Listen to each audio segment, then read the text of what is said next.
We'll have an opportunity for lunch. I hope you were able to get something to fill up. And let's start making our way inside, please.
Welcome back, everyone. Welcome back, everyone. I trust you have been refreshed and you enjoyed the very delicious break that was prepared. And we have energy to go forward with the second half of our program. We are almost right on time, so you've been doing really well this morning.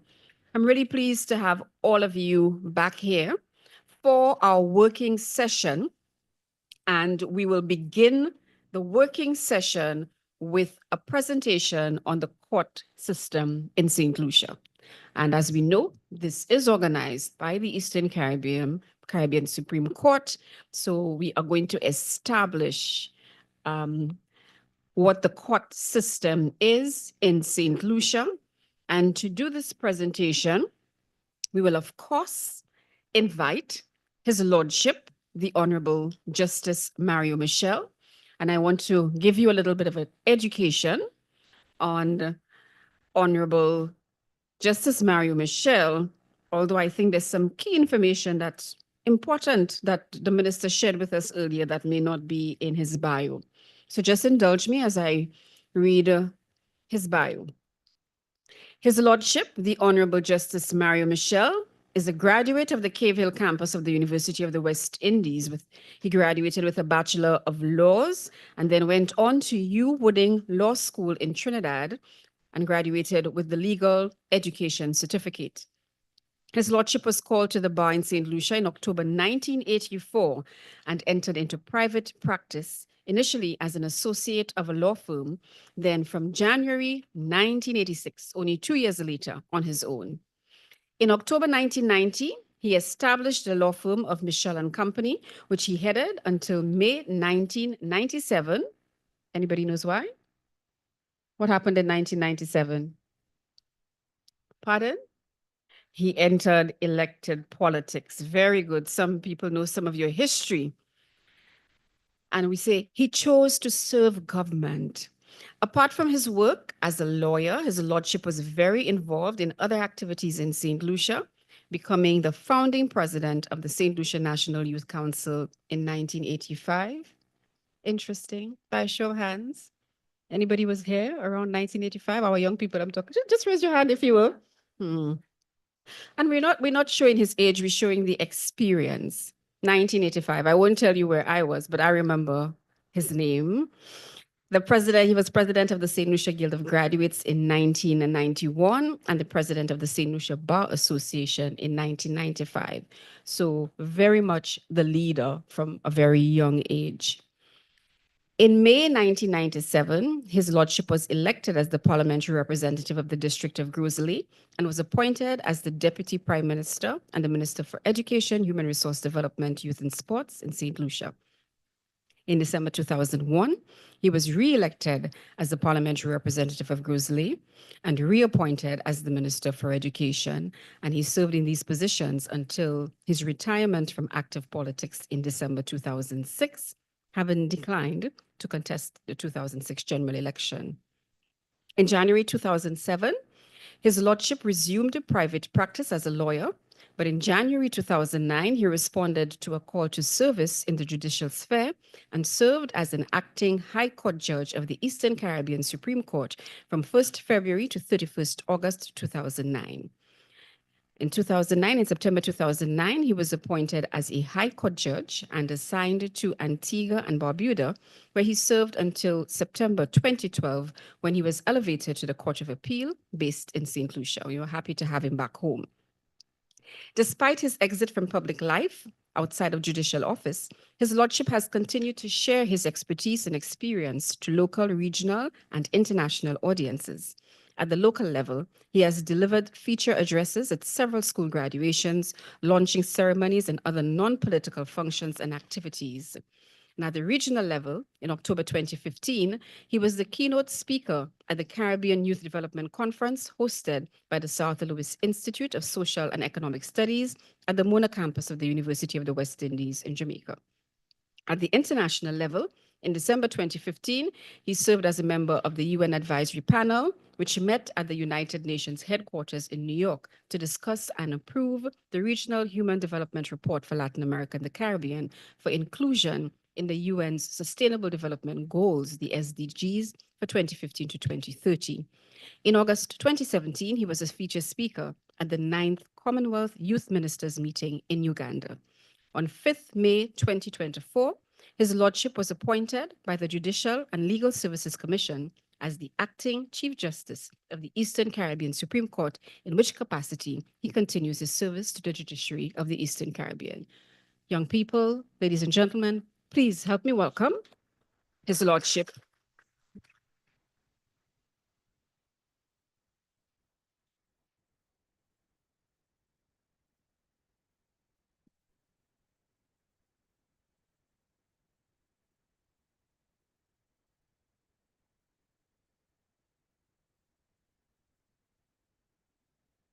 Thank you, Mrs. Jolie Fannis.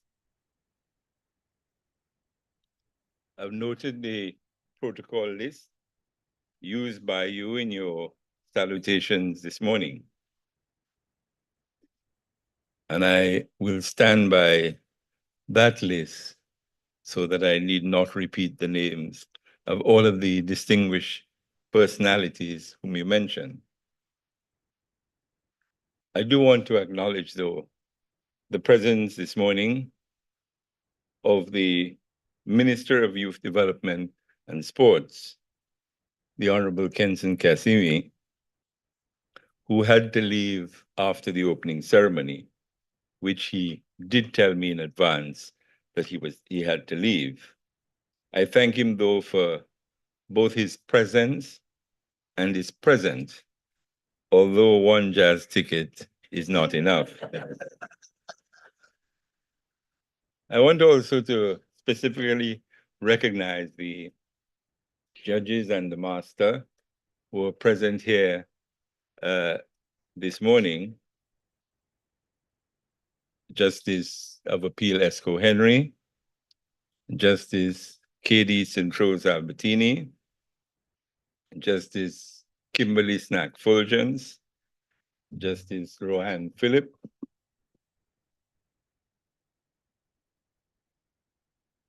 I don't know why Dimitrios is waiting for me to almost finish before he comes to fix the mic. But that's Dimitrios, Mr. Dimitrios Charles. Justice Alvin Pariak Singh, Justice Rachel Brown, and Master Tamara Foster. This morning, I want to speak about the court system in St. Lucia, what it is, how it functions, who are the principal functionaries in the system, which court makes up the system, and about the Eastern Caribbean Supreme Court in particular, which is the centerpiece of the court system in St. Lucia and the other 8 member states and territories which make up the Eastern Caribbean Supreme Court. Unfortunately, most people in St. Lucia do not know much about or understand the court system in St. Lucia or the Eastern Caribbean Supreme Court as an institution. And the same is true about the other member states and territories of the Eastern Caribbean Supreme Court in terms of understanding the court system and the Supreme Court. And this lack of understanding, Madam Moderator, reveals itself quite embarrassingly sometimes, especially when it is displayed by people occupying high offices. Understanding the court system in your country and the Supreme Court of your country is critical to an understanding of the institutions of governance in the country and the justice system. There are 3 arms of government: the executive arm, the legislative arm, and the judicial arm. Most people will have some knowledge about the executive arm of government. They hear the Prime Minister and the ministers of government who are part of the executive arm talking all the time and explaining and justifying what they do. Most people will also know something about the legislative arm. They hear the parliamentarians, whether in or out of parliament, talking and explaining and justifying their actions. But most people will know very little about the judicial arm of government. You do not ever hear the Chief Justice and other judges or magistrates talking about what they do and explaining and justifying their actions. Instead, what you will hear are criticisms of the courts and the judges because bail was granted to A or denied to B, or because the sentence imposed on C was too harsh, or the one imposed on D was too mild, or that E has been on remand for several months, and so on.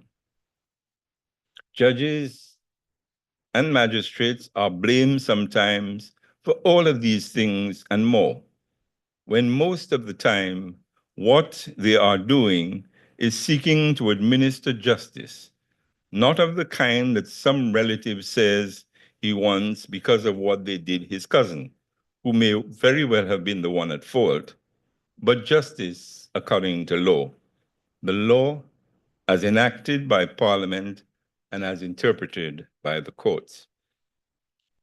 Even issues that might seem minor to some may not be so minor at all, like how you address a judge or a magistrate in court or out of court. For instance, not answering a judge, "No, my worship," instead of "No, your lordship," or not answering a magistrate, "No, my dear," instead of "No, your honor." These seemingly minor things add to or detract from the decorum and solemnity of the court and can affect people's attitude to the court and the outcome of its proceedings. In recognition of this obvious lack of knowledge and understanding of the courts, I have, in collaboration with the Information Services Department of the Eastern Caribbean Supreme Court, embarked upon a public education program to educate the citizens and residents of the countries served by the Eastern Caribbean Supreme Court about the court itself and the court system of which it is a part. I do not believe that this has been done before, and I believe that it should be done, not just as a one-off thing, but as a regular feature in the life of the Eastern Caribbean Supreme Court. The central focus of our public education program thus far has been the meetings with and what I prefer to call conversations with students of the community colleges in the member states and territories of the Eastern Caribbean Supreme Court. Because it is from these institutions one expects to find many of the future leaders of our countries, by which I mean not just leaders in the political arena, but leaders in all sectors of the country, whether in the economic, social, or political sectors. I commenced these visits to the community colleges at the start of our public education program in September last year. And in the ensuing 6 months, I have visited and addressed in person the students of all 9 community colleges in the member states and territories of the Eastern Caribbean Supreme Court. I started with the Dominica State College in September, then the Antigua State College, the Anguilla Community College, the Sir Arthur Lewis Community College, the Clarence Fitzroy Bryan Community College in St. Kitts, the Montserrat Community College, the T.A. Marichaud Community College in Grenada, the St. Vincent and the Grenadines Community College, and the H. Laverty Stout Community College in the British Virgin Islands. I also visited and addressed the Nevis Sixth Form College. These visits to the community colleges in all of the states and territories have completed in full one of the components of the Eastern Caribbean Supreme Court's public education program, which component I prioritize as the most important one. The major thrust of these addresses to the community colleges has been to speak to students about the court system in the different states and territories of the Eastern Caribbean Supreme Court and about the Supreme Court as an institution. These engagements with the community college students have gone down very well and were interested and revealing to both me and my team and to the students, and indeed even to the teachers who in some of the colleges were quite involved in the question and answer section of the discussion. There are other components of the public education program which are ongoing, and others which we expect will commence soon. We have had two very well delivered and very well received lectures as part of the public lecture series of the public education program. The first one was delivered by the Attorney General of St. Kitts Nevis, Senator Garth Wilkin, essentially on the court of the future, and particularly the impact of artificial intelligence on the operation of courts in the future. And indeed, AI is already beginning to impact on our courts in the Eastern Caribbean since the introduction in the last few months of AI technology in some of the high courts.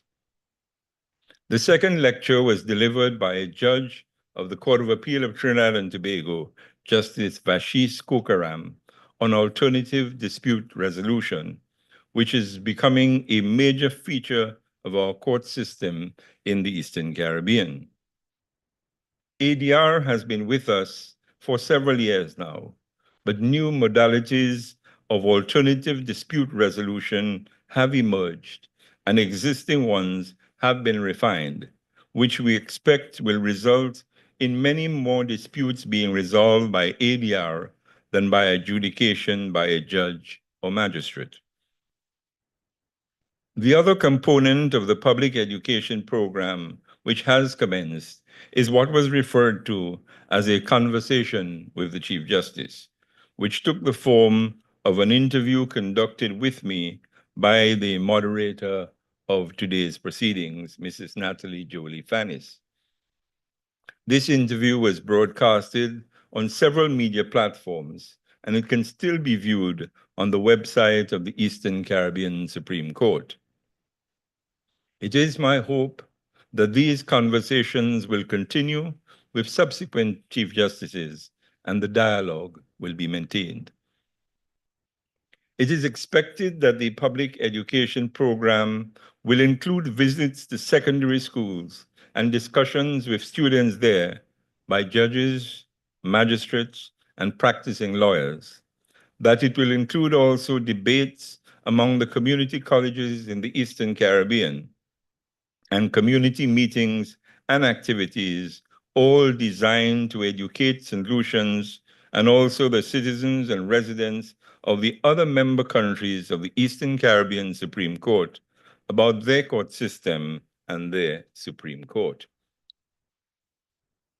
Today, we begin our fourth component of the public education program with this Youth Leaders Symposium, which is intended to educate youth leaders in St. Lucia and eventually in the other member states and territories about their court system and their Supreme Court. So, let's talk about the court system in St. Lucia. The court system in St. Lucia comprises four components, each at a different level: the magistrates' courts, the High Court, the Court of Appeal, and the Caribbean Court of Justice. The magistrates' courts, which are also referred to in St. Lucia as the district courts, are at the first level of the court system. They decide civil cases involving claims of up to the value of $25,000, whether these claims are for money owed, property valued, or damage sustained to person or property up to the value of $25,000.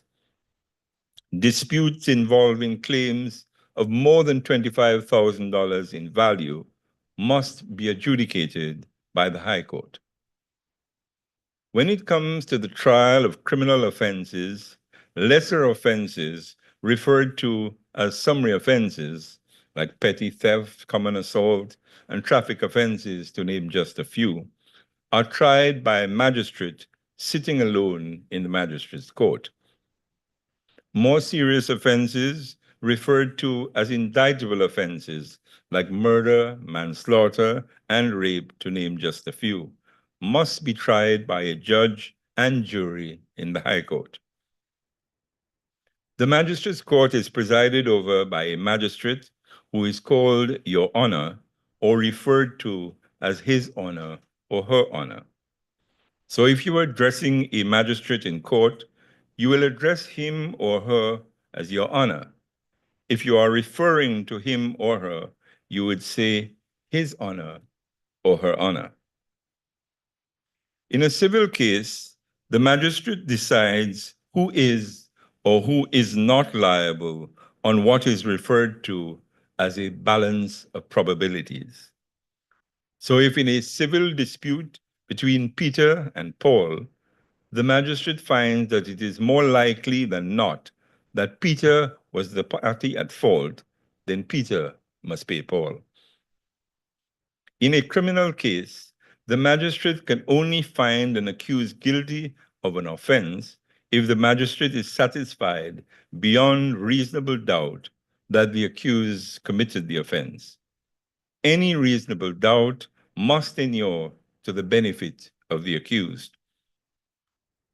Once the magistrate finds an accused to be guilty of the offense, then the magistrate must impose a sentence on the accused, whether it is the payment of a fine or compensation or imprisonment, or one of the several other types of sentence a magistrate can impose.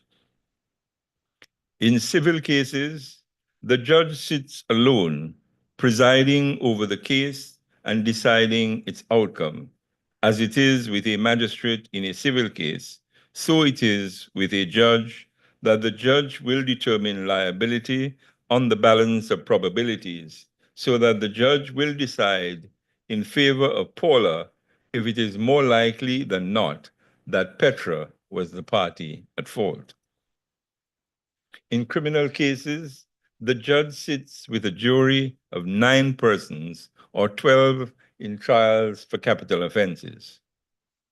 The role of the judge in a criminal case is to preside over the case, determine all legal issues which arise in the case, and guide the jury on the relevant law and material facts in the case. In the final analysis, though, it is the jury which will determine the outcome of the case by deciding whether the person on trial is guilty or not guilty of the offense with which he is charged. The role of the jury in a criminal case is to listen attentively to the evidence of the witnesses, the addresses by the prosecution and the defense, the summing up by the judge, and then determine whether the person on trial is guilty of the offense. The jury must make its decision based on the evidence which was given in court and in accordance with the law as explained by the judge. The members of the jury, in reaching their verdict, must disregard anything that they might have heard, seen, or read outside of the court. The only relevant facts are those given in evidence by the witnesses, and the only applicable law is what is stated by the judge in his summing up. For a jury to find an accused guilty of an offense, the jury must be satisfied beyond reasonable doubt that the person has committed the offense. If the members of the jury are in doubt as to whether the accused did or did not commit the offense, then they must return a verdict of not guilty. If the jury determines that the accused is guilty of the offense, it is then for the judge to decide on the sentence.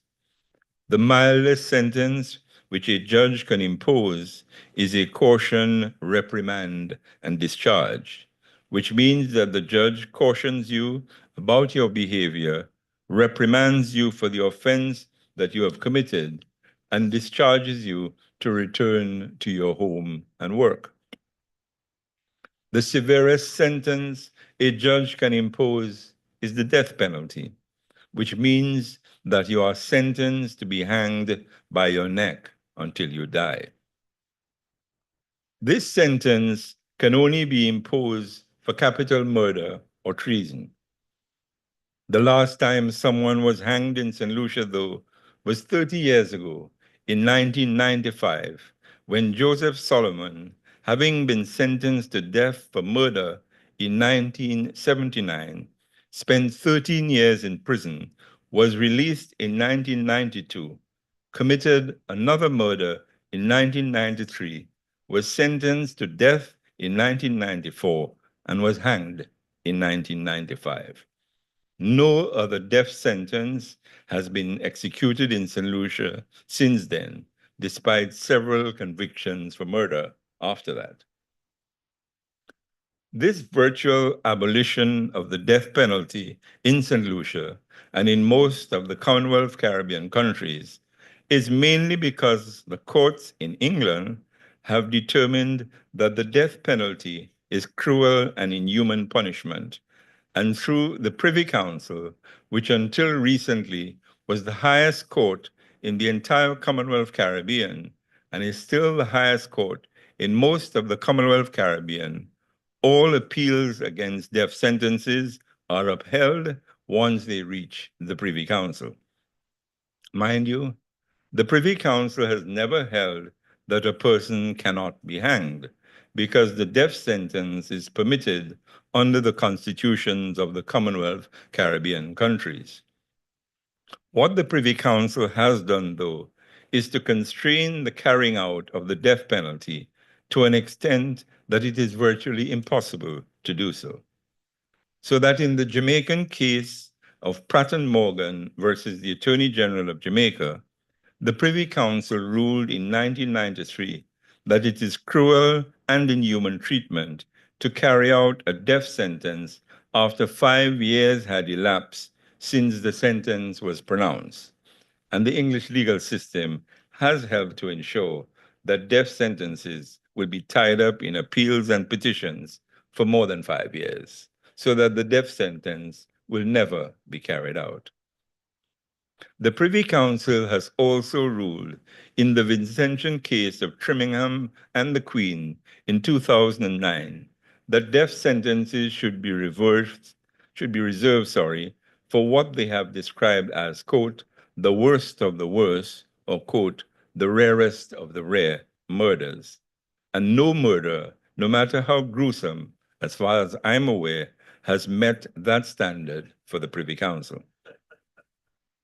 As of now, 5 Caribbean countries have abolished appeals to the Privy Council and have constituted the Caribbean Court of Justice as their final court.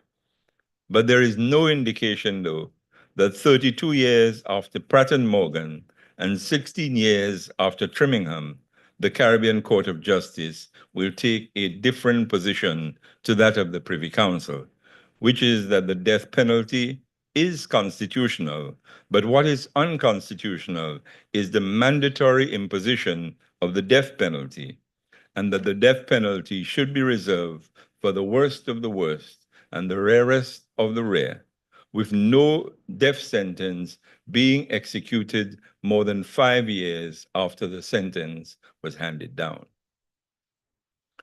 The reality is that murder is becoming more rampant in St. Lucia and the Caribbean generally, but the death sentence is becoming more outmoded as a punishment for murder. It should be noted that there are some countries which have what are known as judge-alone criminal trials, where a judge sits alone, hearing and deciding cases without a jury. Among the member states and territories of the Eastern Caribbean Supreme Court, only Antigua and Barbuda has had judge-alone trials. St. Kitts Nevis recently passed the legislation to provide for judge-alone trials, but I do not believe they have had any such trial as yet. St. Lucia passed the legislation only last month to make provision for judge-alone trials, but I do not believe that the legislation has been brought into effect as yet. The High Court is presided over by a judge who is addressed in court as your lordship or your ladyship, depending, of course, on the gender of the judge. If one is not speaking to the judge directly, then you may refer to him or her as his lordship or her ladyship. So if you are in the High Court and you are addressing, say, Justice Kimberly Snack Fulgens, who is a High Court judge in St. Lucia and who did the opening prayer so skillfully this morning, you would address her as your ladyship. If you are not addressing her, but you are referring to her, you would refer to her as her ladyship. Judges are also called my lord or my lady in court, and Justice X or Justice Y outside of court. It should be noted as well that in the High Court, apart from judges, you also have judicial officers who are called masters, who manage High Court cases up to the stage of trial when it is taken over by a judge. There is a process called case management, which in civil cases is provided for in parts 25, 26, and 27 of the Eastern Caribbean Supreme Court Civil Procedure Rules, which provides for High Court cases to be managed by masters to bring them to the stage of trial by a judge. The master can do the case management, but the judge alone can do the trial. The third level of the court system in St. Lucia is the Court of Appeal. If a party in a civil case heard in the High Court or the Magistrate Court is dissatisfied with the decision of the judge or the magistrate, he or she may appeal to the Court of Appeal against the decision of the judge or magistrate. Similarly, if a person tried for an offense in the High Court is convicted and sentenced, he may appeal to the Court of Appeal against his conviction and or his sentence. The appeal can be against the sentence only or against the conviction only, or it may be against both conviction and sentence. The prosecution may sometimes, though rarely do, appeal against the acquittal of a person, meaning the person being found not guilty, or against the sentence imposed by the judge. It is important to note that when a person appeals a decision to the Court of Appeal, the Court of Appeal does not try the case over. The Court of Appeal looks at the recorded transcript of the evidence given in the court below, whether the High Court or the Magistrate's Court, and the addresses of the lawyers and the summing up of the judge if it is a criminal case, and then hears or reads any submissions made by the parties or their lawyers in the Court of Appeal to determine whether the judge or the magistrate made a major error, such as to justify granting the appeal and either reversing the decision of the court below or ordering a fresh trial of the matter.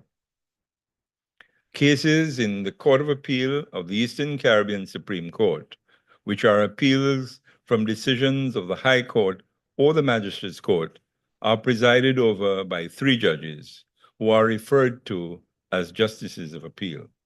In court, though, they are called or referred to in the same way as High Court judges, your lordship or your ladyship, and his lordship or her ladyship, or my lord or my lady. The fourth level of the court system in St. Lucia is the Caribbean Court of Justice. The Caribbean Court of Justice was established on 14 February 2001 to perform 2 functions. The first is to serve as a court of first instance, which applies rules of international law in respect of the interpretation and application of the revised Treaty of Chaguaramas, which established the Caribbean Community. This function enables the CCJ to hear and determine disputes between member countries or between a member country and a citizen or resident of a member country. The second function, and the one with which we are concerned, is to serve as the final court of appeal of the countries of the Caribbean community, which are parties to the agreement establishing the CCJ and which have acceded to the appellate jurisdiction of the CCJ. The 12 countries which are parties to the agreement establishing the Caribbean Court of Justice are Antigua and Barbuda, Barbados, Belize, Dominica, Grenada, Guyana, Jamaica, St. Kitts and Nevis, St. Lucia, St. Vincent and the Grenadines, Suriname, and Trinidad and Tobago. Of these, only 5 of them, Barbados, Belize, Dominica, Guyana, and St. Lucia, have acceded to the appellate jurisdiction of the CCJ, which operates as the final court of appeal of these 5 countries. Dominica was the first of the Eastern Caribbean Supreme Court member countries to accede to the appellate jurisdiction of the CCJ in 2014, while St. Lucia joined in 2023. The 7 countries which have not yet acceded to the appellate jurisdiction of the CCJ and which continue to have as their final court the institution referred to, and I quote, the Judicial Committee of His Majesty's Privy Council in the United Kingdom, end of quote, include 4 member states of the Eastern Caribbean Supreme Court, namely Antigua and Barbuda, Grenada, St. Kitts and Nevis, and St. Vincent and the Grenadines.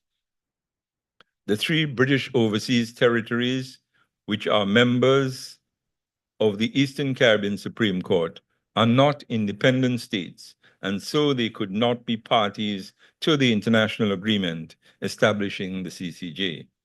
But the United Kingdom can, in a manner of speaking, sign for them if they so desired. 5 judges of the Caribbean Court of Justice sit on appeals from the Court of Appeal, which is the same thing with the Privy Council. 5 judges sit on the Privy Council to determine appeals. Now, you would have noticed that in speaking about criminal cases, I have always referred to the person tried or convicted as he or him. But that is only to avoid saying him or her every time, because women do commit crimes as well, are tried as well, and are convicted as well. But the fact is that the overwhelming majority of persons charged, tried, and convicted for criminal offenses in St. Lucia are men, particularly young men.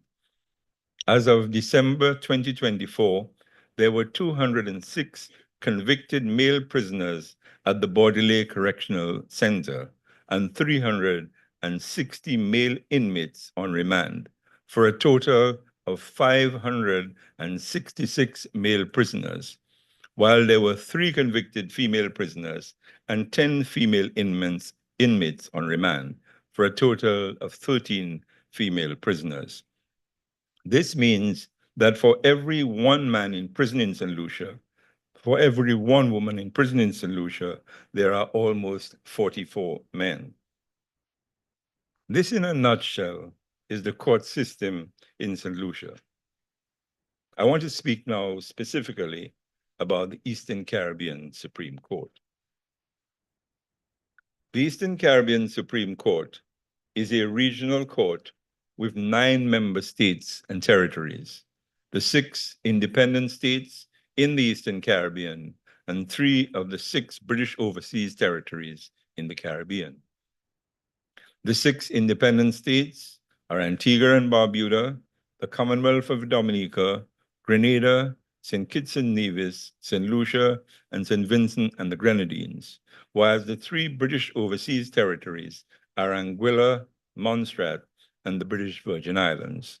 So we refer to the member states and territories of the Eastern Caribbean Supreme Court because it is constituted by 6 states and 3 territories.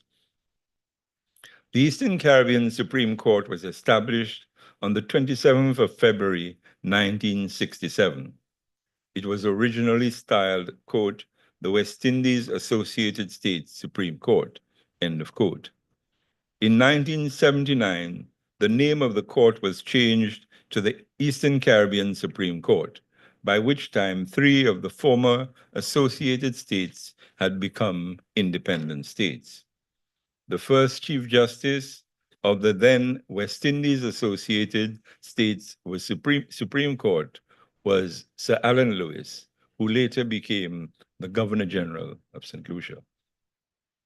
The headquarters of the Eastern Caribbean Supreme Court was located in Grenada from its inception in 1967 until 1979, when Grenada pulled out of the Eastern Caribbean Supreme Court after the Grenada Revolution and established its own Supreme Court. The headquarters was moved to St. Lucia then, and it is still located here. The Eastern Caribbean Supreme Court operates at 2 levels. There is a High Court in each of the 9 member states and territories, and a single Court of Appeal, which sits on appeals from the High Courts and the Magistrates' Courts in all of the states and territories. The Appeal Court is what is referred to as an itinerant court, which normally travels to each of the states and territories from which it is hearing appeals, so that when the Court of Appeal is hearing appeals from the High Court or Magistrates' Courts in, say, the British Virgin Islands, as it did 2 weeks ago, the Chief Justice and the Justices of Appeal traveled to the BVI, and the Court of Appeal heard the appeals there. Although since the advent of the COVID virus, a lot of the sittings of the Court of Appeal are done virtually, using the Zoom platform, with the judges sitting physically in their offices in St. Lucia, but virtually in the court in one of the states or territories. This was in fact the case this week, when we did the Dominica sitting of the court from Monday to Thursday, virtually from our offices in St. Lucia. But what happened with this is that during the pandemic stage of the COVID virus, when intra-regional travel was close to non-existent, the Court of Appeal could only hold court by going virtual, so that sittings of the Court of Appeal from about March 2020 to sometime in 2023 were held via Zoom. By the time the pandemic phase of the virus had ended, LIAT had gone under, and there were no regular and reliable travel alternatives, so the sittings of the Court of Appeal continued to be held via Zoom. LIAT is back in the air now, and some other smaller carriers are flying the routes, but inter-island traffic is still not sufficiently regular or reliable to permit a full return to in-person sittings of the Court of Appeal in the 9 countries. So the majority of the sittings of the Court of Appeal are up to now conducted via Zoom. Truth be told, it is also far cheaper for the court to do virtual sittings from our offices in St. Lucia rather than to travel to the countries where court is actually taking place. It costs the court, on average, between $70,000 to as much as $100,000 each time the court has to travel to one of the 8 member states and territories outside of St. Lucia, which would normally be 2 to 3 times per year. So the cost to the court of having only in-person sittings of the Court of Appeal is between $1 to $1.5 million per year. As I would have explained earlier, the Magistrates' Court is part of the court system of St. Lucia, but it is not part of the Eastern Caribbean Supreme Court, although appeals from decisions of the Magistrates' Court are heard by the Court of Appeal of the Eastern Caribbean Supreme Court. Similarly, although the Caribbean Court of Justice hears appeals from decisions of the Court of Appeal of the Eastern Caribbean Supreme Court, it is not part of the Eastern Caribbean Supreme Court. So, to close, I repeat that there are 4 levels of the court system in St. Lucia. At the base level, you have the Magistrates Court. At the second level, you have the High Court. At the third level, you have the Court of Appeal. And at the apex level, you have the Caribbean Court of Justice. But the Eastern Caribbean Supreme Court only operates at 2 of these levels, the High Court and the Court of Appeal. By way of general information, there are currently 6 magistrates in St. Lucia, one of whom is titled the Senior Magistrate. There are currently, I believe, 31 High Court judges, both permanent and acting, serving in the member states and territories of the Eastern Caribbean Supreme Court, 6 of whom are High Court judges in St. Lucia, most seated around the 2 tables in front of me. There are also 4 masters of the High Court, 3 of whom handle civil matters, and the other handles criminal matters only. 2 of the 4 masters are based in St. Lucia. There are currently 7 justices of appeal serving on the Court of Appeal of the Eastern Caribbean Supreme Court, one of whom is serving in an acting capacity as the Chief Justice of the Eastern Caribbean Supreme Court. There will be no prize if you guess who that is. Unlike some countries, including Jamaica, where there is a Chief Justice who is the Chief Judge of the High Court and a President of the Court of Appeal who heads the Court of Appeal, in the Eastern Caribbean, the Chief Justice is both the Chief Judge of the High Court and the President of the Court of Appeal. So the Chief Justice can preside over cases both in the High Court and the Court of Appeal. The reality, though, is that the Chief Justice presides over the Court of Appeal and may never, in fact, preside over a case in the High Court. So that, in a nutshell, is the Eastern Caribbean Supreme Court. I hope that the youth leaders in particular who came here this morning will leave here this afternoon with a better understanding of the court system in St. Lucia and of the Eastern Caribbean Supreme Court, which is a major part of the court system. Your questions are welcome.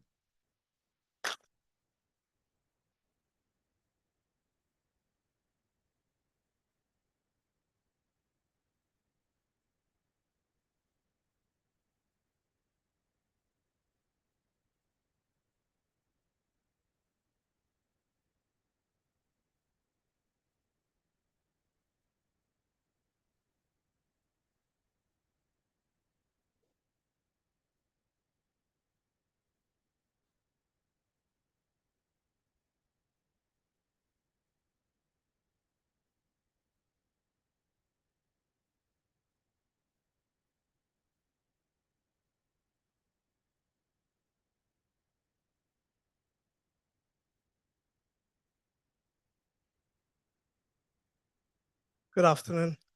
In the instance where a defendant is charged for grievous harm and damage to property and was evicted, he was charged for grievous harm and damage to property. Sorry, and right now I'm not sure who is speaking. Can the person speaking just raise their hand? Oh, okay. All right. Yes, so a defendant was charged for grievous harm and damage to property. He was given a fine to pay and he violated the court orders. Is it instant that that person can re-appeal his or her case, the virtual complainant?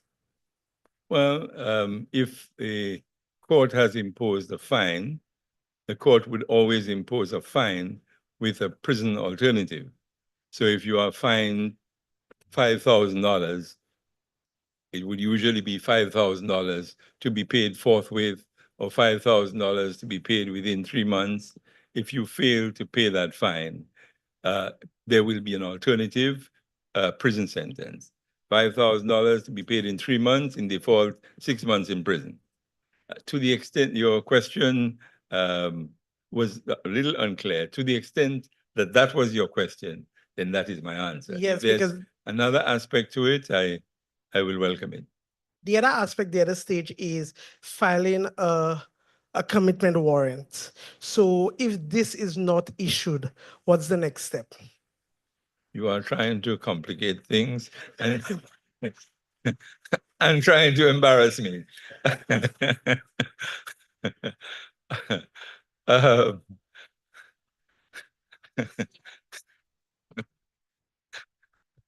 sorry. I mean, if a commitment warrant is filed, a warrant is filed of some sort, there'll be a requirement to have it served. If it is served on a party and the party does not attend court in response to the warrant, that is when an issue can be had. That is when the person can be penalized for the not responding to a warrant of the court.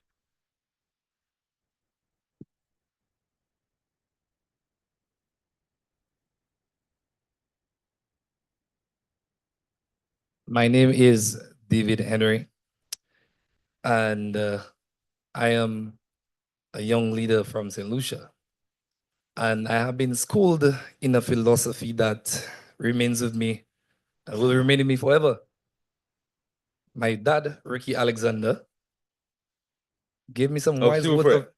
Sorry? Of Soufriere? Yes, yes. Okay. Former Senator Ricky Alexander. Yes, yes, yes. And former member of NYC, member of the yes, executive of the NYC at some stage. Yes. So I grew up learning that this admirable gentleman had a philosophy that when young people are not happy with government, then there is a problem with the government.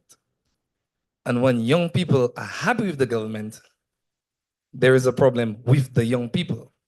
And he told me that is the philosophy of a man called Mr. Mario Michel. And so that has remained with me throughout the entire of my life.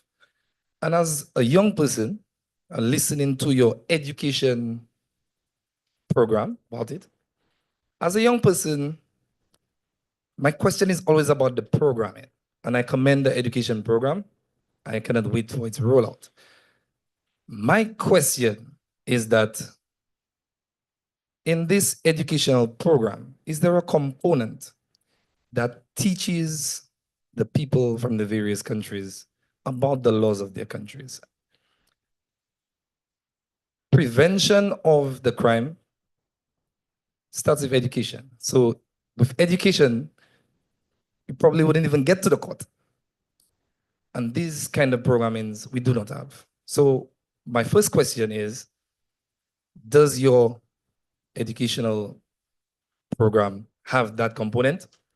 And if it doesn't, we have an amazing campaign team. I'm campaigning for the presidency of the National Youth Council in the upcoming election. I was wondering. Yes, I was yes, wondering yes, about yes. that speech. Okay. Yes, yes. So if there isn't a component, when we get into office after the next elections, would the Eastern Caribbean Supreme Court be interested in taking on a project of, not interested in taking on, in funding a project with us, the NYC, about educating the people, whether it's through a talk show, whether it's through a social media campaign? Is that possible? Yeah, a very good question and very good comments preceding it. Yes, the issue of what are the various crimes and how are they committed, what are the various elements which make up a crime, and even apart from crime, civil rights, how do you deal with land issues and so on. These are issues that, yes, it would be very useful if young people in particular, young leaders are educated on these matters, the better to understand what behaviors are acceptable, what are not, what their rights are, and what are not. I mean, these are issues which are very critical. I cannot say that they are presently part of the the program that has been put together, but I see no reason why it cannot be part of the program. It will be a little more difficult. I mean, there are lots of crimes, there are lots of legal wrongs, and one would probably have to package them in ways to, for instance, you will have a discussion on sexual offenses or a discussion on offenses involving theft. A package of offenses rather than a session on one particular crime or one particular civil wrong. But yes, I do believe that one can prepare these packages and take the opportunity, yes, to educate young persons and persons in the communities generally about crimes, what they are, what they mean. I mean, there are certain basic things, for instance, about crimes that a lot of people may not understand. That, for instance, a crime involves two elements: actus reus, which is the act of committing the crime, and the mens rea, which is the mental state that must accompany the act before you can be found guilty. Things like self-defense. A lot of people think, well, if he hit me, I hit him back, and that's self-defense. Like I explained, that's not self-defense, that's revenge. So these sort of things, it would be good if avenues can be found to educate persons, as you said, particularly young persons, particularly youth leaders and aspiring presidents like you, so that if you win, and I suspect your opponent might be somewhere in here too, that if you win, you will seek to embark on such programs. In terms of funding, I mean, to the extent that something like that can be done with not a whole lot of money expended, there may be possibilities for the court to assist. I mean, if one is speaking about something involving a large cost, one may have to find organizations which are available to fund these things, because there are organizations which are available to fund these things. There are organizations specialized in crimes involving vulnerable persons, children, persons with disabilities, and so on. So yes, there can be possibilities of getting funds, and there can be possibilities of having sessions like that. And just on the funding question, sometimes I don't think there is sufficient appreciation that there is money out there, that if you put together proper programs, there may be serious possibilities for funding. I mean, without attempting to in any way blow my trumpet, so to speak, but when I left the presidency of the National Youth Council in 1989, I left in the account of the NYC $200,000+. Basically funds that were obtained from funding agencies by preparing programs in line with their own objectives and so on. I'm not sure that enough of that is being done by organizations like the National Youth Council at this time. And maybe if you are elected, and I'm not campaigning for you here, that one can try to tap such sources to be able to raise funds to do some of the things that, yes, I believe are critical. Thank you very much for your answer. Before we move to the next question, let me just implore you that, one, we have to make it short because we have two more presentations before we go to lunch. So we welcome your questions, but we need to keep it short. The gentleman is handing his mic back to you on the other side, please. And so now we move to the next question.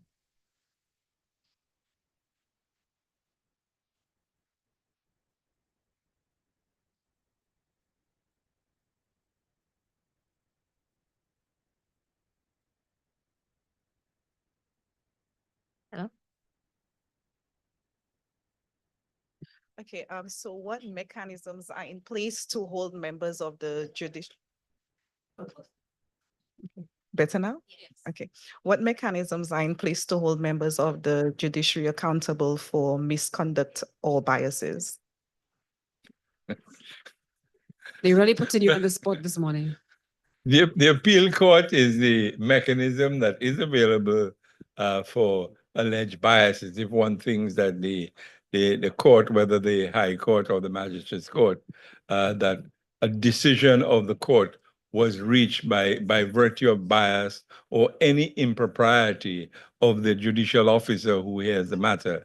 That's part of what the appeal court is there for. You appeal the decision because you think it was a bad decision generated not by law and facts, but by bias. As I said, the Court of Appeal is there for that purpose. You asked another part of your question. I don't like it too much. In terms of conduct by judicial officers, which may not be appropriate, and what means they are to address them. Actually, something very difficult to properly address, because there is legislation called the Supreme Court Act, which provides for how you can remove a judge from office, for instance. It has to be by virtue of gross misbehavior, infirmity of body or mind, such as to render the judge incapable of carrying out his or her functions.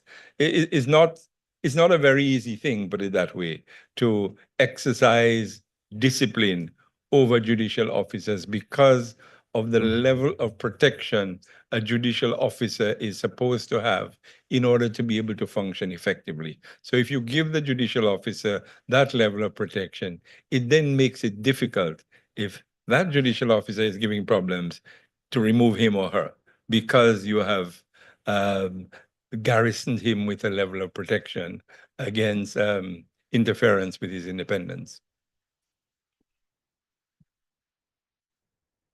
Nobody on that side. I think that side has been exhausted. I was wondering whether anybody from this side.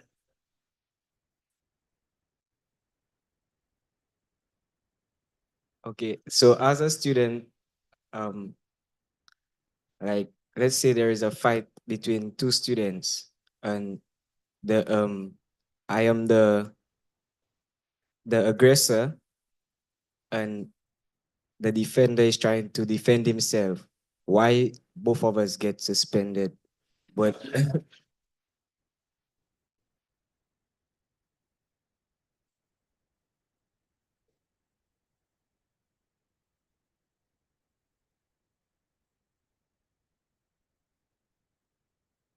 Chief Justice, it seems you're responsible for that rule.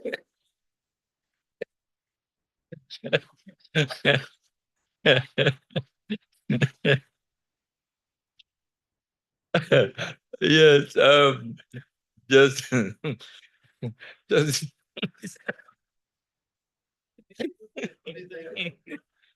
Justice Fulgens is suggesting that I answer this question afterwards.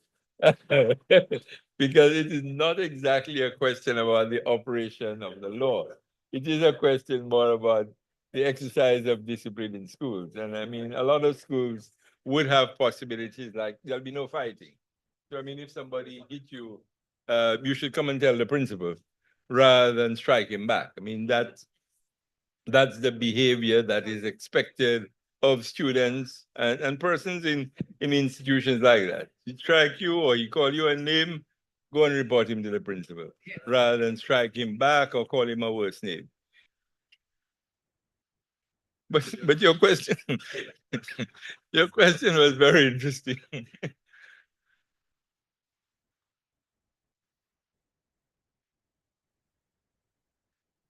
Okay, so I have a question close to his, but maybe something that's more up your line.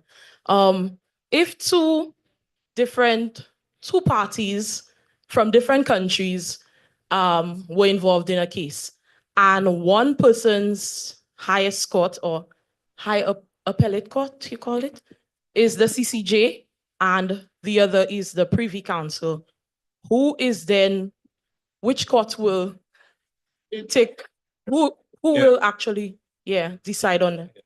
It depends on where the case was filed, where the case was instituted. So you may have a St. Lucian and a Vincentian involved in a dispute.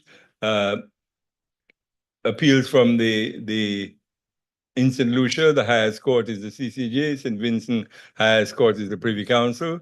Where the case will reach depends on where the matter was filed, where the proceedings were conducted. So a case filed in St. Vincent would be appealed to the Court of Appeal of the Eastern Caribbean and can be appealed to the Privy Council. Whereas if the same case were filed in St. Lucia, it would end up at the CCJ and not the Privy Council. Thank you. Final at the extreme end. Okay. There were one or two hands which were up. Yes. Good morning. I wanted to ask, just to piggyback off of the previous young lady's question about dealing with misconduct from persons who are members of the magistrate court. What information dissemination or what procedure do you have in place to keep persons aware of what should be done, or what advice would you have specifically for lawyers and not just the persons that they represent when they are not satisfied with the information, or what outcome they receive when they go to court? Are you talking about Not Are you talking about dissatisfaction with the lawyer or dissatisfaction with the with the judicial officer, magistrate, the not magistrate? necessarily dissatisfaction, but leaning towards you feel like you were not treated fairly. Yeah. Again, that's the role of the appeal court. If you feel that a magistrate erred, a magistrate didn't treat you fairly, didn't apply the law properly in relation to you, or admitted evidence that should not be admitted, because one of the roles of a judge or magistrate in court is to decide whether particular evidence is admissible or is admitted to court and which is not. And if you consider that, no, the magistrate should not have allowed that a recording of my conversation with so-and-so over my mobile phone, the magistrate ought not to have allowed that to form part of the evidence, then you appeal against the decision. I mean, that is what is available for dissatisfaction with a decision of the magistrate or judge, or even with not necessarily the outcome, but even a decision made in the course of a trial, which might have affected the outcome. That is the role of the appeal court, to try to correct it. And less of like more of the objective side, I wanted to know your point of view specifically. Do you think that the court system in St. Lucia is properly equipped to handle such situations? Like if the situation arises where somebody does need to go to the Court of Appeal, do you think that we are properly equipped with what we need to do to get that process going? Or does more work need to be done? More work always needs to be done, but in the final analysis, the Eastern Caribbean Supreme Court has a very good reputation for a very good reason, which is that it is a court which is known to be a hardworking court. It is a court which never has had a reputation of serious misbehavior by officers of the court. It's a court that has never been known to be one that you'll find courts in some countries where, you know, they say somebody sell a case or the judge was corrupt in a particular thing that he did, or a particular outcome. There are no real instances of that in our courts from the time the Eastern Caribbean Supreme Court was first established in 1967. Obviously, people will say something from time to time, but to say serious allegations, I mean, I saw something on where it came out, on Facebook or somewhere some time ago, talking about the Chief Justice being involved in what, anybody remember? It was money laundering or something like that. I mean, somebody just decided to post something. People do that, especially in the social media era. You will find things like that happening. But if you look behind them, you will find that there is no real and proper basis for it, because our courts, not just among ourselves, but how our courts are perceived regionally and internationally, the Eastern Caribbean Supreme Court has a very good reputation.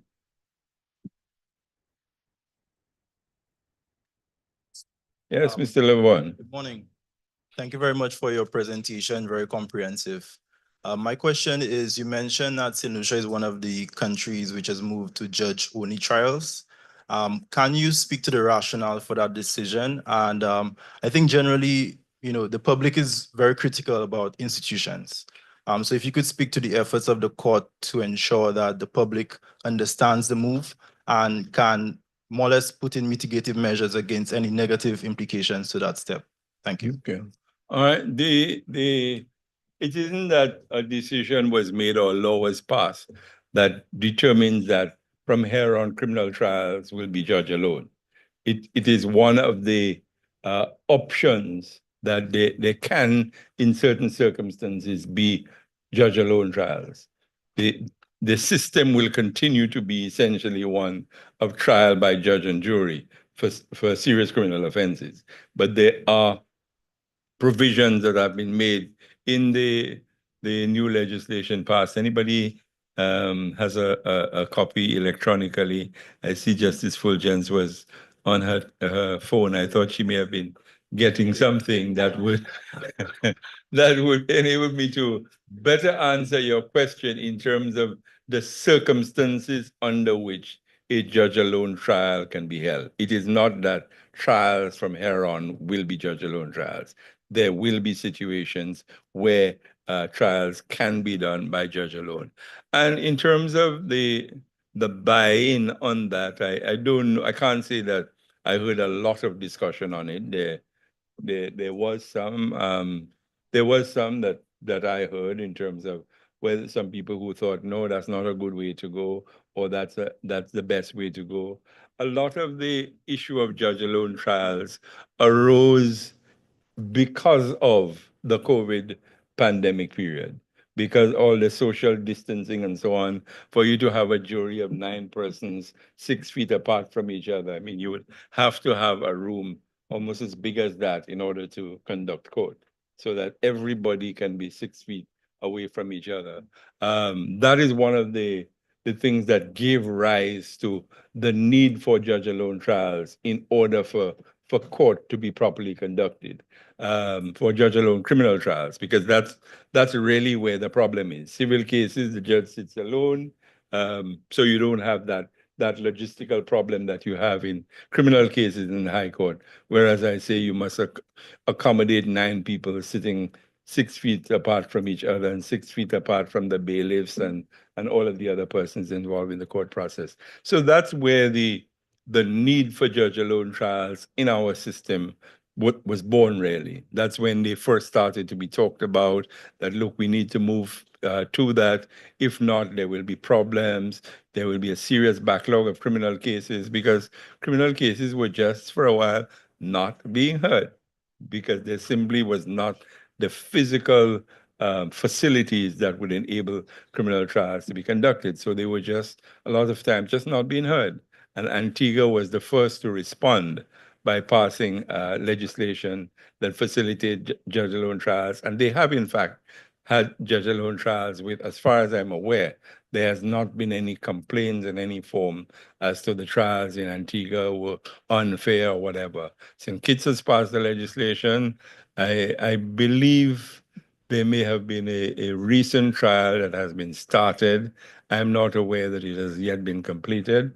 And St. Lucia, as I indicated, they've passed the legislation, but I don't think it has been assented to or yet brought into effect. But it's a useful debate to have, because the whole concept of trial by your peers is what the criminal justice system has essentially been built on.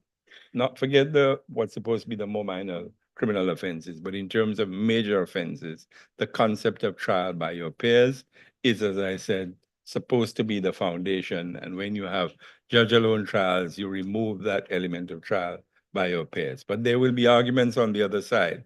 The era of social media, I mean, you sit out, you're a member of a jury, but every day there's somebody else posting something about how guilty that man is, or how many times he do that already, that sort of thing, which make trial by jury difficult, because as much as a judge will tell the jury when he's summing up, you must not listen to anything you've heard outside the court.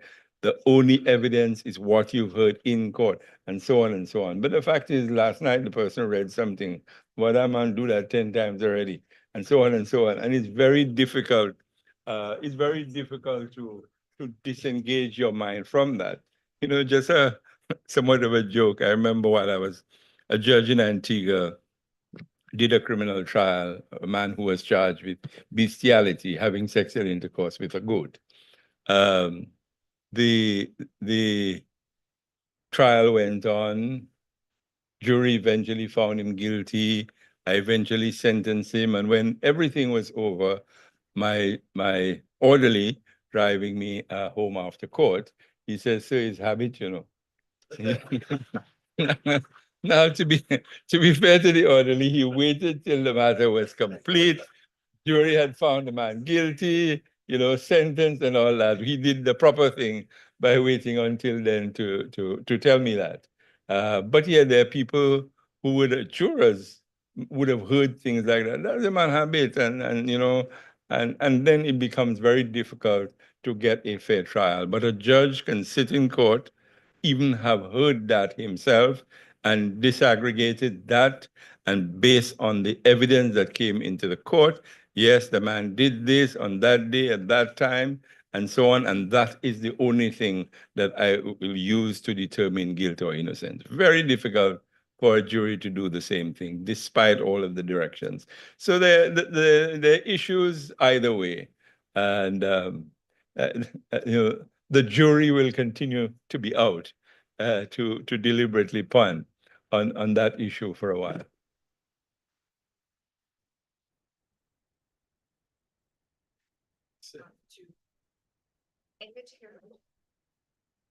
Thank you so very much.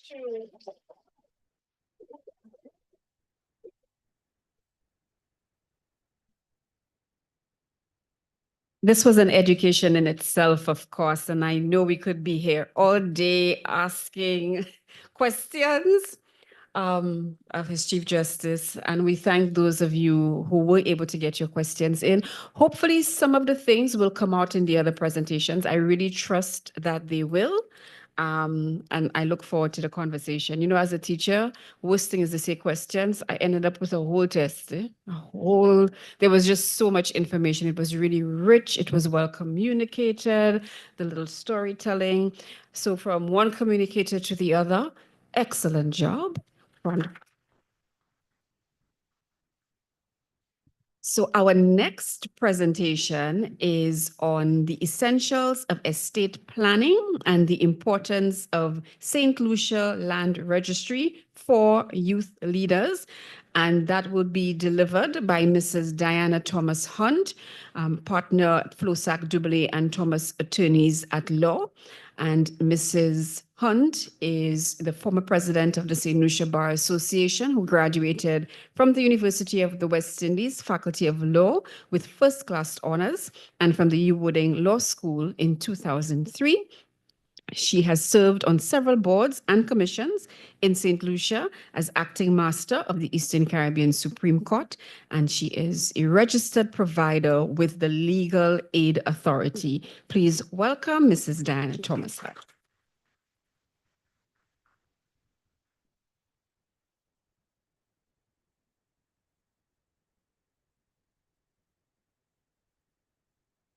Thank you very much. Good morning, young people. You are in the presence of our royalty, in St. Lucia and the Eastern Caribbean.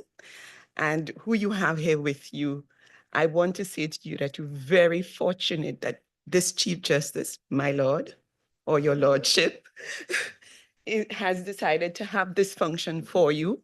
And I hope you take away to your different groups what has happened here and you advocate. I have here with me, and I'm ably assisted by a youth leader in her own right. Her name is Selena Jabatis. She is disabled, despite what you see here. She is a member, an executive member of the Commonwealth Youth something. I don't quite remember what she said. And she's also the vice president of the National Disability Association. Council, yes. She does quite a bit of work in succession at my firm, and we're very proud of her, and I'm pleased that she's here with us.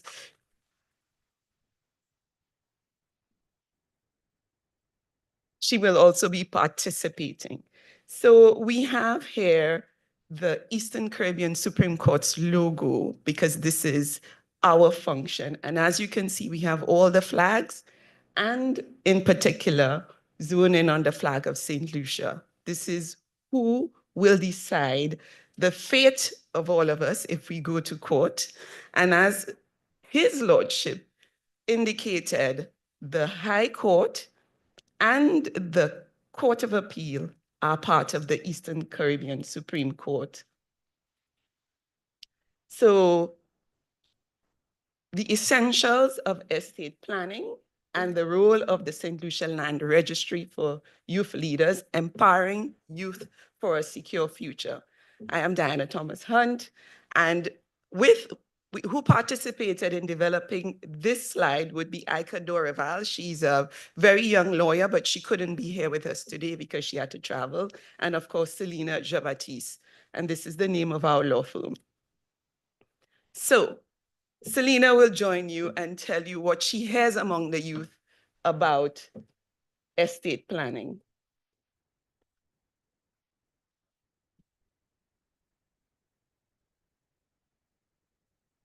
Thank you, Mrs. Hunt. So, common myths about estate planning. How many of you actually know, the young people in here, what estate planning or succession is? By show of hands. Look around the room, very few hands. So Mrs. Hunt, she doesn't like to hear it, but I call her the succession and estate planning expert. Anything to do with estate planning, I go to her. I trust her very much. She's to me the boss when it comes to that. So some of the myths that a lot of young people would say is that I'm too young. No, actually, emergencies can happen at any time. Estate planning is adulting at its finest. I don't have assets. You don't need to have assets. You'd be surprised. Actually, a car, savings account, maybe there's a charity that you're very passionate about. You have a dog, your future children.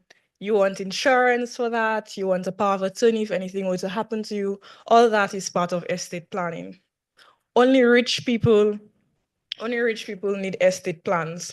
That is actually a lie. Rich people are not the only ones who need to protect their wealth. And it is all about building generational stability. I can do this later. Interesting, a lot of people seem to know when they think they have time on their hands. We should do it now. We should act now. It's so expensive. Would you rather spend a couple $100 now to protect your legacy, or let the family spend thousands of dollars in court fees just trying to figure out who owns what? Estate planning can actually be affordable. Not everything requires a fancy law firm or long set of legal paperwork. Sorry. Why does it matter to you? So on the screen, you'll see the different components of estate planning. It's not just wills, it's not just when you pass away. It's also life insurance. It's also powers of attorney. You have your grants, which could be, Ms. Thomas will speak on it further, but your grants of probate or letters of administration, and of course, trust. How assets are distributed affects you, your children, your future children. And it isn't just about land or money. It's not just for the elderly or for the wealthy. It's about legacy. Who benefits when you're gone? Is it your child? Is it your mom or your dad? Is it your aunt or uncle who took care of you? Or is it the court who will decide? Or that distant grand auntie or auntie Nenen you never heard about from 1985 suddenly showing up when you died to claim their share? These things really do affect us and our family. You need to read. Thank you. Sorry, I'm not used to Mac. I really.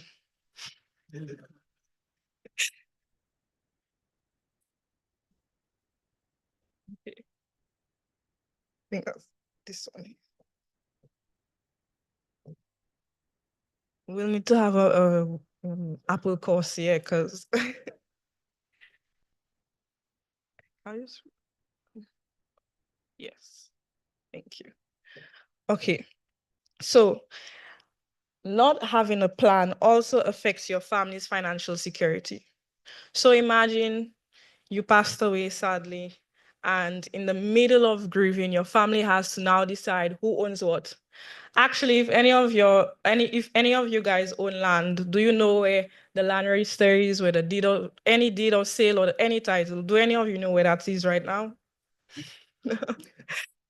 Okay, or would you even know where to search, where to begin searching? What's a block and parcel number? What's a land register? These are all things that I didn't know until I started working at FDT. So it's important to know these things, to familiarize yourself with those things. Not having a plan can actually lead to family disputes. I work in succession and I see it all the time. And I say, once you have $5 to your name, get a will, because you'll come in and you'll have people fighting and they don't know how the law works. You see families fighting over land, you're at the funeral, you're grieving, and they're cutting eyes for you. Things are getting sold without you even knowing. And this is what happens when you do not plan adequately. And of course, lack of planning leads to conflict, legal conflict. If you don't plan, the law will plan for you. And this is all part of intestate succession. And most times it won't be in your best interest. Yes, you probably have been gone by now, but your family will now have to be struggling. Your loved ones will now have to be struggling. And once it hits the court, it's a long, arduous, expensive journey, and it can get nasty, especially if there is no will. So avoid those headaches for your family, for yourself. You don't want to be turning in the grave. And you, of course, you are the youth, you are the future. We are the future, because I'm a youth, of course. And if you are not informed, how is the cycle going to be broken? The cycle of confusion and loss. Thank you.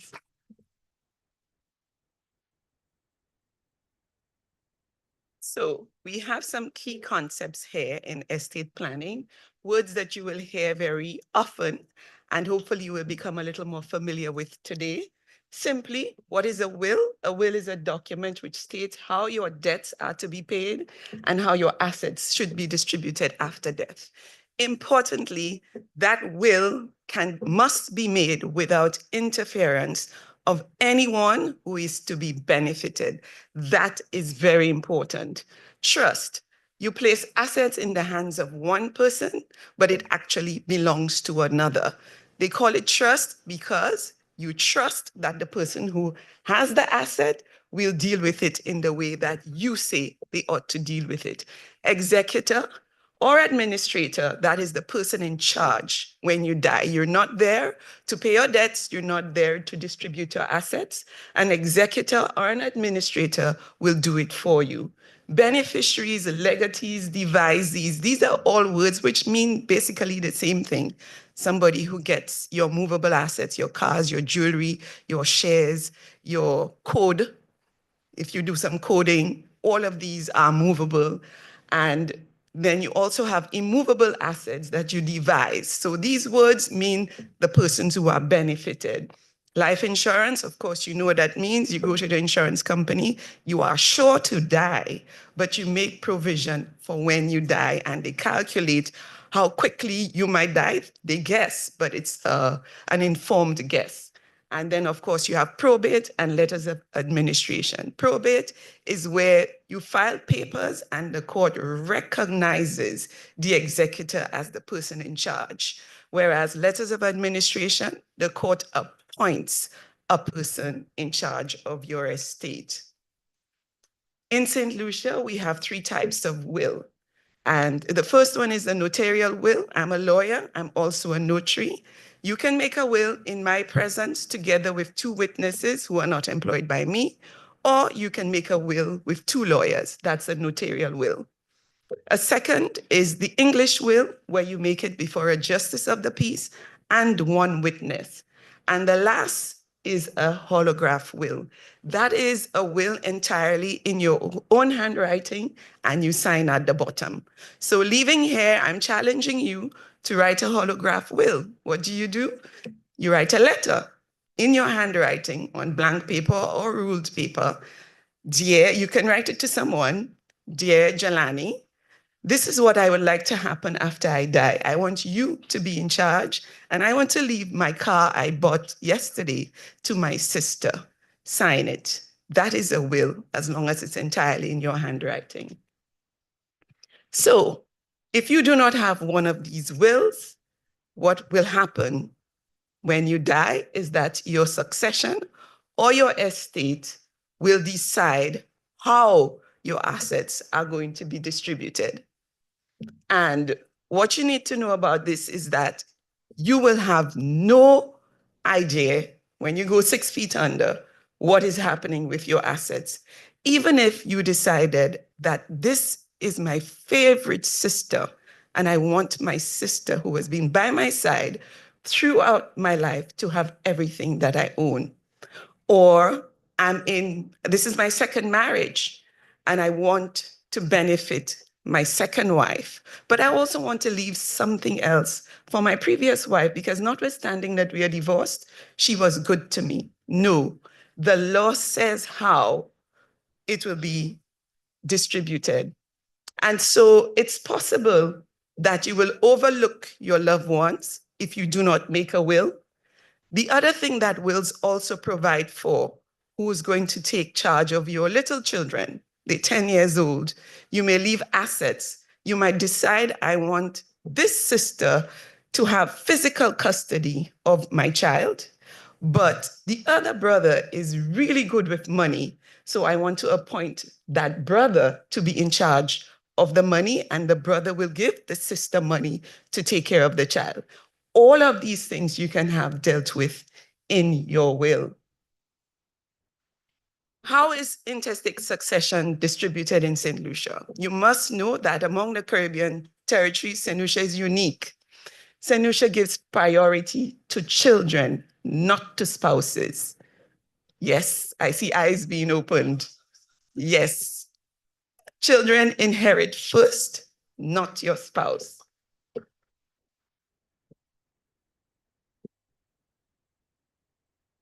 In other countries, spouses inherit first. Sometimes spouses inherit everything. You have other countries, especially some of the civil law countries, where they reserve a portion of your estate for the children and you cannot distribute it. I think places like Belgium and these places, they have what they call forced heirship. In St. Lucia, we have complete testamentary freedom. What that means is you can leave your assets for whomever you please. You have 10 children, they are all badly behaved, and you want to leave everything to the children's home, you can do that. So spouses only inherit if they take certain steps. So we have a concept in St. Lucia called community property. What that means is if you get married in St. Lucia, it depends on the domicile of the man. That is, the man is a St. Lucian citizen. And all of your assets acquired after you marry fall into a community unless they are obtained by different methods. If you inherit it, if you work for it, if you buy a property and you say that you use your income to buy it, then it does not fall into the community. But if you say nothing, it falls into the community. If your parents, for example, give a gift to husband and wife, it will fall into the community. We use the word fall because the community is like a big basket and all the assets gets dropped in there. When you die now, the spouse has to decide whether I want to maintain this community or I want to give it up. So let's talk about how it works.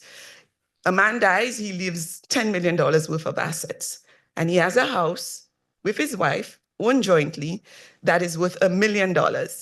He dies, he leaves no will. What should the wife do?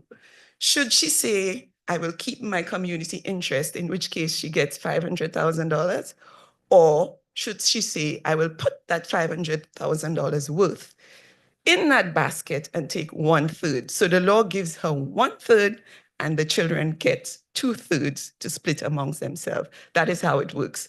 So it's a very smart mathematical or arithmetical exercise that a spouse or the spouse's lawyer has to do. Do you want that? Make a will. That's the answer. Make a will. So the next people to inherit, if there's no spouse, and the fancy language the legislation uses is capable of inheriting. So you make yourself capable of inheriting by taking those steps. Ascendants, so if there's no spouse, no children, then your mother, father, brothers, sisters, and nieces and nephews. If there are none of them, then you go to the next level, collateral relations, we call them, up to the 12th degree. And then you have irregular successions, and it's very strange, but an irregular succession is where a man dies or a woman dies unmarried. The law defines a single man as a man who has never been married. The law defines a single woman as a woman who is living separate and apart from her husband, or she has been divorced, or she's been a widow. There are consequences to that, serious consequences, so that if the gentleman has an outside child, for example, and, sorry, a child out of marriage, thank you, my lord, a child out of marriage, then so never say outside child, that's what we say in St. Lucia, a child out of marriage, then that child is disinherited even if his wife had previously died. Yes. Yes. You know, if he never had any children with his wife, who gets his assets when he dies? His brothers and sisters. Yes. Somebody sounds very happy about that. That is what the law imposes on you. And I will tell you something. Some people think if I write a will now, I will die. In 2015, I was flying to France, and I don't know if you ever heard of this Charlie Hebdo thing that happened where a journalist drew a caricature of Muhammad, the Prophet Muhammad, and they blew up the place, and Paris was on fire. I was flying out there, and I called two colleagues of mine. I said, come, I need you. They came. I said to them, this is my will. They took my signature, and I went to Paris. Like the people in Ice Age would say, and did you die? No, I did not. So making a will does not mean that something will happen to you afterwards. So we would encourage you to make a will, speak to your parents, make a will. And vacant successions. So if there's none of these people available, all of your assets go to the Crown. The Crown is the government and people of St. Lucia. So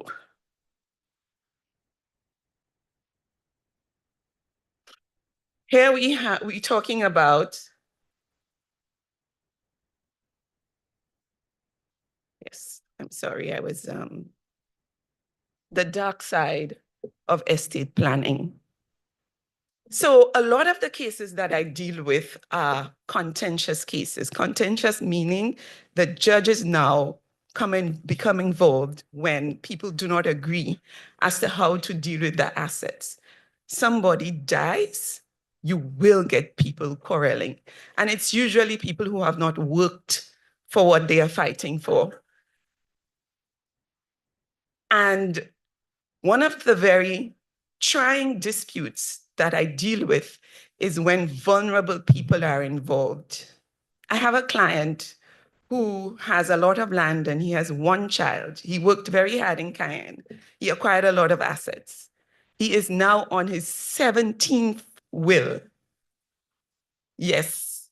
Why? Because he has one daughter, but he has so many other people in his life that he wants to benefit, that he makes a will every time someone falls out of favor with him. Yes. And he comes back to make another will if they're now in favor with him. So, and every time he comes to me, I remind him as he's walking out, which is my job. I say, Justice Fulgence, for example, remember, this is your will. You can walk out of the door and change your mind and come right back into my office. That is what a will does. Yes, it allows him to control what happens when he dies. So, in having this conversation with your family, I want you to remember, if any person is vulnerable, that is the elderly and the disabled in particular, you can't make a will for children, thank God. But vulnerable people are those people who are exposed because sometimes they can't help themselves. So remember those people, that you do not pressure anyone into making the will for you.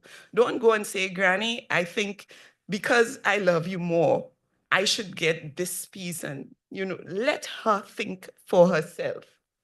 So Granny has 5 grandchildren there. Look at how all of them adore her. When they grow up, they get influenced by other people. They bring those influences into the home and secretly tell Granny, you see the little one, Ajani? Ajani doesn't really love you, you know. And Granny cuts Ajani out of the will. The law has processes to protect Granny and Ajani. And what the law says, if the person has want of knowledge and understanding, that means the person did not really appreciate what was happening. They did not know that perhaps I need to consider all 5 of my grandchildren and let them make their own decision as to which one they want to leave their assets for. Incapacity.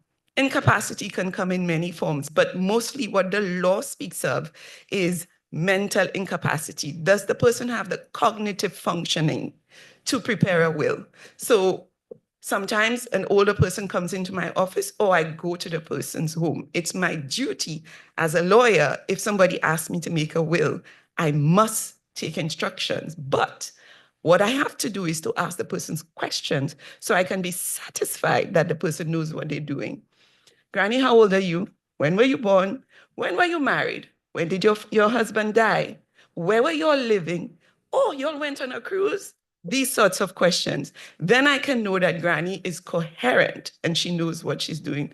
Granny, do you understand that maybe Feria went to live in Canada and she really just could not have traveled back at the time? It's not that she didn't want to see you. She just could not travel. These sorts of questions, you have to do a back and forth as a lawyer. So in a sense, maybe it's better to do a notarial will, because then you have someone who you can engage. But of course, you can do the holograph will and the English will. Undue influence, we were speaking about that, exactly that. You go and you whisper things to Granny about the other siblings or the other grandchildren. And of course, you have coercion. And coercion and violence and fear doesn't have to be somebody hits you. You don't give her supper. You don't give her breakfast. That's coercion, according to the law, because she's afraid that if she doesn't leave the things for you, then she will not live comfortably. Fraud, 2 lawyers go and they make a will and they say the person could not write. The person never appeared before them. If you are able to prove that, then it is a fraudulent will and the court will not recognize it as a will.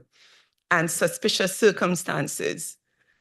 For example, my client who's made his 17th will, all of a sudden, he leaves me as his lawyer, no issues, no nothing there, and he changes his lawyer. That is very suspicious. Why would he change the person who, I believe I took over when he was on his 11th will?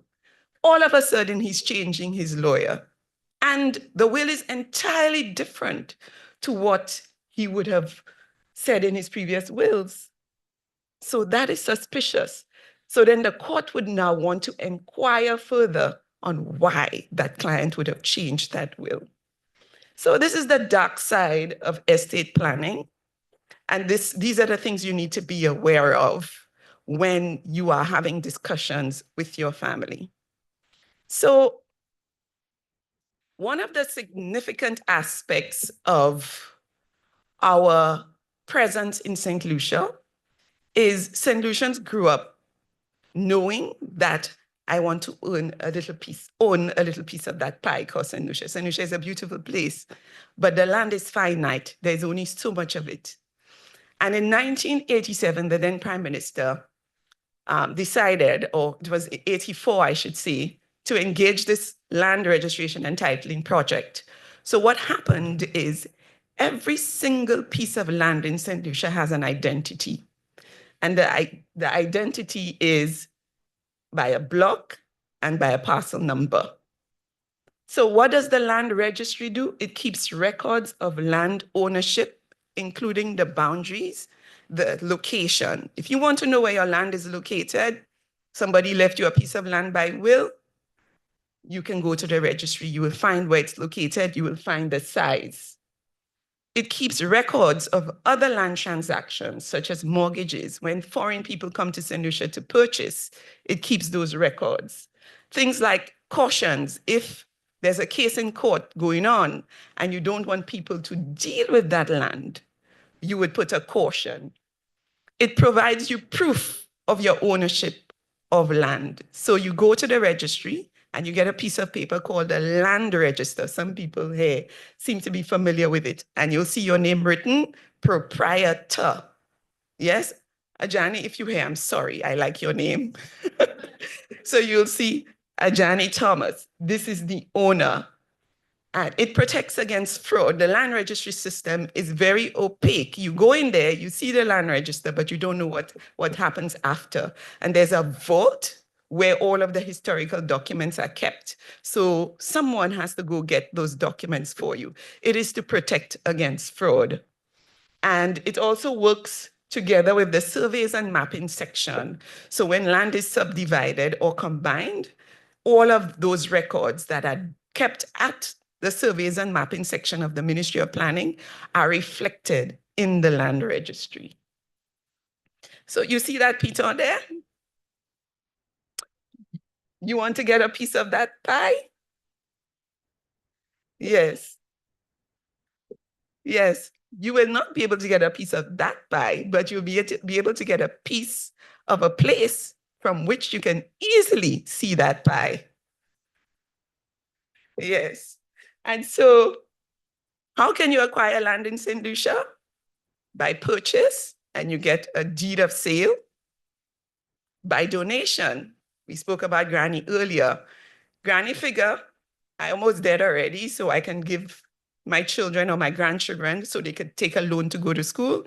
So she donates it to the children, she gives it. By transmission or judgment, you go to court, two people are quarreling. So the judgment will say the land belongs to that person, the court makes an order, and that's effectively transfers title. Or if the government acquires land, I'm sure you see published places that the government has taken a piece of land from someone for building a playing field, it does it by transmission. And inheritance, which we spoke about earlier. And the last one is prescription or long possession. Land, the law does not view, it's not like mangoes, it doesn't get ripe. It must be used, and it must be used to create economic growth in the country. And so some countries have decided, if you're not going to be using this land, you don't use it, you lose it. In some countries, yes, if you don't use it for 12 years, you lose it to a squatter, a person who has been here, who has come in. I think the Latin phrase is nec vi, nec clam, nec precario. That means you've come in here in the open for everybody to see. You treat it as if it's yours, and you don't use violence when you're coming in to get it. So another word in some countries is long possession. We call it prescription. And it is for 30 years you've been on that land. And what is the registration process at the land registry? You must have an instrument of title. And the way you do it will determine what instrument you use. An instrument is a piece of paper. And you go to the registry with that instrument. They do their thing in the opaque place at the back. They cancel the entry. You'll see a line across it. The registrar signs to say, I have seen the instrument of title, and this new person is now the owner. And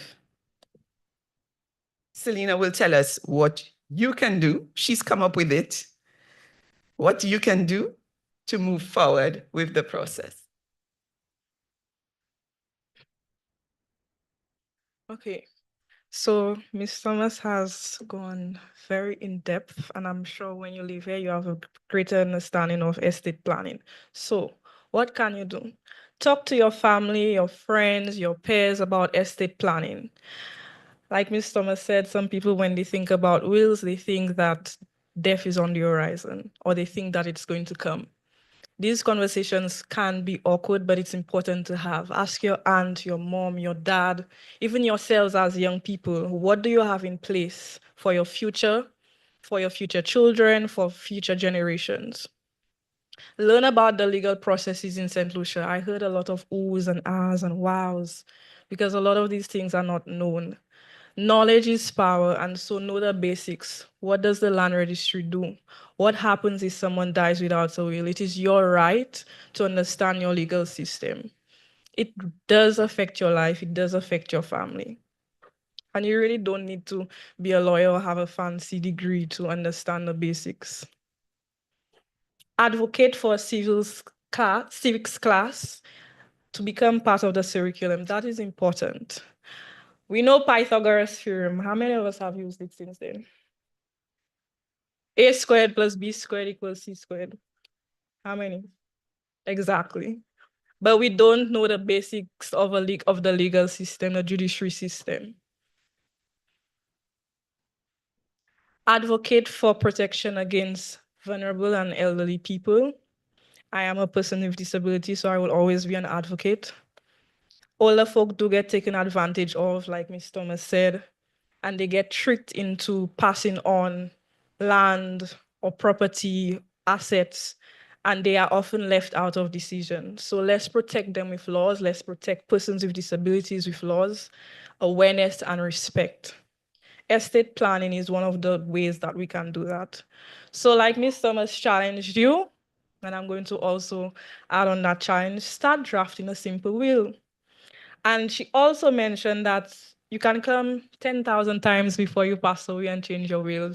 You write something today, John upset you. See me, I don't John in my thing anymore. I remove John, I put Jack. You can't do that. So yeah, thank you so much. And I'll pass on to this topic.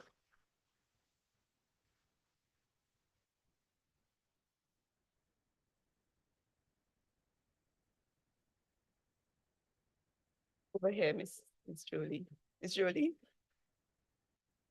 you take this side first.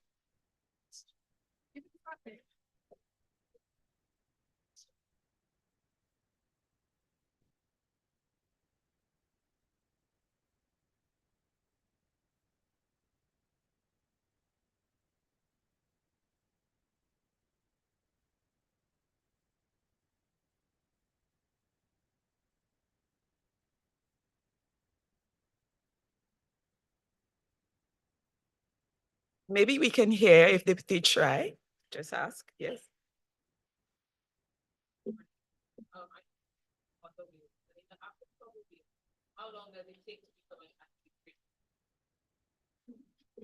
So with an administration, it might take you some time to get some of the documents. I have a lady who was married with no children, and so her heirs are her brothers and sisters. She died at close to 80, and we are taking a year to unravel her estate. Her parents were born in 1930 something. No, in the 1916s or whatever. So I have to prove that her parents have died, who her siblings are, and the millions of different names that people in St. Lucia carry. So it's taking me about a year to what we call getting in the estate, that is to get the assets, as well as identifying who the heirs are. We're almost there. That process from the date of filing usually takes about 3 months, unless there's something going on in the courts or if I've gotten something wrong and the registrar wants more information.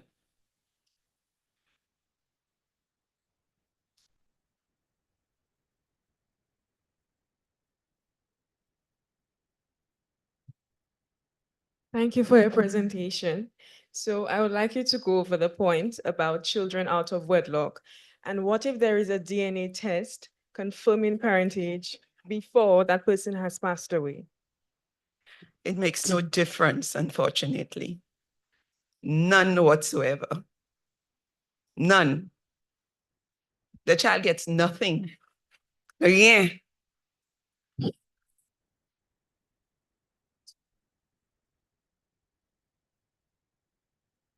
Yes.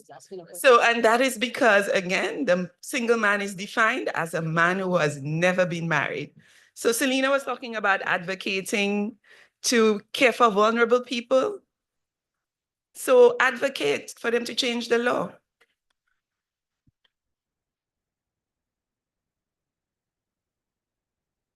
All right.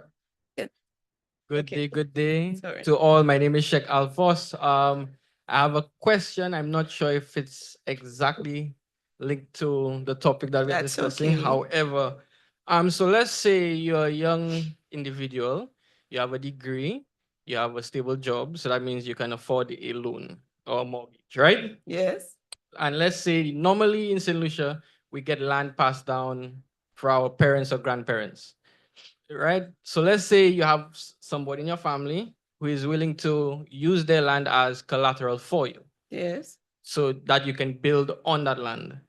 The issue I'm thinking when it is finally the loan is finally cleared out, who exactly does that property belong to? Does the structure belong to the person who owns the land or the person who paid for the structure? And hold on, and if the person who owns the land is going to now disagree or passes away without a will, how is that taken care of? Then you want free legal advice. Absolutely. It's a very complicated answer. You, as the person who took the loan, and you ask your grandmother to use her land as collateral, the bank is not likely to give you that loan, by the way, not anymore, because they're a little smarter than that. But you will have to show and prove that there's a trust involved. Remember, we spoke about somebody has the ownership and the other person is the person beneficially entitled. Because unfortunately in St. Lucia, or fortunately, once there's land involved, whatever is on the land attached to it, it belongs to the person who's the owner. So it belongs to your grandmother, although you put the money. But the court and our law, they're not that bad. They will recognize your interest, but it's through a complicated process. So my advice is don't do it. Don't do it. I have a question. You spoke about in the case of the person who does not have the cognitive ability Yes. to make a will. Yes. What would happen then? Oh, there's no will. The law treats that will as invalid. What I'm saying, okay, let me give a scenario. I have an aunt who was meant Free legal advice. No, I'm saying, I'm just asking. No, Because go she's ahead, not dear. able- I'm she just- does not have the cognitive ability to actually make a will. Yes. So what do you do then? She has no kids. Unfortunately, nothing. So all the It will money- fall. Remember what we spoke about? Intestate succession. It will go to her collateral relations or her ascendants, if there are any. Or if there's no one, it goes to the crown. Yes. Good afternoon. My name is Kevin Jabatis, Public Relations Officer. First, Hi. I want to commend Where am Miss I looking? I'm sorry. in the back. Oh, okay. Yes, Public Relations Officer. First, I would like to commend Ms. Selena Jabatis, which is a fellow board member, on her advocacy. My question is, if there is somebody with a chronic disability and that person, parent, guardian has passed, and that person, they left a will for them, how do you or your firm assist in helping that person with the will? There is only a caregiver and there's no parent guardian in the instance. So this time it's not free legal advice, it's legal aid or pro bono work, which we are happy to do. In my introduction, we said that we are a registered provider and we do quite a bit of pro bono work. In that case, the person is not capable of working, they're not capable of drawing any income. Unless, of course, I think we had a case years ago where there's a child who had cognitive challenges. So his parents both died before he turned 18 years, but his parents had a lot of assets. So the court had to appoint, well, before he got to a certain age, they appointed a guardian for him or a tutor. And when he became an adult, they had to appoint a receiver for him. What we can do as lawyers, not just our firm, as lawyers, we can assist in drafting the papers and going to the court and proving that that person has some challenges, and to have someone appointed, somebody trustworthy, who will not siphon the person's assets for their payment, because some people think, okay, I'm a receiver, it's a lot of work, I need to get paid a whole set of money. But to appoint someone who's trustworthy to provide the financial care for that person, to receive the person's assets, invest if there are a lot of assets, basically to deal with the finances. And the court could also appoint someone else as a tutor to the person. Remember what we spoke about? You can have someone responsible for the day-to-day care of the person, the disabled person, and another person responsible for the financial aspects. So that's the job a lawyer would be able to provide. He wants us to have a conversation. Let us have somebody else. Good afternoon, everyone. I just wanted to ask a question in regards to, I just wanted to ask a question in regards to in the land perspective of everything. So in my situation, if there is somebody that's in charge of a particular property whatsoever, and there is maybe 3 persons on the letter of administration, let's say there is persons that has been squatters on the land for more than maybe 20 or more years. In your legal perspective, what can I do? Because basically it's family land, but the squatter has been there a very long time, and every time you go to them, they always saying, okay, they have papers for the land, but they don't show any evidence or proof. So I wanted to ask, in your perspective, what can I do as a young person? Let's say my mother passed on the land to me, because right now it's really a hassle to learn more about the land property, the block parcel number and all these things. So I wanted to know, in your perspective, what you can tell me as a young person, what legal actions or what can I do in order to tackle that issue? Because let's just say, for instance, my mom passed away and I don't know whether land starting or ending, and there's so many different projects coming and build on the property. Yes. So can you give me advice as to, as a young person, what can I Yes. do, or what can I, This time she didn't make any joke about it. I want you to give me legal advice today. Your situation is very complicated, and I'm hearing things about, okay, the land is family land. Sometimes they say the land is family land, and the last time this land had any owner was in 1940 something. Yes, and then my grandmother gave me there. But later on, you found out that that land never belonged to your family. That's right. So it's a very complicated question to answer on the fly. And what I would advise you to do is to see if you can get a lawyer who can assist. Your situation, you can probably start with the legal aid clinic, and they might refer you to someone who can probably sift through those papers that you have and see how they can help. You're welcome. Go ahead. Thank you so much for this topic is so amazing. And thank you so much for the work that you'll do on legal aid. I'm sure you can. I'm not with the legal aid. I'm just a provider. They refer cases sometimes. Okay. Yes. I love the work that you do, and you can understand why. So, one David Henry has a child with, let's say, one Courtney Hippolyte. And that child is only 5 years old. Now, David Henry jumps on a plane to some summit and he signs a beneficiary form. The plane happens to crash, and 60% of that goes to the 5-year-old Daniel Henry.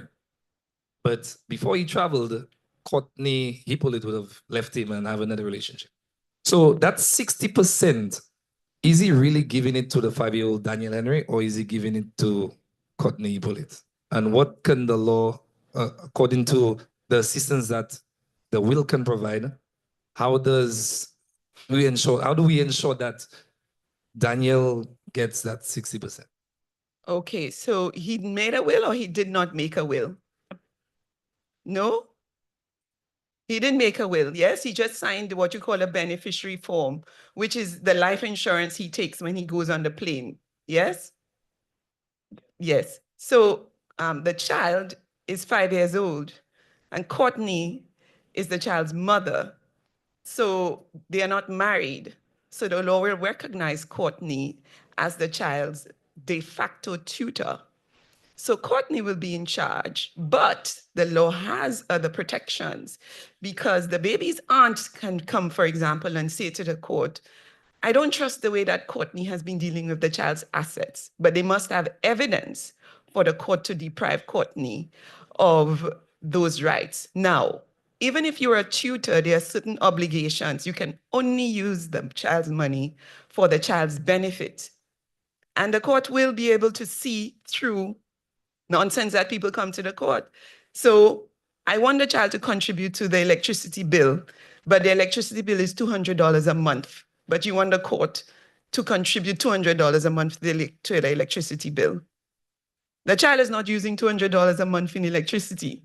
So there are things that the court will do to protect vulnerable persons. Yes?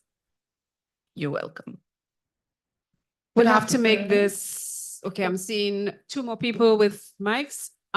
Okay, so 2 things. So we want your questions to be more policy type, not individual cases. We really can't accommodate. Let's be realistic. We'll never go home. Plus, we'll be swiping your card outside when you leave.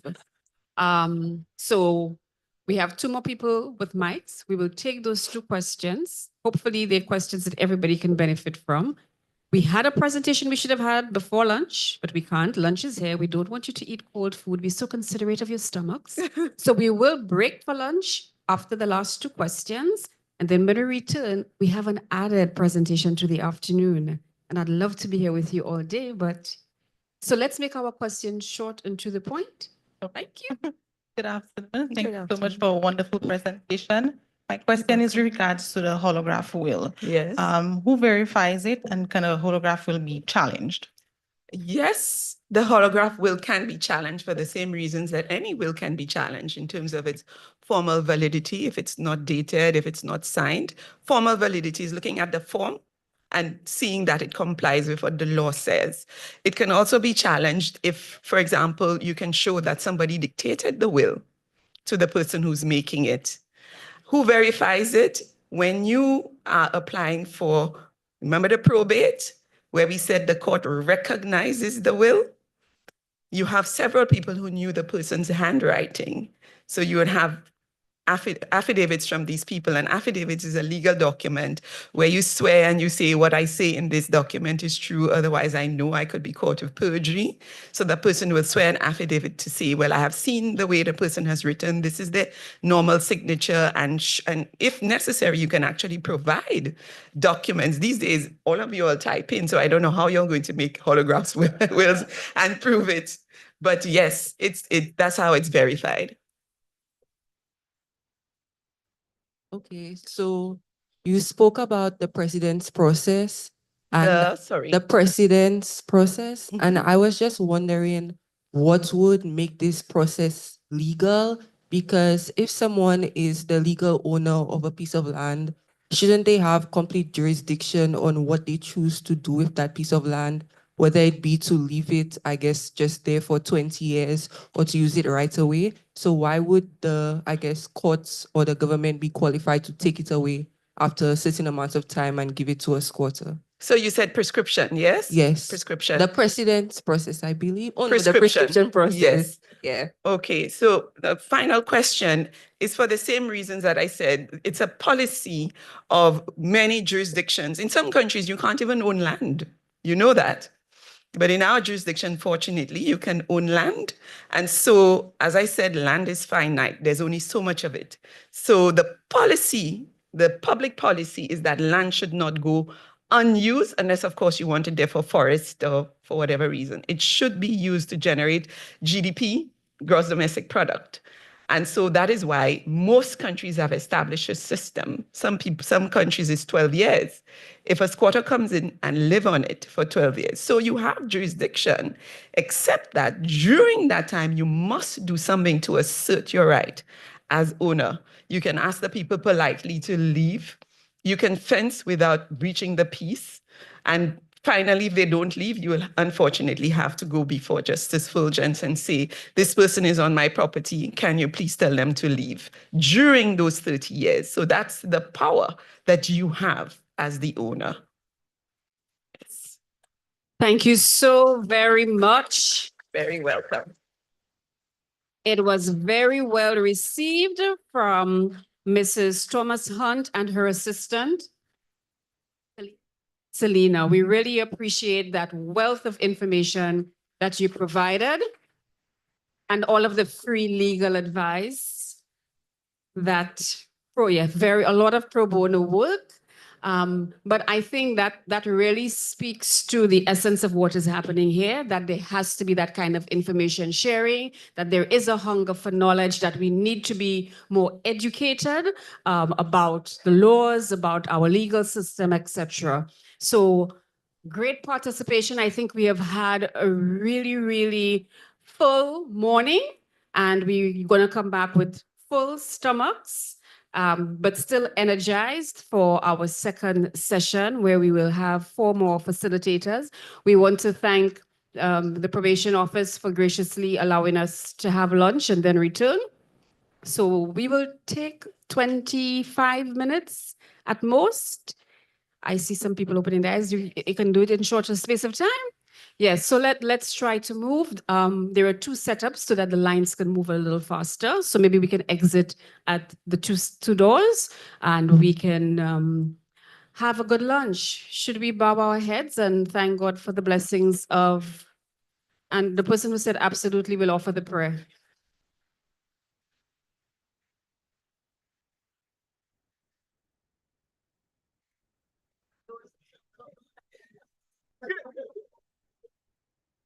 I promise I won't campaign over the prayer. Can we all please stand?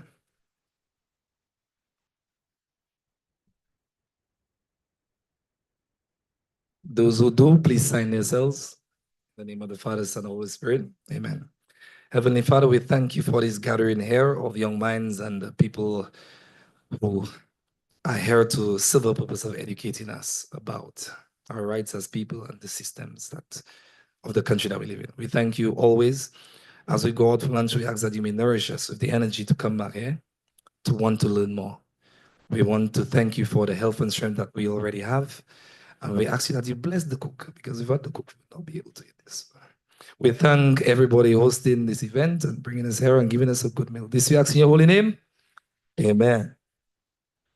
Bon appetit.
Look.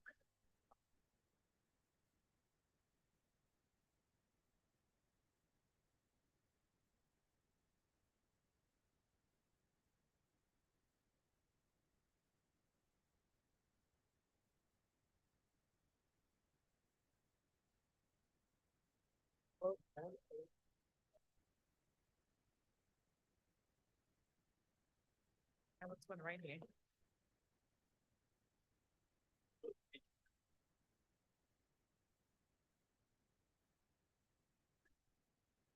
I don't know. It came out good.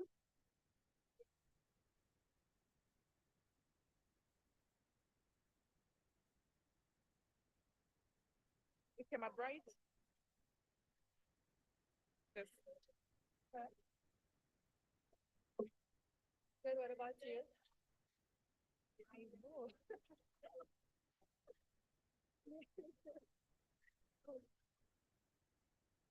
Okay.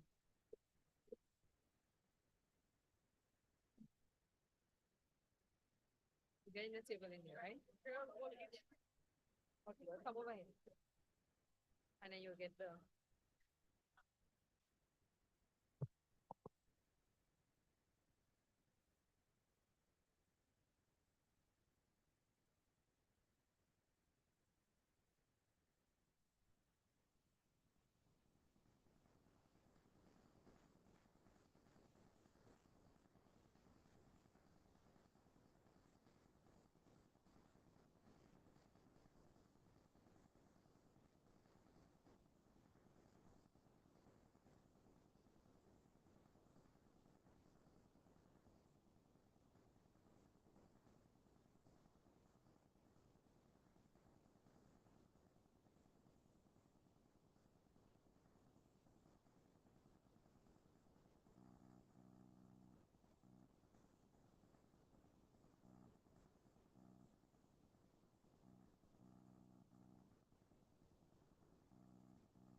Testing. Great. Welcome back. If you can hear my voice, we're resuming. And so the people who are earliest back will have an opportunity to win those prizes. I'm not catching you off guard, huh? Yeah. I'll give them a little time to come in. But I am going to allow those here first to have first dibs at one of the prizes. You still have to answer a question, though. Mr. Brissett, could you get them back in? Could you get everybody back in? Or they're saying no? Where are one of our helpers? One of the ladies helping with the mic, none of them here. They're still outside. It is warmer. I heard that they are working on it. So hopefully we should get cooler. But you know, it's just all of those warm bodies in here generating our own heat as well.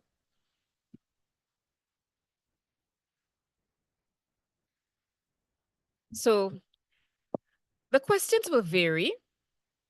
You know, sometimes we will say they're really easy.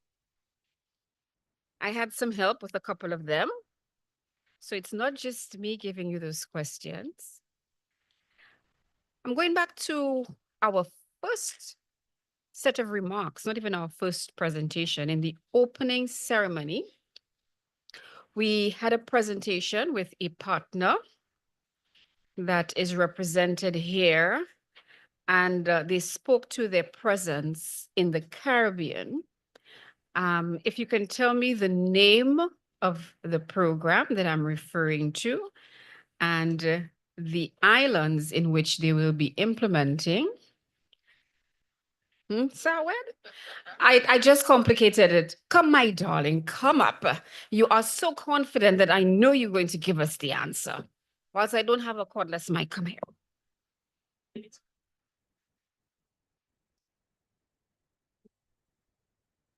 Justice strengthening program for the Eastern Caribbean, and it will be in St. Lucia, Dominica, St. Vincent and the Grenadines, and Grenada.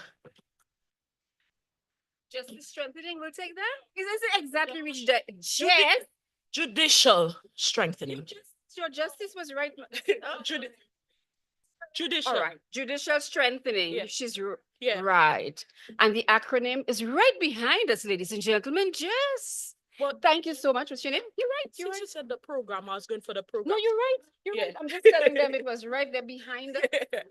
So, Miss Archibald, I invite you to make the presentation for us. For photo ops. The photographer in the house. I'm catching everybody I've got. In it, boy. Rajan, could you just take a quick photo for us? Oh, sorry. Well, there he is.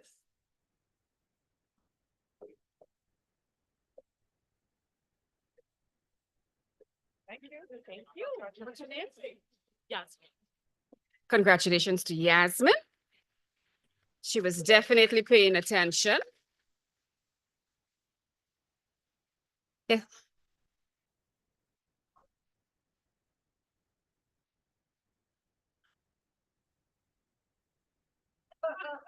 You want transparency?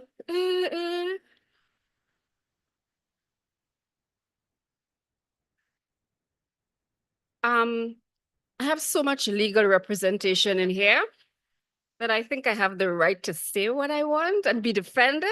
I don't know if that works. I don't know that that entitles you. I'm just playing along with you to get us excited. You see, now you know I prefaced my remarks earlier by saying that you were intrinsically motivated and you didn't even need this, you know, to be paying attention and responding. But I believe they are all Amazon gift cards, apart from the jazz ticket I didn't see yet. Chief Justice, I need you to follow up on that for me. I haven't seen the jazz ticket. Yeah, a little Amazon gift card. Before the tariffs hit us, use it, huh? Because it might be worth nothing by then. Yes. it looks like most everybody's in here, but let's just do one more prize before we get to our next presentation. Now, the other one had, I tell you, I wrote a whole test. So let's see if I can, yeah, given the nature of this event, I would like someone to name 2 public education strategies that the Eastern Caribbean Supreme Court is using to promote the CJ's agenda. Chief Justice, I don't think I can use acronyms here. He, did you just raise your, okay. Chief Justice gave you an education about the court, but he also spoke to the education strategies that they're using. He named a number of them, and he actually named 4. I'm asking for 2. 2 public education strategies they have used, they plan to use. You're showing me your hand. Oh, there's a hand. If you can get the mic, then you can go to them. Let's see if she knows. Yeah? No, let's say on the other side. Sorry.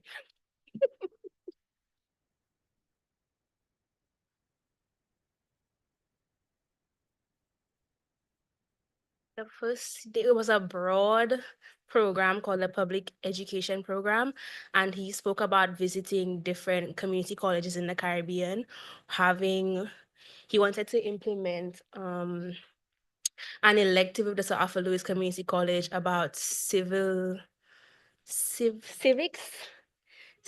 or civil something, and he said they were working and he said they were working towards implementing debates with the different community colleges, and he was speaking to them about things like that. Yeah. So you remember? No clap? That's not it? That's one. I'm not even conferring if the chief. Stay there, Babu. Stay there.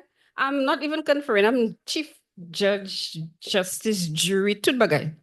So strategies. So she identified 1, that they visited the community colleges across where? Let's get it right. Not the Caribbean. Give it to me right. The Eastern Caribbean. The Eastern Caribbean, don't get too involved. So that's 1. The second one have a lot of things in it. Civics course, to me, that was you with the civics course. He did mention that they plan to do. So that's a strategy that they want to implement. So I'll give it a prize. Come on. I'm just being difficult. For expediency. You tried your best. Congratulations, Jada. I didn't give it on the brain. It's the old age. So, and trust me, I have so many questions from just the Chief Justice's presentation. So there will be more, but I want us to move into our afternoon session. Everybody's well, you hydrated. No ethnic fatigue is going to come over us this afternoon. We declare that because we will be alert and definitely engaged in our next presentation, which deals with the role and function of the Department of Probation and Parole Services. And I see a table of very young, energetic people there. And the presentation will be delivered by the director, who is Mr. Cuthbert Henry. He has 25 years of service in the criminal justice area. He holds an MSc in public sector management and a BA honors in criminology and criminal justice. He was a probation officer. He was first certified as a police constable in the Royal St. Lucia Police Force and has over 14 years, he went from probation officer to assistant director. And as of 2024, he serves as the director. So congratulations to Mr. Henry. Round of applause, congratulations. Mr. Henry is a founding member of the Caribbean Association of Probation and Parole. He's spearheading transformative changes at the Department of Probation and Parole Services in St. Lucia. He trains his team in cognitive behavioral therapy and is implementing sexual offender screening and assessment alongside expanding victim support services. Very significant. Mr. Henry has significantly impacted youth justice as a consultant for the Youth Recidivism Reduction Program funded by the Caribbean Development Bank, where he created a collaborative framework for out-of-school suspensions and youth diversion. As the technical specialist for the cabinet-appointed Child Justice Committee, he has conducted research that led to the establishment of the Child Justice Unit within Probation and Parole Services in St. Lucia and authored the committee's influential final report. I can go on and on about his credibility, but I will say to you, currently, he is leading the implementation of the parole system and overseeing juvenile justice processes under the Child Justice Act. And he is marked as a key figure in this field. Ladies and gentlemen, please help me welcome Mr. Cuthbert Henry, the Director of Probation Services.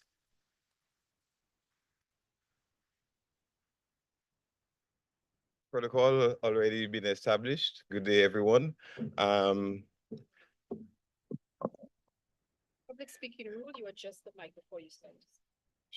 Surely, thanks. You can blame my secretary for all those things that were said about me. I'm not even sure that I recall that I am participating in some of those things. And my approach today, and before I say anything, I know some of the judges here and some of the other persons in the criminal justice system and the judiciary as a whole would probably say the same thing that Justice Phillips said when he said, "You, the director of probation, never met you before." And it's because of how we have been transforming, how we are now at a stage where we are doing a lot of internal reviews and capacity building so that we could deliver the services that are needed for the type of situations that we are seeing in the country. And so in keeping with that ethos, the approach today is to bring in two members of my team. I believe in putting power where the knowledge is. And in as much I may know all of those things about what we do and what we intend to do, I would invite Ms. Shana Innocent, who is the parole officer who's coordinating, helping me coordinate the parole unit, and Mr. Jermaine Alexander, who is acting assistant director, to guide the presentation. And I will step in if they faint or something. Yes? So, Ms. Alexander and Ms. Innocent.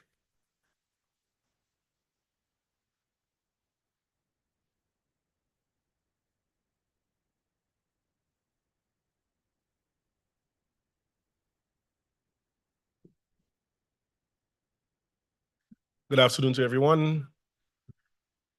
That's it, clicker. This one. Okay. I am very certain this afternoon, if I ask, well, I'm very certain that when we think of the judiciary, we think of anything legal, we think of the lawyers, we think of the judges, we think of the magistrates, etc. But let me ask this afternoon, as part of the presentation, how many persons have heard about the probation officer? It's a lot. Okay. Can somebody quickly tell me what does a probation officer do? They probate. All right. Okay. I ask because many of the times when we perform our function as probation officers, when we get to communities, we would the question we would get, they're probation officers? What do you guys do? We are, I'd like to think, helping hand to the judiciary, and hopefully the presentation would show that this afternoon. I figured I'm not very young anymore, so make sure I use this. I think we need to start, first of all, with respect to what we do as probation officers, and it can be summarized with these things. We promote community safety and rehabilitation through effective supervision and support.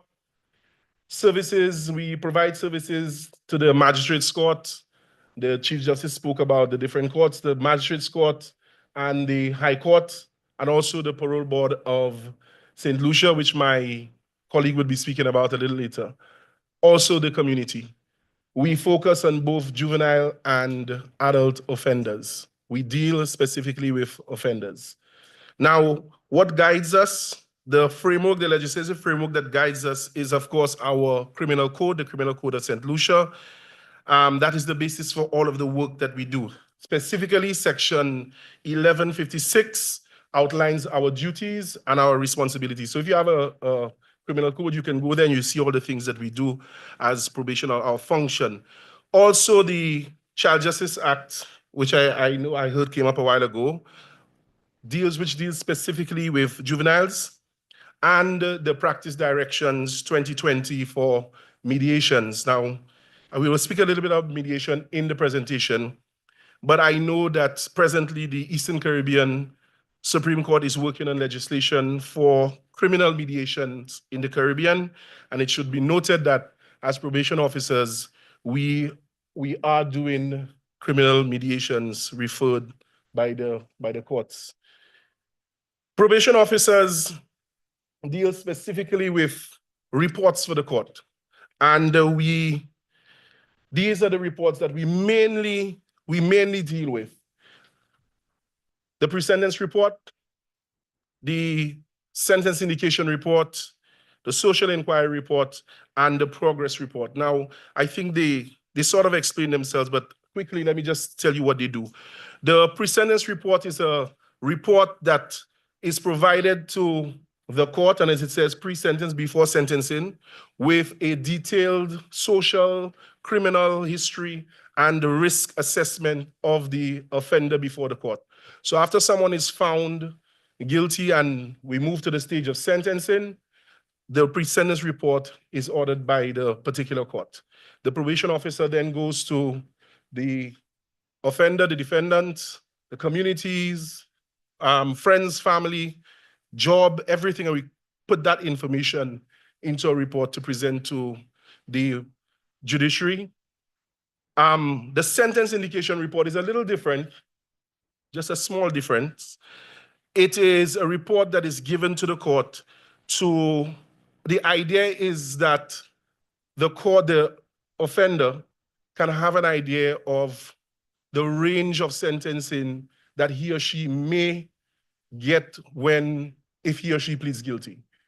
That's the sentence indication report. It allows for a more informed plea by the person before the court. And the social inquiry report, which is most times is done for juveniles. This report delves into the family history of the young person before the court, the family dynamics, educational background, social influence. It provides a holistic picture of that young person before the court. You should come in now. My director was just reminding me, and also for persons who have cognitive issues that's before the court. Adults, not juveniles. So you have an individual before the court, and the court, at the High Court, for example, or the Magistrates Court, and they would ask for a social inquiry on a particular individual, okay? The progress report, just as it says, again, it's a report that gives an update of a juvenile in the system, a juvenile that is before the court. So the probation officer would have to, as a matter of fact, one of the officers just WhatsApped me this morning too, and he said to me that he's in Dennery because there's a juvenile, I think, at the police station that he must go and check on to provide a report for the court. So it just gives an update to the court, what is going on with Jack, what is going on with Jill. Next slide.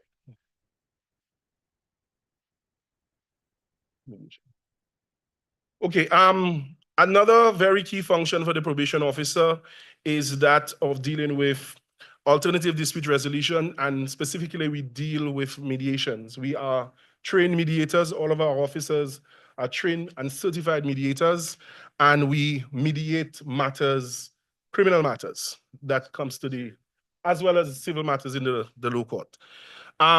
Mediation is basically a voluntary process where a neutral third party, that's the mediator, probation officer, helps individuals or parties to meet to get to some mutually agreeable solution.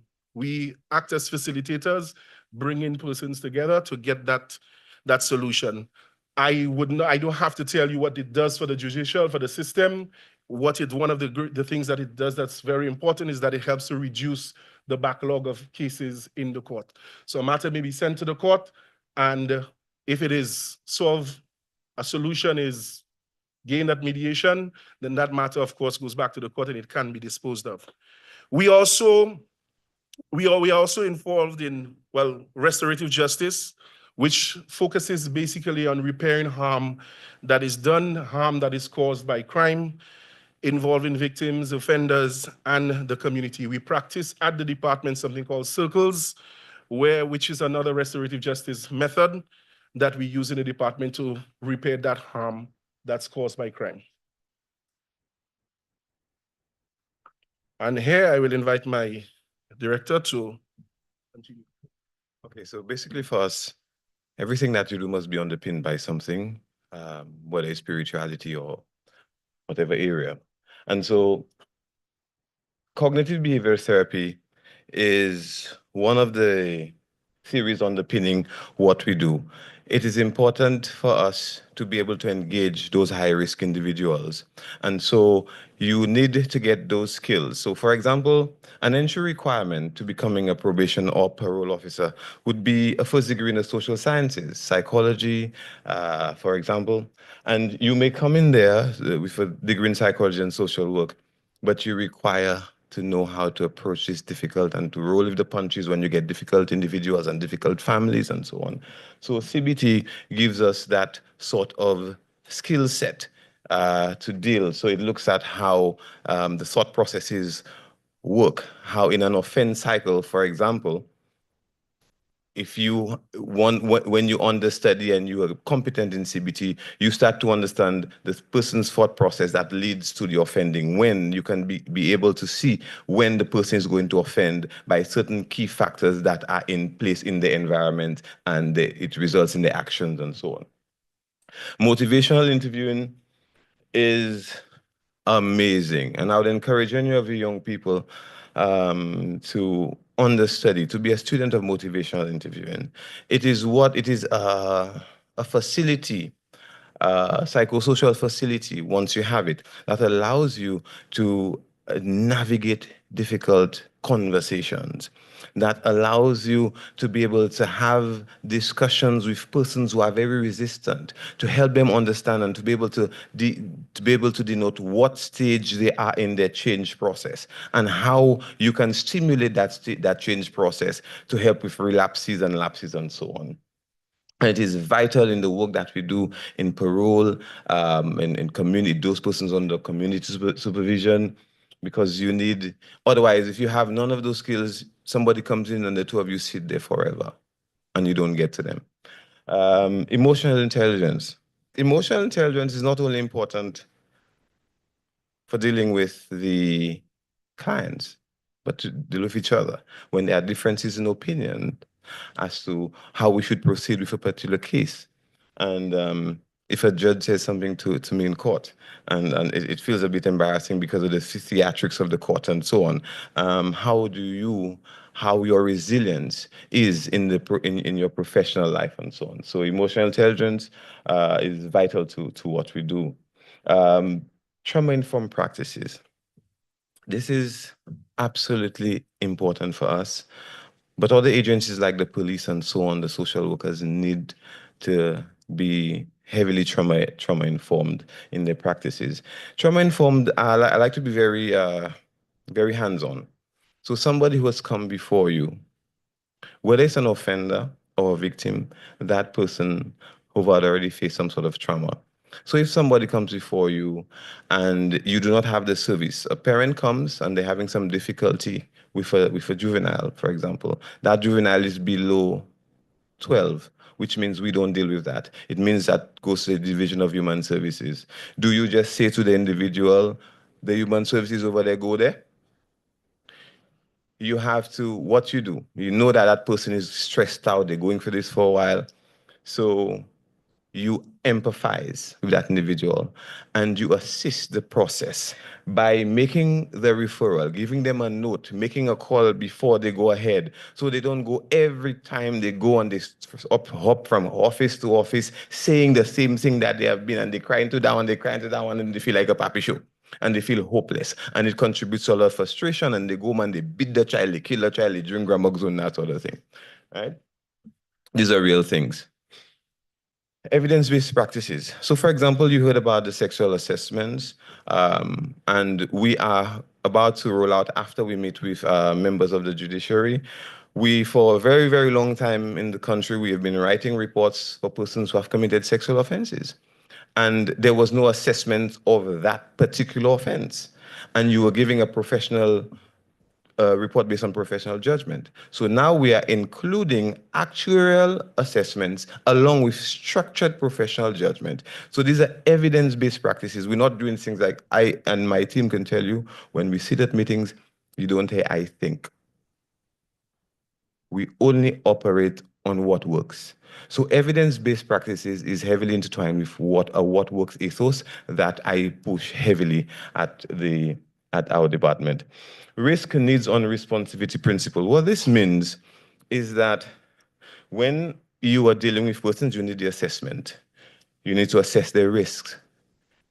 You have to know the needs that they have. So the rapist, how he became a rapist, what his needs are in terms of dealing with his cognitive ability, dealing with his trauma. And the responsivity aspect of it is whether that person has any impediment to receiving the treatment that is necessary for the change to take place. So can they understand? The responsivity can be things like language. If we have a Colombian, can he understand English? If we have somebody who has been in the hills in certain parts of our country and we are bilingual and that person does not understand the English, if that person has a level of autism that affects them, these are the things responsivity speaks to. Okay, so I think that's it.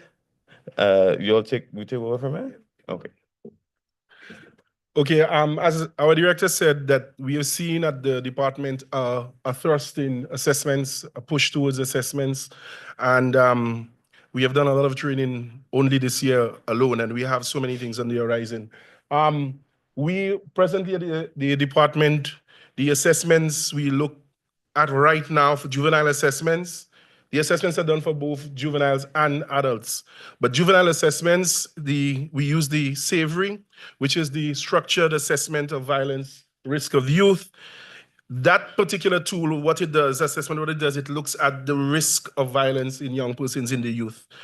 We also use the MAISY, which is the Massachusetts for reoffending. The Massachusetts Youth Screening Instrument version 2, which is a mental health tool. It screens mental health challenges and mental health issues.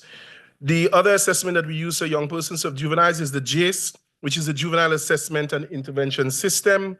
It provides a more comprehensive risk assessment. The Department of Probation and Parole acts as the central location for these assessments. These assessments can't be done anywhere. There are prescribed places that it must be done, and our department serves as that central location. CBT, I think my director spoke on CBT already. Cognitive behavioral therapy for working with offenders. It is used to address cognitive distortions, and it promotes positive behavior change. We were trained in another sexual offender tools, Static 99R, the Stable 2007, and the Acute 2007. And all of these are risk assessments tools that are used for sexual offenders. Okay, community service orders. Now, normally when we think of the court, a lot of the times we think of, well, the criminal court, we think of custodial sentences. There are sentences, community sentences that are given, passed down by the court, and these are some community orders. It's an alternative, of course, to incarceration. The community orders they provide an opportunity for offenders to make amends to the community while developing valuable skills. It also helps to divert individuals away from incarceration. Some time ago, what used to happen is when an individual is given community service, what would happen is that the person would come in and then you just tell him, well, okay, we have something for you to do, go by, maybe by the city council, cut grass, dig drain, do some sort of thing like that, giving back to the community. And I must say that it's done for non-profits. So you have like churches and of course government institutions, not for private citizens. Okay. So a long time ago, what used to happen is that, like I said, we used to send people, the probation would send people to different cut grass, that sort of thing. Now what we have been doing, when we get somebody for community service, we would sit with them and have an interview, look at them and see what it is, what skills, what it is that they can actually give back to the community. There was an instance once where we had a gentleman who was a university graduate and he was given community service. And after sitting with him and discovering that he was a university graduate and he specializes especially in, I think it was economics and accounting, those were his two areas. What we did, we actually placed him at a school to give after school lessons to Form 5s in the areas of economics and accounting. So we utilize, we look at individuals, look at their skills, and then we place them accordingly. Ensuring their risk is not. That's correct. After ensuring that their risk is not very, very high. Okay? So we would not take, for example, someone who has a sexual offense and place that person at a school. We would not do that. All right? Just making sure you know that. We don't do it on our own. We partner with a lot of different agencies. And I know my director would not be upset with me if I put in a soundbite for a particular place, which I will do. Right now, we are collaborating with the Drug Education Counseling Services of Barbados, so we're trying to establish a St. Lucia chapter. That's in the advanced stages, and hopefully sometime very soon, that will be launched. We also use the National Enrichment Learning Unit. There are times that the court would ask that an individual acquire some sort of skill. After reading the pre-sentence report, they realize that this person doesn't have certain skills. And we would refer that individual to the National Enrichment Learning Unit to learn some sort of skill. Of course, CARE is another place that we use quite often. The NSDC, the National Skills Development Center, St. Lucia Social Development Fund, which we partner with, and I know my colleague will speak of one of the programs that we use. And of course, at schools, we do interventions at schools. We go to schools. There's a particular school on a yearly basis, they ask us to come to do work with mediation for their prefects and their peer groups. But if you notice, I deliberately skip one. Did you notice which one? I don't have an Amazon prize. Crisis Center, and I'm going to put the soundbite in. Crisis Center has been a tremendous help to probation services. And I know they're going through a transition right now because they're actually looking for a place. And if there's anybody in the room who can influence that, I would strongly ask that you do. The Crisis Center, when we have young persons who are referred by the court, they're referred for counseling, they're referred for life skills, for you name it. Crisis Center, their doors would be open to these clients for free. And that's the issue that we have. A number of the defendants that we have coming to us, they cannot afford these things. And it's an order from the court. And Crisis Center has been filling that gap. Unfortunately, they're going through some struggles in terms of place, and I hope somebody can do something about that. That's it for me, and I will invite Ms. Innocent. Okay.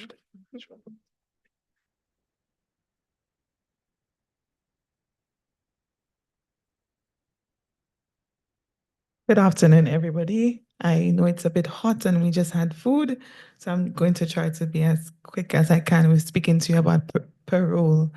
So again, my name is Shauna Innocent, and I am a parole officer with the Department of Probation and Parole. And our parole aspect of our department is fairly new. We started making some great strides from 2020. So we've recorded a lot of successes, even as a new part of the department. So parole essentially is the release of an inmate from the Bodley Correctional Facility in which he or she is serving a sentence, and to place him under the supervision of a parole officer whereby he or she is permitted to spend the remainder of their sentence outside of the facility.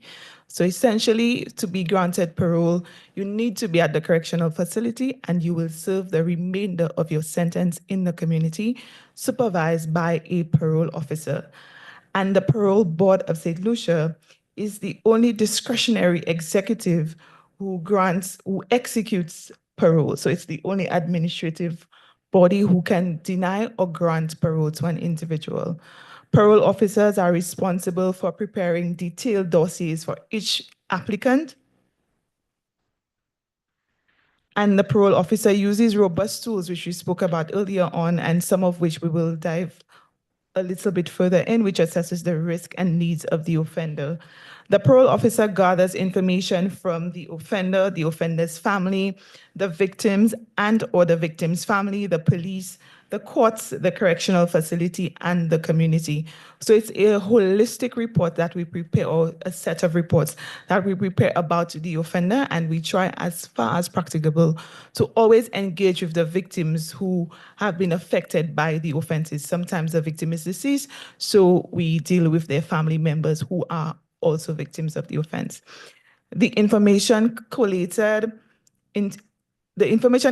is collated into various reports, which form part of a parole dossier that is submitted to the Parole Board of St. Lucia. And the Parole Board of St. Lucia, like I said, is the administrative board who grants or denies parole in respect of an applicant. And the Parole Board of St. Lucia comprises 7 members from different professional backgrounds.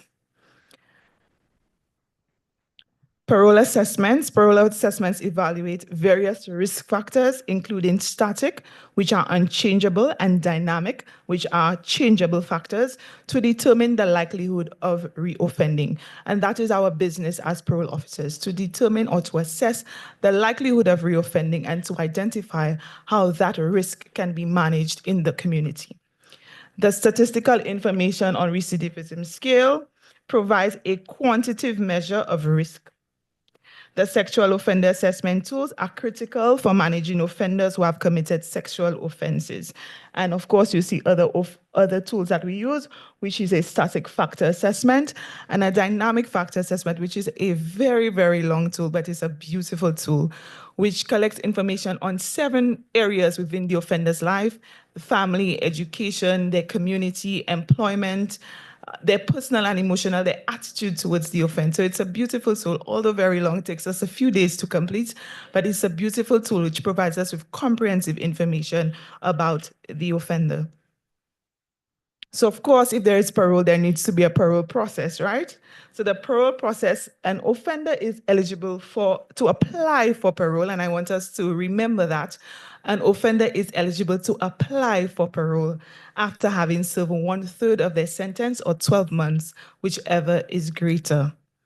So that means that even if they've applied for parole, it's not automatic that parole is granted, and we get that all the time, right? So they need to go through a process before they can be granted parole. For persons sentenced to life imprisonment, their sentences are supposed to be reviewed after having served 15 years of their life sentence. And that's also the case for persons whom their death sentences have been commuted to life. And the Chief Justice spoke about that a lot this morning in terms of death sentences that were commuted to life. So step 1 of our parole process is that the individual submits the application, and at that point, after the application is assigned, the parole officer has the beautiful opportunity to meet with the offender, to have discussions with him where we explain what the parole process is. And at the point of explaining the parole process, we ascertain whether the offender wants to continue with the parole process. And we've had instances where the applicant will say, "Mr. I don't want to be supervising the committee. I just want to serve my time. I'm not interested anymore." And they will deny to be part of the process. But it's a completely voluntary process. It's not forced upon them, but it's encouraged through some of the underpinnings that Mr. Henry spoke about, like motivational interviewing, where you show them the benefits of engaging in the parole process. If the offender agrees to participate in the process, we begin what we call the information gathering phase. And at that point, we collect information from a number of agencies. And we collect information from interviews, like I mentioned earlier, with the offender, the offender's family, the victim and the victim's family. We collect a lot of factual information from the Criminal Records Office, from the Director of Public Prosecution's Office, from the High Court, from the Magistrates Court as well. And these things provide us with information that we use to place in the parole dossiers which we present for the board, to the board, sorry. A key aspect of gathering information for an applicant is to have conversations or discussions, interviews, whatever word you would like to use, with persons in the community. But it's not just a haphazard conversation that you're having. You get from the community what's their view of this individual before them being released on parole in the community, and see what that works, what's the community feedback.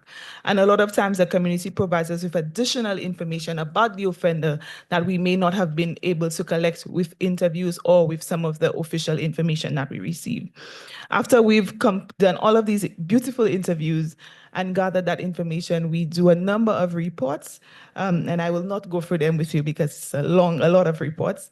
And we put all of these reports together along with the official information that we've gathered, and we submit these parole dossiers to the Parole Board of St. Lucia. When the Parole Board of St. Lucia receives the dossier, of course, they will have additional discussion as a board, and a parole hearing is scheduled. When the parole hearing is scheduled, the offender gets an opportunity to be at the parole hearing, where he will be asked questions by members of the board, after which point the parole board will make a decision, sometimes right away, sometimes after a number of days, a number of weeks, whether this individual should be granted or denied parole. The victims are also a key aspect of our parole hearings.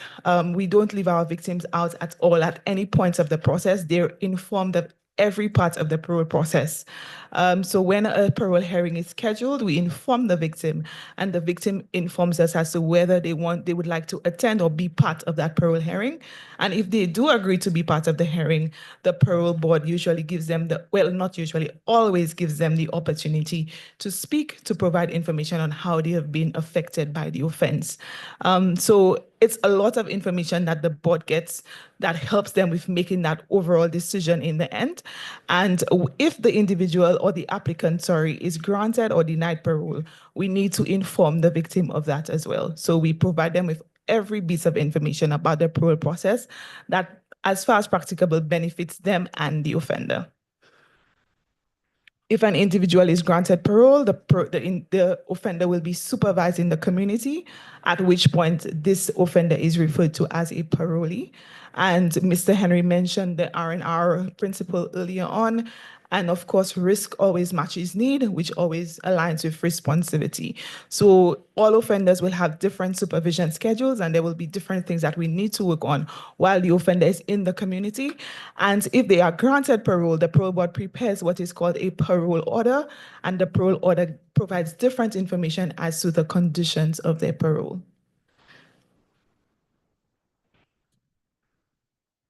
Yes. A new aspect, something new that we've been developing since Mr. Henry has become the director of our department, is to create a visual which maps out the work that we do with offenders from the very point of interaction with the probation and parole department, whether it be on the side of probation, so if the person is given probation, what happens at the probation aspect, and if the offender receives a custodial sentence at the correctional facility and that sentence is 3+ years, what happens at that point? And at that point, we as parole officers, we work with the offender at the facility to assist with that, with helping them with go through programs and structures that manage their risk. So at that point, we would prepare what we call a correctional plan, which details what will happen with the offender during their time at the facility. And of course, whatever is prepared for the offender is prepared with the offender, right? So we always have interviews, discussions, and with the correctional facility. So it's a very tiny image, but it's something that we've developed. So one aspect of it speaks about probation, and one aspect of it speaks about parole, and it encompasses all of the clients we work with, juvenile offenders and adult offenders. So we're not leaving anyone out. So it's creating that sort of map which tells us what needs to happen with the offender from start to finish. Thank you. I hope I can do this in 3 minutes. So one of the requests in our presentation was to look at strategies for assisting local youth in crime deterrence. Now, I want to warn you that this is not, we are a criminal justice agency, and so we are not we don't work at the very early stages where we would prefer to work with people from 5, 6, 7 years. And so it is in that context that I present the strategies. So when persons are involved in criminal justice, within the criminal justice system, what we do at the primary level, one of our strategies, we have education outreach. As you heard, we go to schools, we run small groups. When we can, we refer the youth and family to agencies. We are extremely inundated. We don't have the time to facilitate a lot of the things that are necessary that the court may ask. So we outsource. And that's why you heard about crisis centers so much. And it's important for youth and family to work, because you work with the child and you send them back in the home, and there are cases where the mother may nail the child's ears to the plywood in the house, and all sorts of foolishness that you hear going around. So it's important to work with both of them. Mediations and other restorative practices, the circles that you heard about, we do this. We're trained and certified. We're very competent in doing that. And so we run this as and on the primary level. Primary level, because it is one of those places where you can, for us, it's early, okay, in our sense. And on mediations, I tell you, we do about, over the last few years, we do about 300 mediations a year. About 300 mediations there in the island. We are with the Center for Criminal Mediation. Community adjustments, what community adjustments speak to is if the police officer, if Inspector Zachary here is called to a scene, there's some child stole something, an arrangement can happen right there. The person can decide not to go to court and want to have some sort of restoration happen right there, and that can be monitored, and it doesn't proceed to the next level of charging and so on. So it's sort of a pre-charge diversion. Second, on the secondary level, the person probably has already been charged and so on. So diversion can happen authorized by the magistrate. I haven't seen the High Court perform much diversion, but we probably will be having some of that soon. And then those persons will be supported. Now, anybody who works for those of our department, we try our best to work with them. So our supervision is not just you come in and sign a card and go. We try to do them. That's why we use the motivational interview and so on, to have these deconstructive conversations and goal setting and so on being done with them. But remember, secondary is the person who had already been charged and gone through the court system. Therapies, some of us are trained in aggression replacement therapy and anger management, and we put some of our clients through those regimes to see if it can bring out or simulate some level of change and dissipation of their criminogenic factors.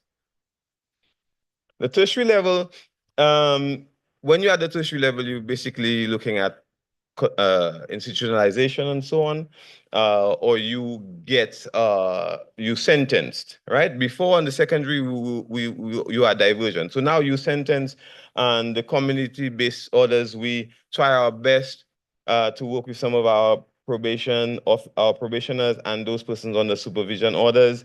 We do one-on-one or refer persons to one-on-one and group therapies. Yeah, and then our clients have the option to pay for therapeutic services if they can afford it. So thank you very much, and I hope we were able to help you see what we do in our very tiny world.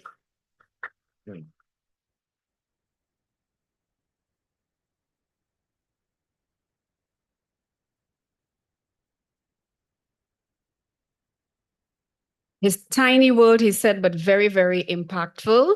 I think the probation office needs another round of applause. So 2 things, because of our constraints in time and also because of the temperature inside of here, we will do at least 2 presentations before we do questions. So if you had a burning question for them, please write it down. I don't want them to miss that opportunity. I can tell of the change in that department. It seems to be more data-driven, more scientific in their approach, and I have great appreciation for that.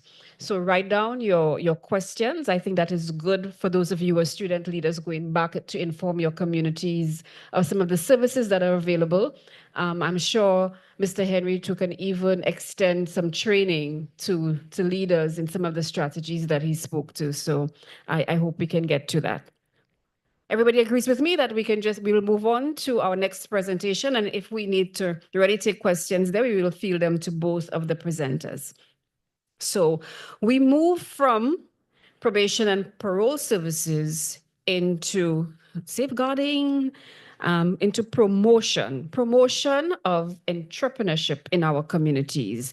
And to do this presentation, we are going to invite the acting registrar of Registry of Companies and Intellectual Properties, and that is Ms. Tamara Mathre, who is also a lawyer, an accomplished lawyer, who's been practicing in St. Lucia since 2018, and she's currently serving as the registrar acting of Registry of Companies. She has extensive background in corporate governance and regulatory compliance, and she plays a pivotal role in overseeing the registration and regulation of companies, ensuring that they adhere to the legal frameworks established. And she has built her career on dedication to enhancing the integrity of company registration processes. So, ladies and gentlemen, please welcome Ms. Tamara Mathre.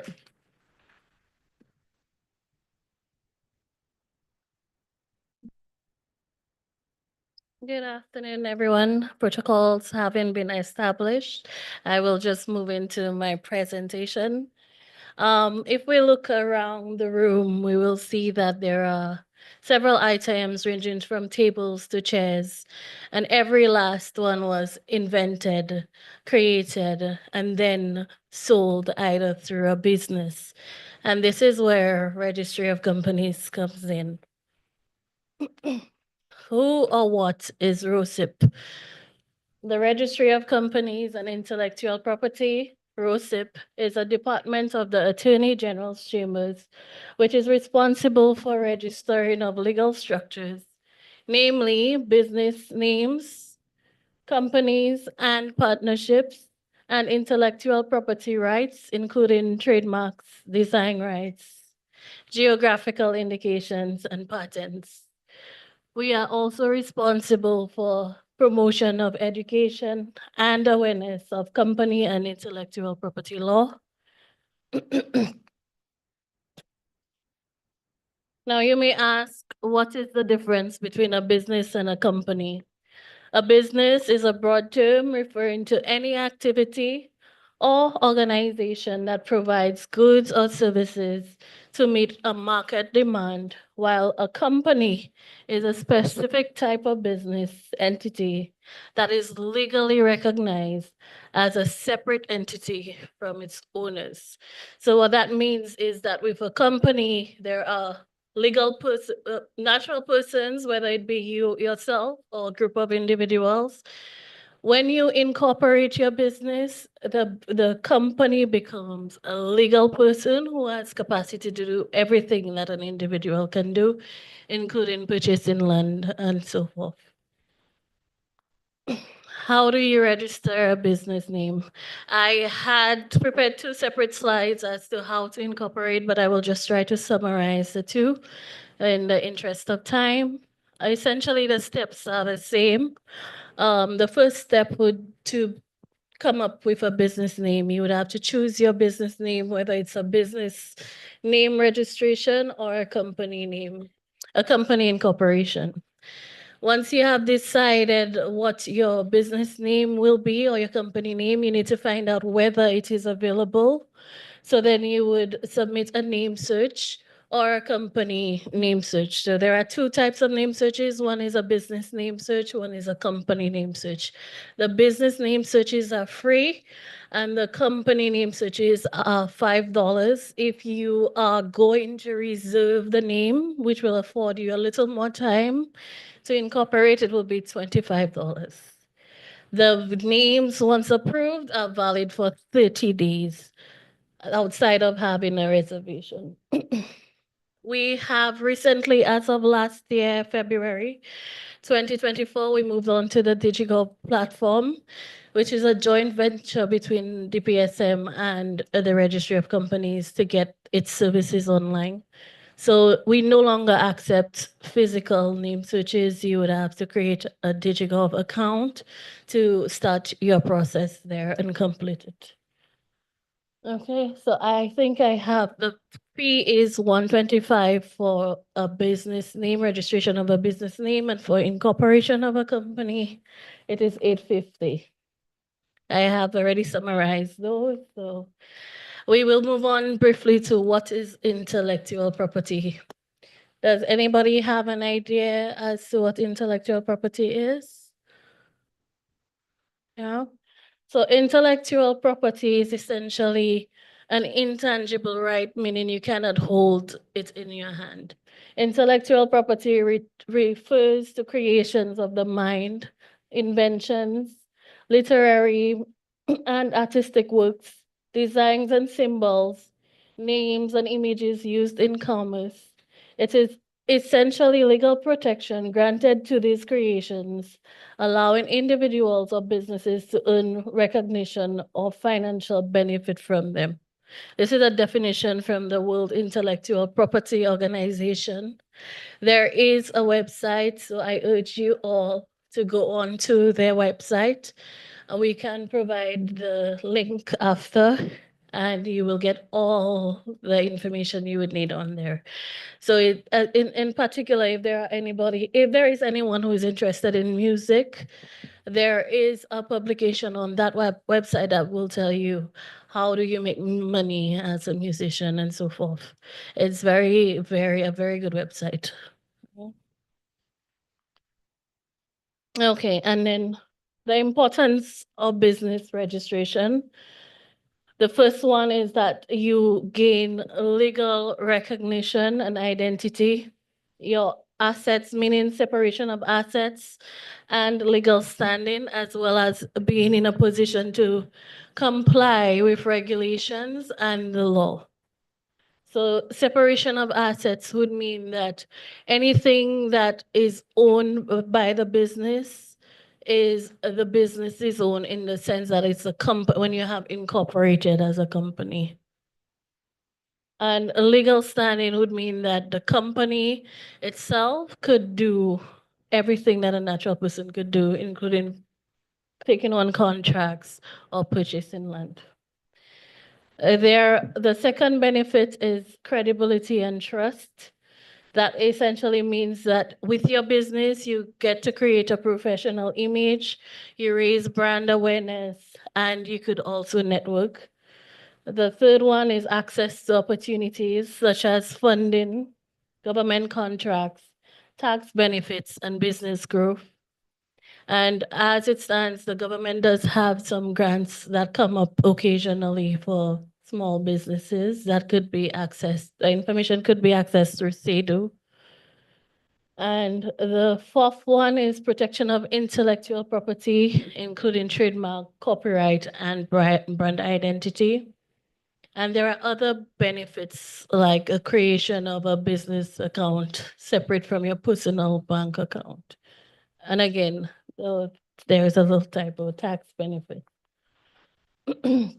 What is the role of intellectual property rights in encouraging innovation and creativity?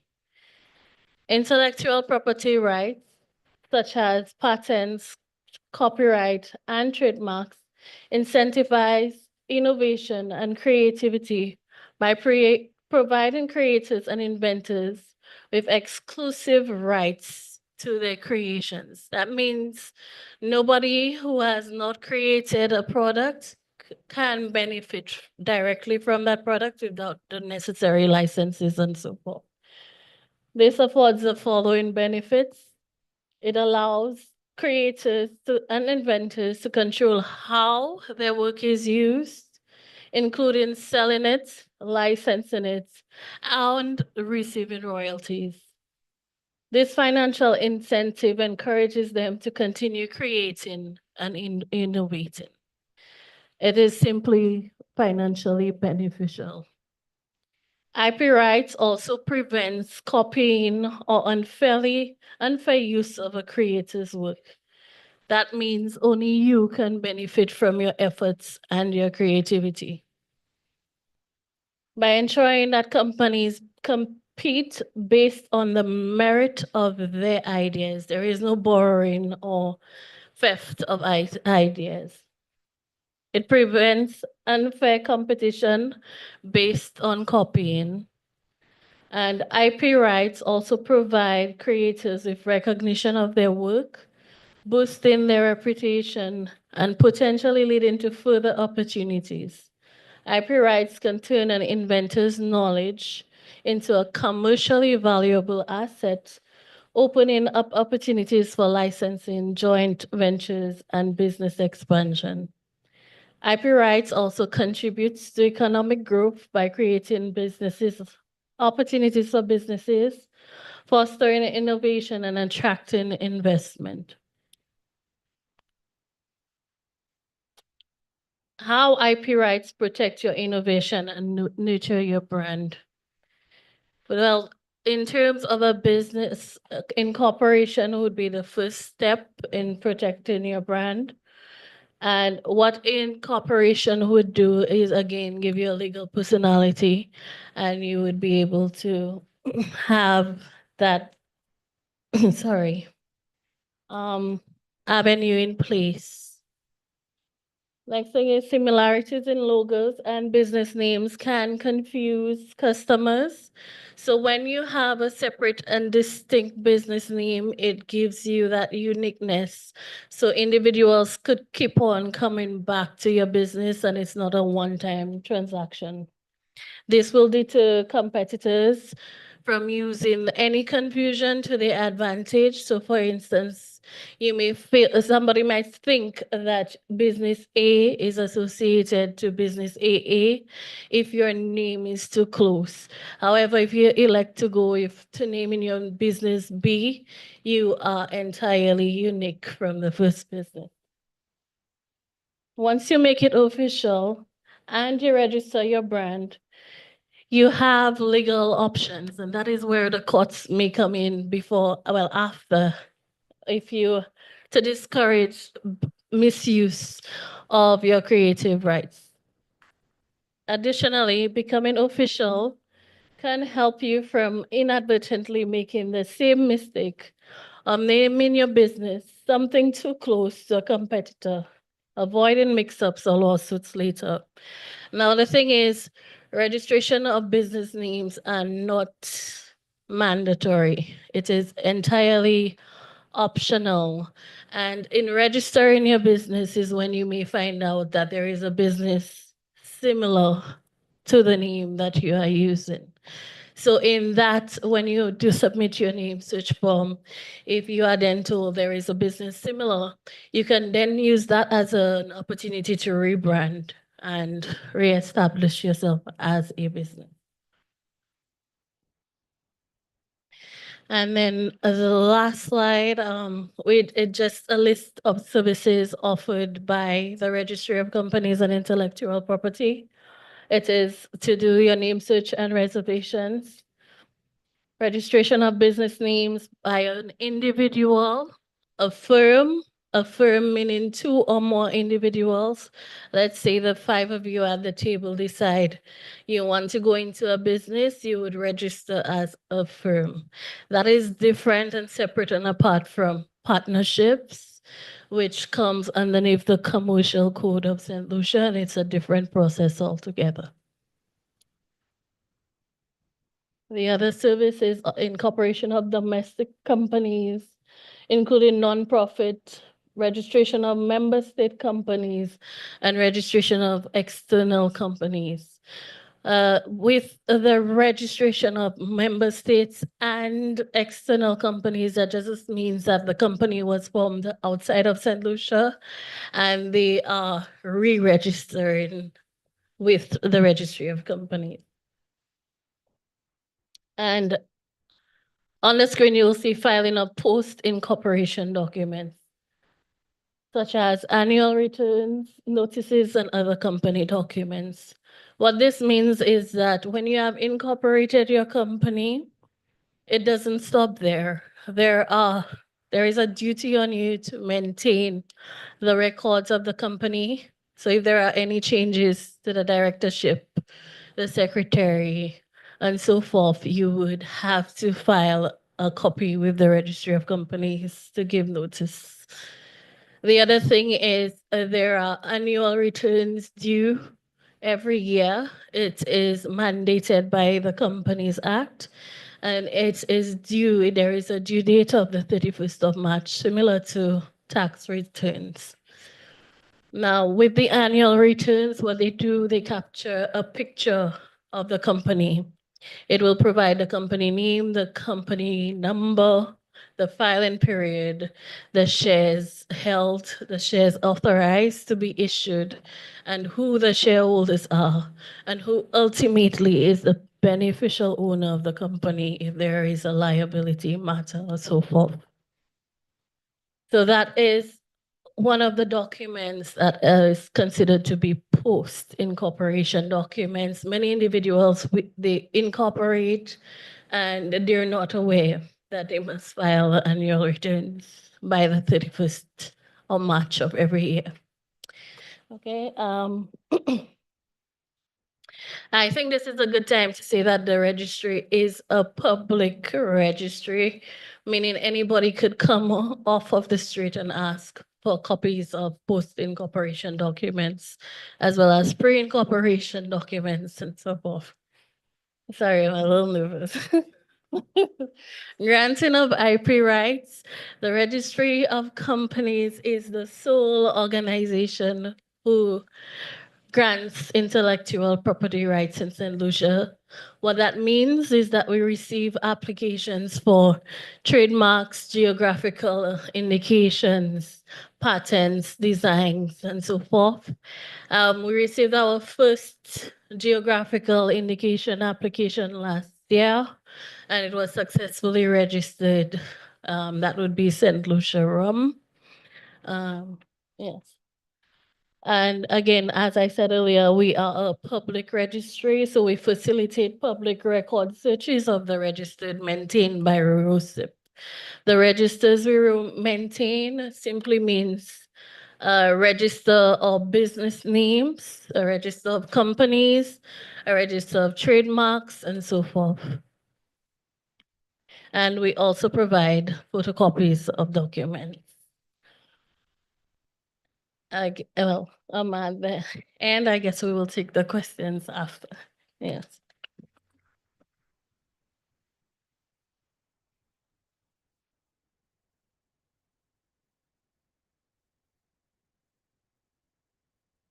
Thank you very much, Ms. Henry. Is there a burning question? Is there any entrepreneur that looking to register an idea now I need an answer? Good. So we can move on. Very, very informative. If you didn't know, oh, y'all are so good. I should give everybody a prize for that. Free cake after the session. Okay, yes.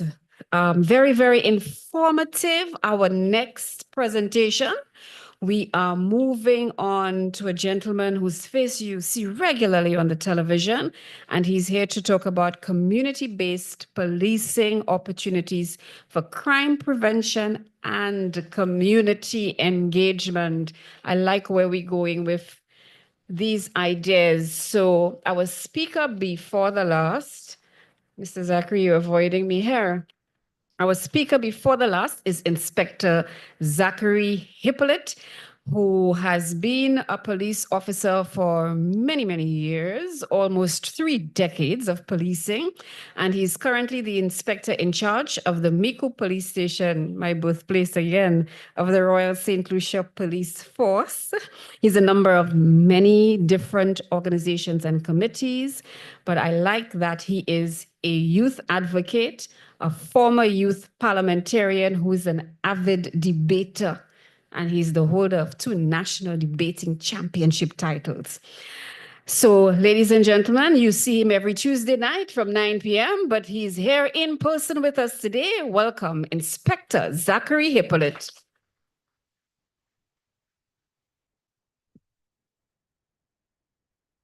Let me acknowledge the protocol that has been established. Good afternoon, everyone. Good afternoon, youth, except the heat. I know some of you are tired. I just want the youth to do something for me. All youth participants, just stand up. Just stand up for a moment. Just stand up. Yeah, let's just get up the little ballroom. Just stand up. Just a little stand up. Please stand up. Yes. Put your hands up. Put your hands up. Yeah, put your hands up. Pull it down again. Yeah, pull it up. Shake yourself. You could turn around. You could turn around. And then you could sit down. Yeah. Okay, community-based policing. Let me see if I have this. Am I doing something wrong? Technical? Go ahead. So now it does not want to. Okay, here we go. So the objective, so what I'm going to do in the because we're pressed for time, I'm going to be doing a lot of reading, less expounding. So make sure you have your notes, you know, your questions, because trust me, there are questions you're going to ask me. Okay, so it's going to be very informative. We're going to do what is community-based policing, mission and vision of the Royal National Police Force, community-based policing activities, your rights when in contact with the police, very important for the youth. Okay, what's going on? Okay. All right. What is cyberbullying? Is cyberbullying captured in our laws, and tips on avoiding cyberbullying? Let's get right into it, folks. Right into it. Community policing is a value system which spreads throughout our policing organization. The Royal National Police Force, in which the primary organizational goal is working cooperatively with individuals and groups, both public and private. You're going to be hearing a lot of cooperation, cooperative. This is what we do. Together, we identify and seek to resolve issues which potentially and do affect the livelihoods and peace of citizens in various areas, communities, districts, and by extension, our entire country. We, the police, have long recognized that we cannot fight crime on our own. We cannot. We encourage officers to spend time in communities with the aim of early detection and timely intervention of issues that can become unmanageable situations down the road. People, it's very simple, you know. The public are the police, and the police is the public. It's just that we, the police, we are being paid to give more attention to matters of crime prevention that are incumbent on all of us. You've heard that's it, that I'm saying the crime is all our business, and that's what it is. I'm just getting paid for it, that's all. Let's go, let's go. And when you look at the mission and vision of the RSLPF, it actually encapsulates the community policing theory, the philosophy. The mission, to provide a professional policing service and in partnership with all communities to create a safer environment for all the people in St. Lucia. And take a look at our vision right here. A professional community policing service providing crime reduction, improved road safety, and a safer environment. Get closer to the youth. Now, let's look at some activities, youth, that we could put under the banner of community-based policing activities. We look at proactive crime prevention, for example, neighborhood watch programs, encouraging residents to be vigilant and report suspicious activity. Why? Because we need more eyes. You understand? The police cannot be everywhere, and some people don't like to hear that, but that is the truth. Foot and bicycle patrols, increasing police visibility and accessibility within our neighborhoods. And I'm sure some of you have seen the officers on the bikes, right? Yeah, they look good? They look right? Okay, great. They don't look good? They need to train more? All right. We have a deputy of commissioner there. She's hearing what you are saying, yeah? So she'll take that into focus. Youth programs, engaging young people in positive activities and providing mentorship opportunities. The police have done that a lot. And I'm sure some of you have been benefits of those programs. Right, Ms. Sylvia? Right? Okay, great. Let's move on. Collaboration with other organizations, partnering with social services, schools, and community groups to address underlying issues like poverty and lack of opportunities. So these are some of the activities under the subheading of proactive crime prevention. We're moving on. Open communication. Regular communicating with community members about police objectives, strategies, and concerns. Back then, when we were more traditional policing based, we were not really involving the community in what we do. This is a thing of the past. It's more important that we involve all of you.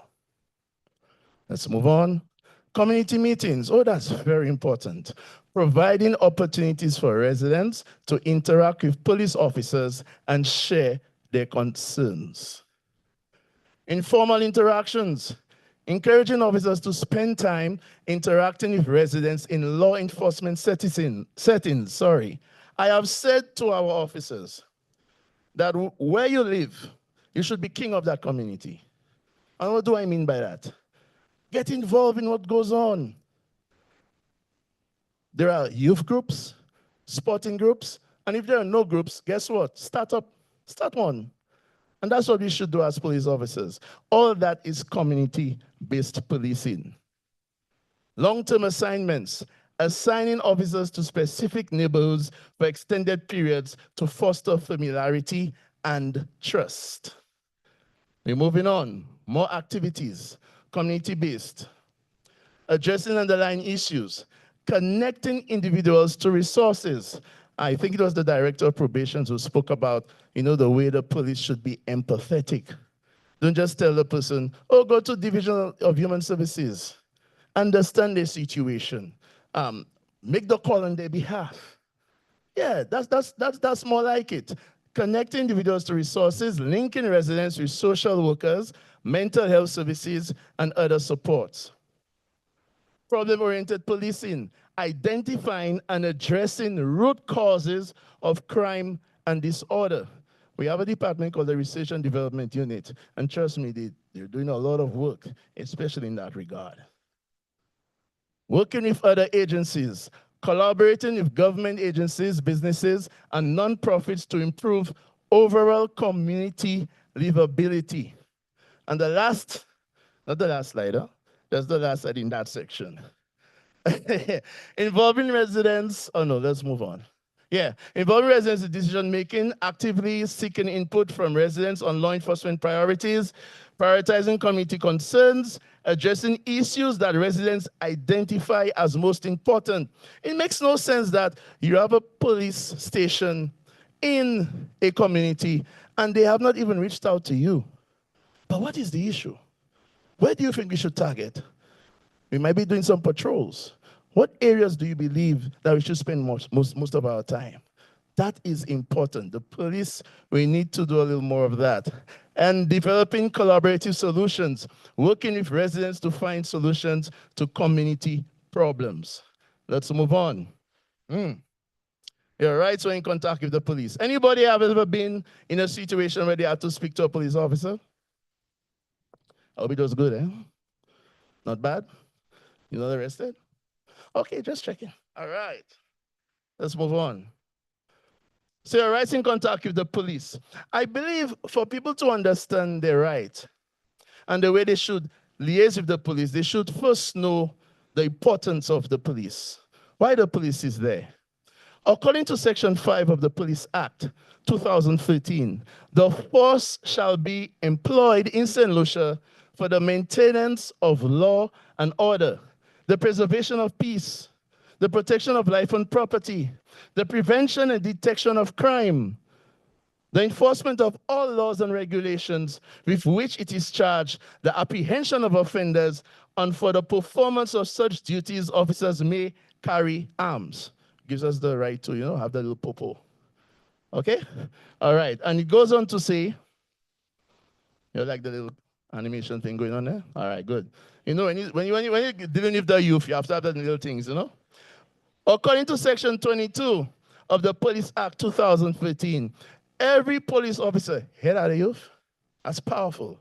Every police officer has throughout St. Lucia and in several bays, creeks, and inlets thereof, and also on board any vessel in which any indictable offense or any offense punishable on summary conviction is or may be suspected to be committed, all the authorities, privileges, protection, and advantages, and is liable to all the duties and responsibilities, I'll explain it, as the police officer duly appointed now has, or is subject or liable to or may hereafter have to be subject or liable to either by the common law of England or by the virtue of any law which is now or which may hereafter be forced in St. Lucia. What that is saying is that we have a lot of power. My youth, we have a lot of power. Now notice he said the police. He didn't say my lordship or her ladyship. The police. So with great responsibility comes, come on, you'll have watch Spider-Man. Come on, guys. All right. Excellent. So for the purpose of preserving law, order, and decorum in public places, the places of public resort, at public meetings, and in assemblies for public amusements, each and every police officer, when on duty, shall have free admission to all such meetings and assemblies while open to any member of the public. But that's why they're on duty. What I'm trying to say to you, the youth, is that the police, whether they're a special police constable, and that is the officers you see with the blue stripe, to the commissioner of police, has a lot of power. That police officer can restrict your freedom. Lordship cannot do that. That police officer could stand in the middle of the road and stop your vehicle, restricting your freedom, even if momentarily, and ask you particular questions. You understand? So the police officer has a lot of power. So duties of the police. Now, let me tell you, when it comes to duties, if you saw the list, so I only put what? 4 there. Just 4. All right? Preserving the public peace. Preventing and detecting crimes and other infractions of the law. Apprehending and causing to be apprehended persons who shall have committed or shall be charged with or suspected. You see, the power of suspicion is very powerful, eh? The police, of having committed or having abated the commission of or being about to commit any crime or offense, controlling the traffic upon public thoroughfares and removing instructions therefrom. I say all this to you just for you to understand that when you are interacting with that individual who has identified themselves as a police officer, you need to be on your best behavior. Yeah? You need to be on your best behavior. You need to comply with the lawful directive that the police officer has given you. Lawful. When arrested, yeah, we're breezing through, we don't have much time. So when arrested, what you should know. The officer must identify him or herself as soon as practicable. Now remember, as soon as practicable. If 2 of you are there fighting, can you expect the officer to say, hey guys, wait, hold on, stop fighting, let me tell you who I am. Hey, don't give him that punch, let me tell you who I am. The officer would have to spring into action. And then when you guys have cooled out, the officer must say, I am so-and-so. They could show you the ID card. Yeah? Or you could request that ID card. Okay? The officer must inform you of his or her reason for arresting you. That's very important. Imagine the officer just going, if your officer, what I do? You say, power weapon. I tell you nothing. That is your right to do that, youth. Yeah? Officers must caution you. Your right to respond or keep quiet. They must tell you that. You are not obliged to say anything unless you wish to do so, but whatever you say may be taken down in writing and given in evidence. Okay? Yes. At the station, you must be informed of your rights and serve with the rights in custody form. Okay? So there's this document that they will give you. It will have a list of conditions that, according to the state, according to law, that is your right while you're in custody. And 72 hours in custody, however, can be extended in an application to a magistrate. So according to the law, I don't want none of you to end up there. But if in case you are arrested and brought to the station, the police officer has until 72 hours to deal with you. Prefer a charge and take you to the magistrate, his or her lordship, his or her honor, right? And there are certain circumstances, depending on the crime, the officer can ask for an extension of your detainment in custody. Matters like arson, rape, murder, robbery, because the officer believes either you might interfere with the investigation, there are some witnesses he believes that you might, deal with, or there's some evidence that you might just hide, my brother. Yeah, you look like someone might hide evidence, Okay, so we could keep you there for a little longer as long as the magistrate agrees with our submission, and then you shall be in custody for a further 72 hours. But then that's it. The officer must, yes. Okay? Let's move on. Now, let us say you have a complaint. The police abuse you. You're wrongly dealt with. What does the law say? There's a complaints unit. Have you heard of it? Okay, great. The unit shall investigate complaints made by members of the public against police officers and referred to it by the commission. Resolve the said complaints in accordance with this act. I need to move on. So there's a complaints unit, yeah? Okay, you have an issue with an officer. You believe that officer has done something, infringing your rights, done something against police discipline. You can come to someone like me at the station, the inspector, ask for a supervisor, I want to have a discussion with that officer. But if you realize you're not getting the type of response you want, you can go to that unit and they will investigate the matter. Let's move on. Okay. Cyberbullying. You like that one too? You saw it flew away? Want me to bring it back? Yeah, let me bring it back. Look at that. Let me tell you something. You see how they do like that? All right. Cyberbullying, what it is. According to the online website stopbullying.gov, cyberbullying is bullying that takes place over digital devices like cell phones, computers, and tablets. Cyberbullying can occur through SMS, text, and apps, or online in social media forums, or gaming where people can view, participate in, or share content.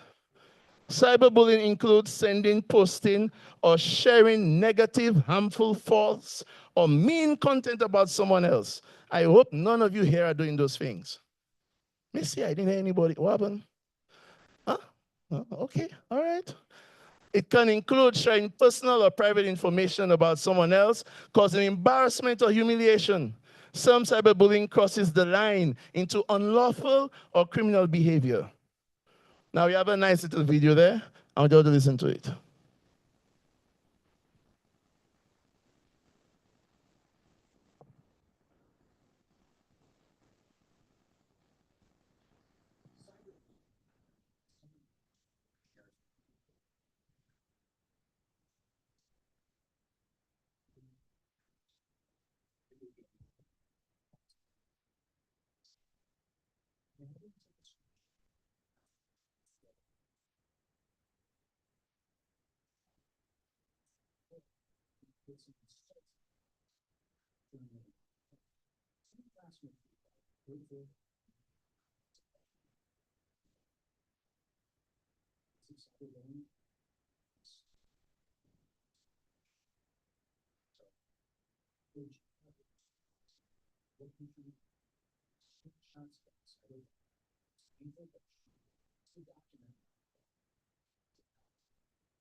Here's another one.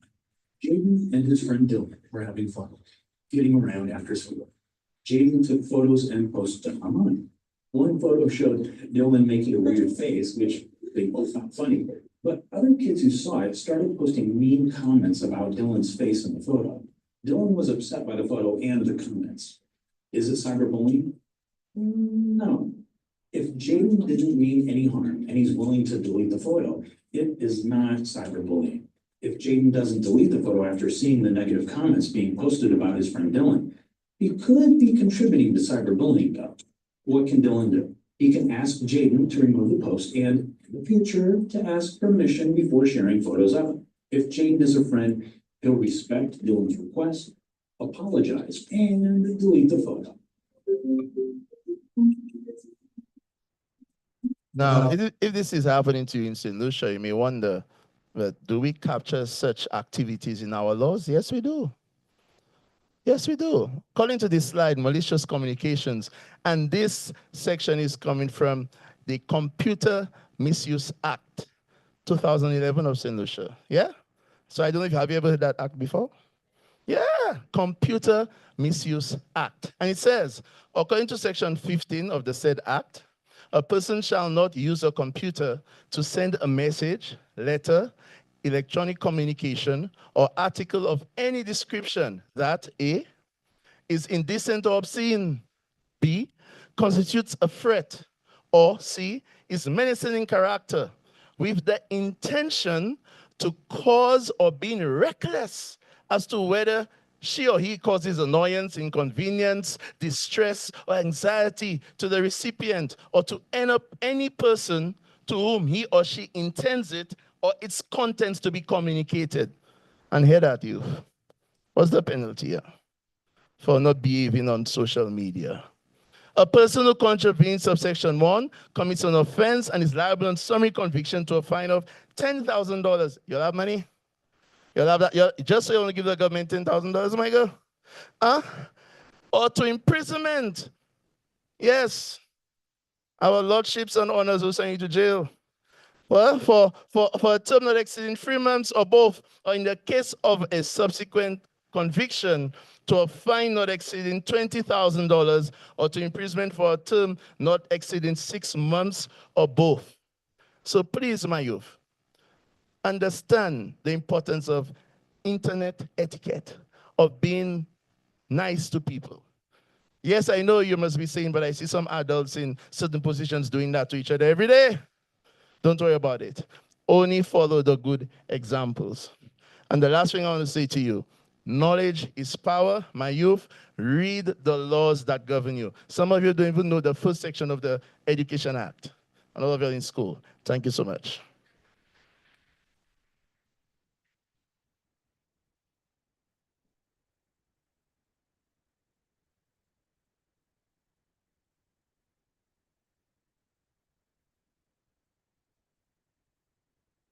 Do we have any burning questions coming off of this? And our two other presentations, we have one there, our able assistants here.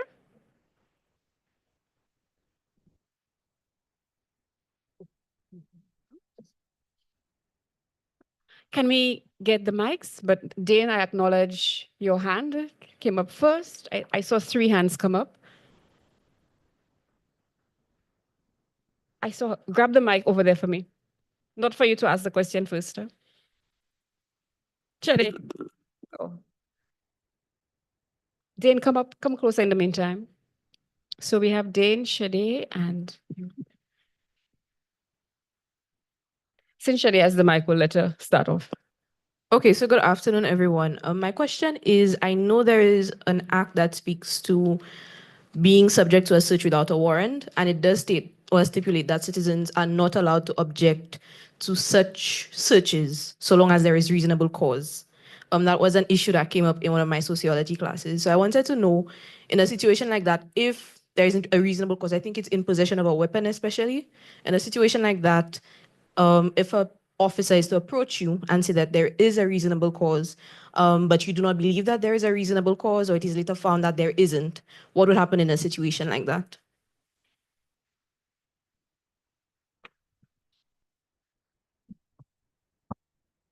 Remember I mentioned the word suspicion? It's very powerful. Okay? The police suspects that you may be concealing a firearm. That alone gives him the legal right to search you. Even if when he searched you, there was no firearm. He's protected by that. The moment that he was doing his job in good faith, he's protected by that law. Okay, because guess what? I'm going to give you a good example there. Could you imagine that, let's say you give the police officer some information. Inspector Zachary Hippolyte, I believe this gentleman there has a firearm on him. I said, nah, but look at the man. The man have his glasses and his nice jacket. Look at the shoes. That man can't be wearing a firearm. Cannot have a firearm. And I left it alone. And then lo and behold, takes out a firearm, shoots everybody in here. What would you say about me? Thank you very much.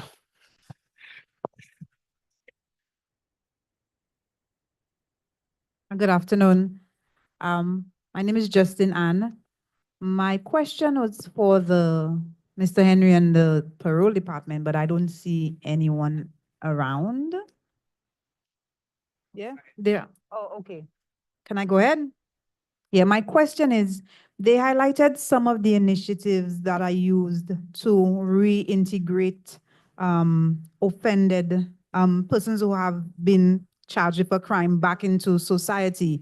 But what is being done on the community level to prepare the community to socialize and receive these people? I ask this question because I have worked in the community. I was a constituency council clerk for almost 10 years. And a lot of these initiatives come through the council. Mm-hmm.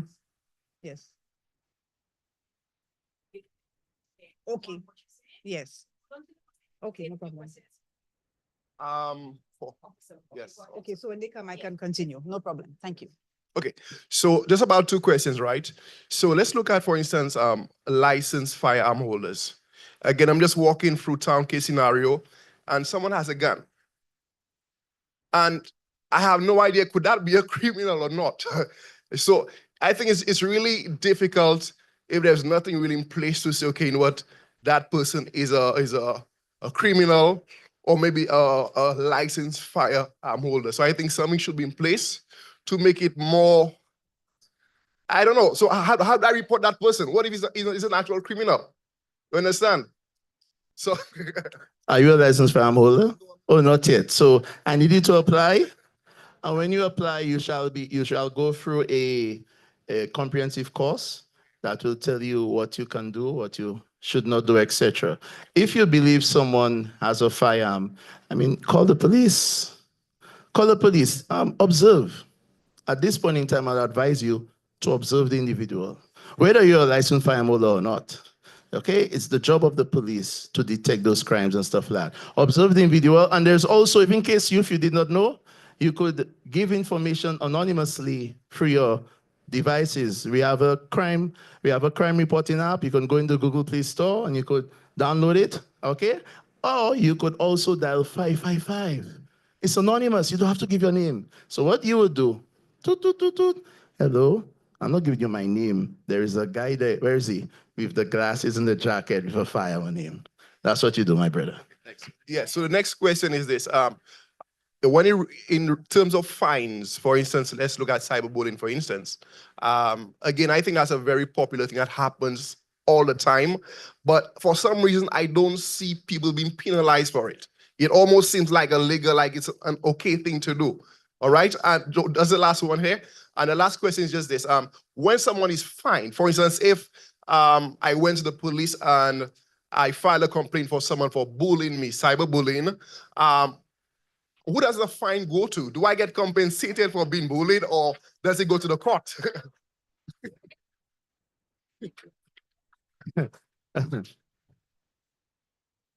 Well, the very first one you spoke of in terms of it's fairly, I could say a fairly new law.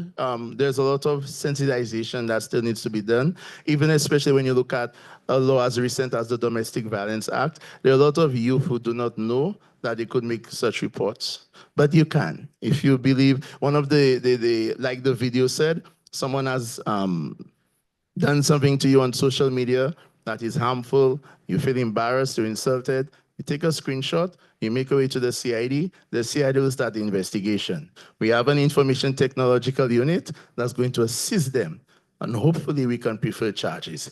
Now, when it comes to the finding the penalties, that's for the courts. Okay, that's not for me. Yes. That's for the courts, meaning the money goes to the courts. No, no, no, no. The state. The state. So in Yes. other words, the victim does not get the money. That's what he's asking. Does the victim get any money? That's a civil action, a civil lawsuit or whatever. Yes. Okay. We hold on, guys.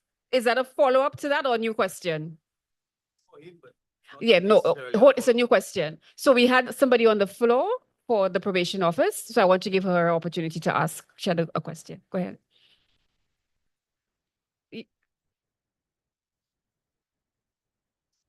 Hello. Hi, Mr. Henry and team.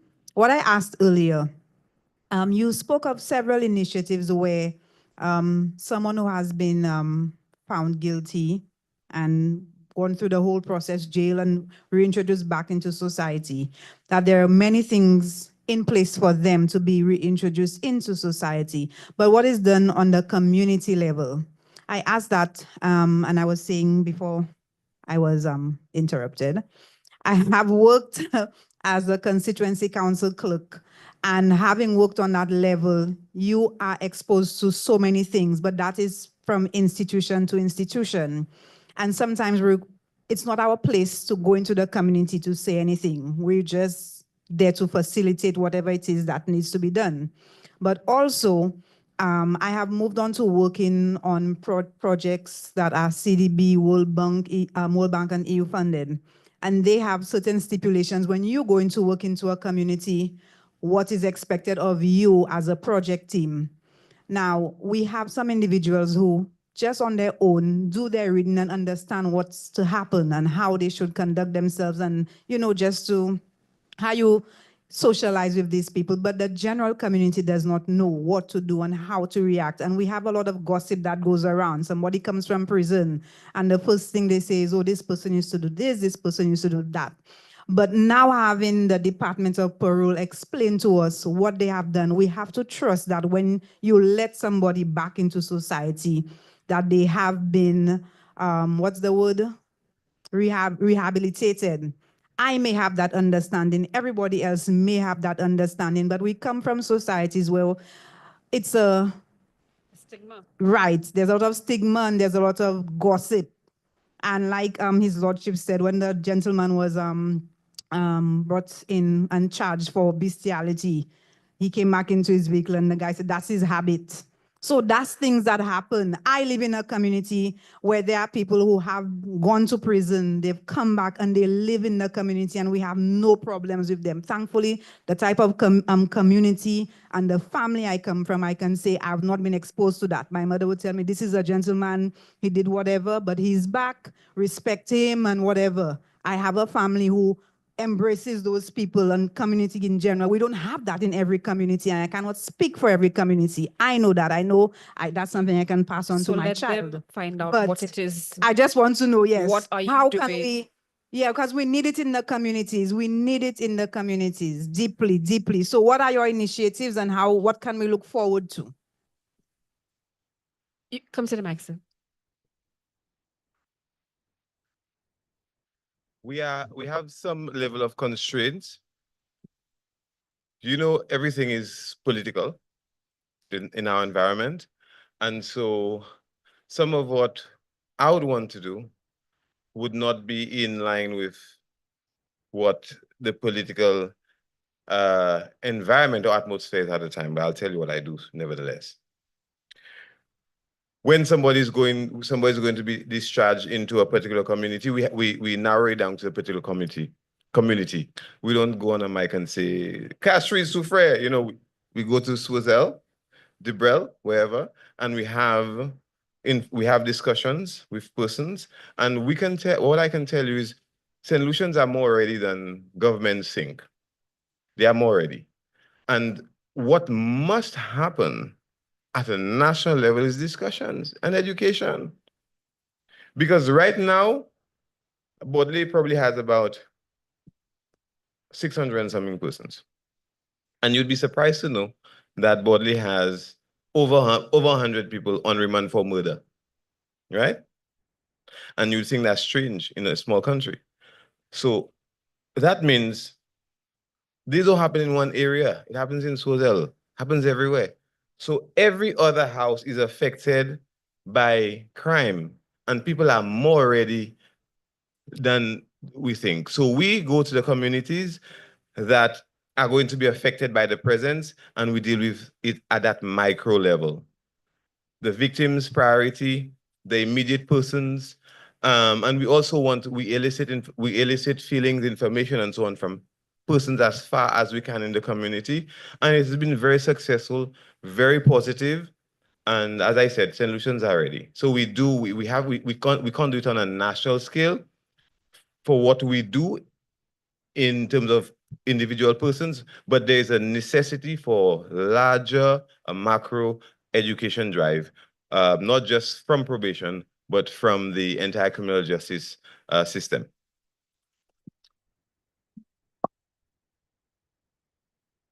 And there go 10 hands, and it's 1 or nothing. And I can't do that math. So my rule is I am not going to entertain a repeat questioner. So that rules you out. You're pointing out to somebody.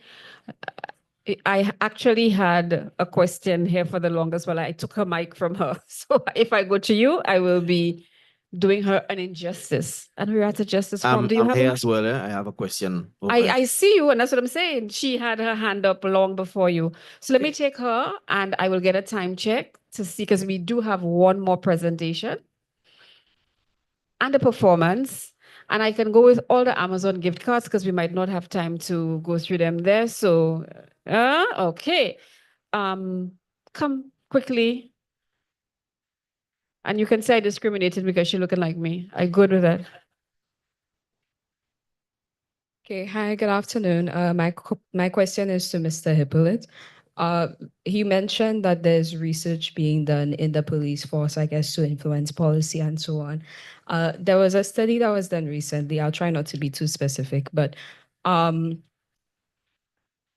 basically the methodology would kind of skew the conclusion that it found. And I wanted to know how robust is the peer review process of that research, of the research that the force is doing, because we wouldn't want to reach a conclusion that more or less is very much against already long established like sociological theories and so on. Yeah. I have Baka. Ladies and gentlemen, the Deputy Commissioner of Police, Ms. Silly. Good afternoon, everyone. So we have a small department, research and development. And when it comes to conducting the research, they would do interviews, they would do questionnaires, and of course, focus groups. So we try as much as possible to be as comprehensive as possible so that you ensure that your research is not skewed or biased and that you get the best results as possible. Where's the young lady? So I hope I answered your question.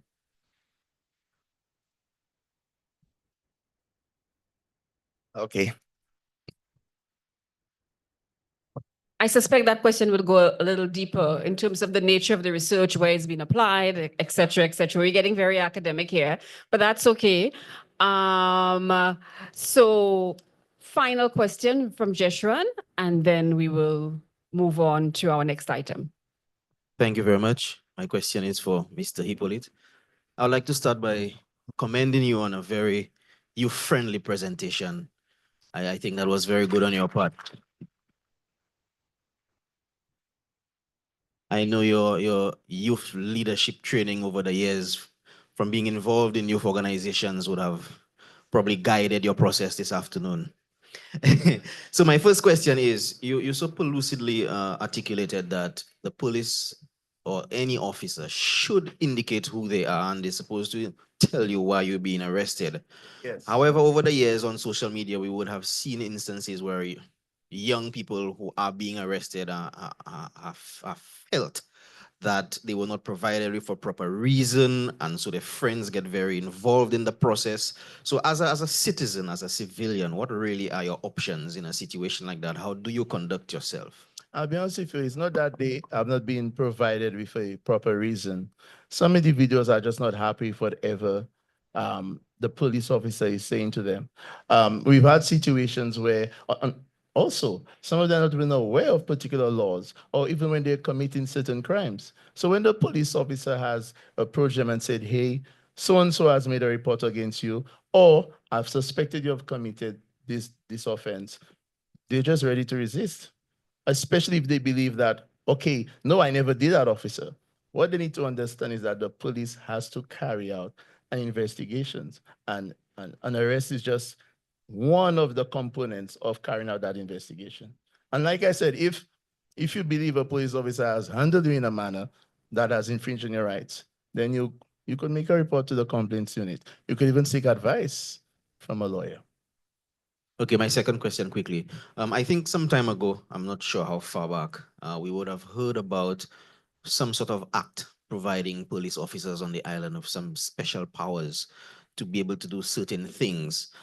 Is that still in effect? Did it come in effect? What exactly transpired of that? Any act Can you that just is shed passed some in light? Parliament is in effect. And from what I was told, I think you're talking about, yes, police powers, especially when there's an area elevated with gun violence, etc. Yeah, it's in effect, and there's a procedure according to the act that has a lot to do with cabinet, the commissioner of police, and our heads of department in determining the area and when we have to conduct such operations. But it's not something that just happens just so. Thank you. Thank you very much.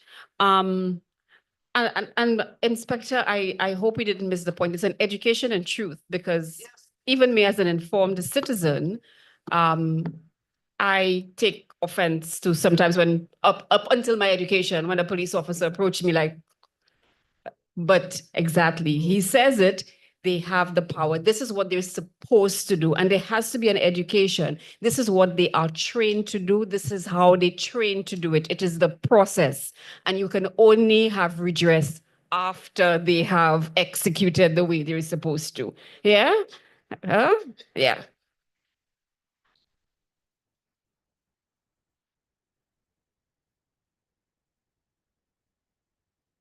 So before we get into our last presentation, you've been so wonderful. We have a few surprises in store for you, apart from my prizes. But before I do that, if you really, really, really want to stay informed, you need to follow the entities that give you the information. So where's Rejan? Do I have that? You need to go on Instagram and follow. Let me get it right. Let me get it right. At EC Supreme Court. Start doing that now, then you get the information and you're able to share with your peers. You can't only watch TikToks that make you go gill, gill, gill. The TikToks have to give you substance. If you want information, you have a tertiary institution, follow it. The police have theirs, follow it. Follow official entities. So let me see the following of the EC Supreme Court go up today. And you share it with your friends, tag them so that they can be on board as well. Pardon? At EC Supreme Court, ECSUPREME Court. Rejan, you're verifying that, right? Yes. So get on board, guys, get on board.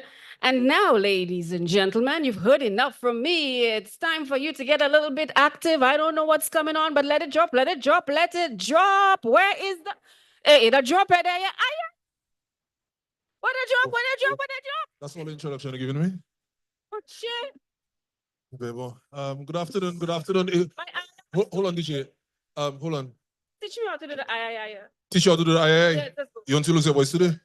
Let's go, let's go, let's go. You sure? Let's go. So follow me, eh? You ready? Mhm.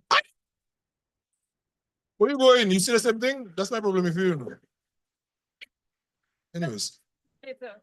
All right, let me fix up that mic then. Ladies and gentlemen, good afternoon. I would like to establish the protocol, and everything. What's up? You know, I'm a bit nervous. You know, they have a kind of big officials. I see my cousin there. I do it. You know, so I'm kind of nervous. I'm kind of camera shy. With that being said, I just want to big you guys up. This symposium is very interactive, very educational. I wasn't there the whole time, so I'll not come and play no VCS thing with you guys. But I do hope that whatever you learned here from the presenters today, that you apply them in everything that you do, and then you just make St. Lucia better. And yeah, in law and everything. What's up? I talk enough already. Mr. DJ, play something from presenters. Let me tell you, there's one in the place today there. Right? You don't know me already. Eh? I don't have time for that stage. I too big for that stage, right? Mr. Show. Let me play it louder. I like this one. You can go any louder than that. Yeah. Mr. Show. Yeah, that's all better, right? Already again. Hey, you can bet 10 for sure. Whoa, whoa. You can bet 10 for sure. Whoa, whoa. And look it pretty. Could that be a white or black skin, melanin, charming, my malfunctioning? Look at that 10 for Mr. Michel in there. Je go see it. They make my head hot. You can bet 10 for sure. Every time she bubble and she take it down low. Look at me this way, look at me that glow. And look my Michael, somebody call Wasco. I don't know what to do. You come up with blessing, make me shop my money. One big shopping spree, buy a clothes my hobby. What a piece somebody who make egg a cookie, shake from and come and take that is high. And you come and take for sure. Whoa. Step up the bell, let's show it. You come and take for sure. Whoa, they looking pretty. Would that be a white or black skin, melanin, charming? I can't function in some of the they make my hot second was Michael, you look very nice, but jumping like this hot from spice. Stick on you like some Chinese rice. Let me see paradise. Every girl now go down. I tell you, Besema. I tell you, Matena. How are you drop that? And to the floor. I can get up and give me some more. Everybody's want to sing it out loud. And you can pretend for sure. Whoa. The problem election. You can pretend for sure. Whoa, that is it now. They look it pretty. I could have been the white, the black, the melanin, charming, my head malfunctioning. Look at that for sure. Let me give me the next track, presenters. Yeah. Let me tell you, we have the fun machine and I'm head to one today, okay? All right, now I'm a carnival person, I like my little carnival and I like my little papa. All right, that is it. That is what we want.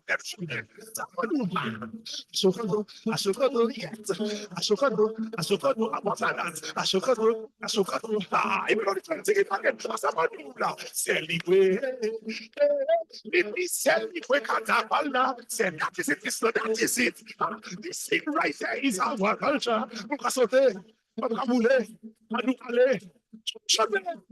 Show me one hand for me. That's one that I want. That's what I want. See, so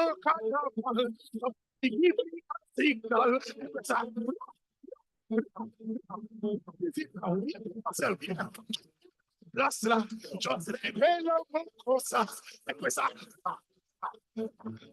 in the air right now. You see the community carnival. No water. Why I go need a rental? No water. The panorama is vital. No water.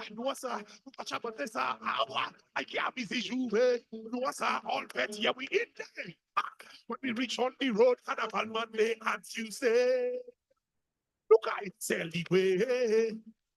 Baby, tell me where can't I give me the service television. Why, let me tell you something. You have songs to do. Why, you on this one? What order, you never have song? Aye, Shokosine. Hey, oh, you know how to run, right. Hey, numb. I tell you, numb, you ever say numb. I tell you, numb, you ever sound in the building. What's a bigger motto, black boy? I said, I do, she like, man. What? Yes, big right is man. I tell you, man, we pride. Top right up. I mean, that she like man, we big right is man, we pride. I'm gonna be singing my verse right now. Big right, make her come inside when she see the guest stick. Her eyes open wide. She like how I drive the bell motor car, the bell. Someone do it. big ride, Ray. All the girls them like big ride. Yes, top ride. One more time, everybody sing the song right now. She like man. What? Ah, easy. Give me the next one. Give me the next one. Let me tell you. Why? Say somebody at the back there like that song. Somebody at the back like that song. Sing for you. Ah. Hello, Carnival. Nice to see you again. Coming fresh off the plane. Hello. The bacchanal is the aim. We can't sit in anticipating. Oh yeah, we waiting. And now we ready to mash up. Everybody start to put our hand. Now it's the time to pull us down high. That's when we reach the waterfront. We do it whatever the hell we want. Jump as much as we want. Wave as much as we want. Yeah. Why not much as you want? All right, it is carnival. Jump as much as you want, wave as much as you want. If you love this song, put your hand in the air. I want to see you. Hand up in the sky, hand up in the sky. Say hand up in the sky. And then we chanted. Hi, I say we chanted. Give me the next one, Mr. DJ. Give me the next one. But yeah. Why? No other. Hi, I wanna be with body carnival, body festival. Can you think to the ladies? Ladies, you ready? Ah, this beautiful is what you are. Sing. And beautiful is how you make me feel. Don't make you feel beautiful. That is it. And beautiful is what we have to call you.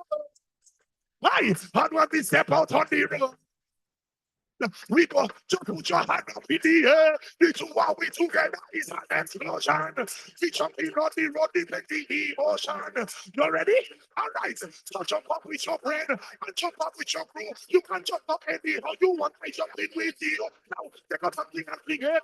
Take out something and fling it up. When you always start rolling. When you always start rolling up and make it beautiful.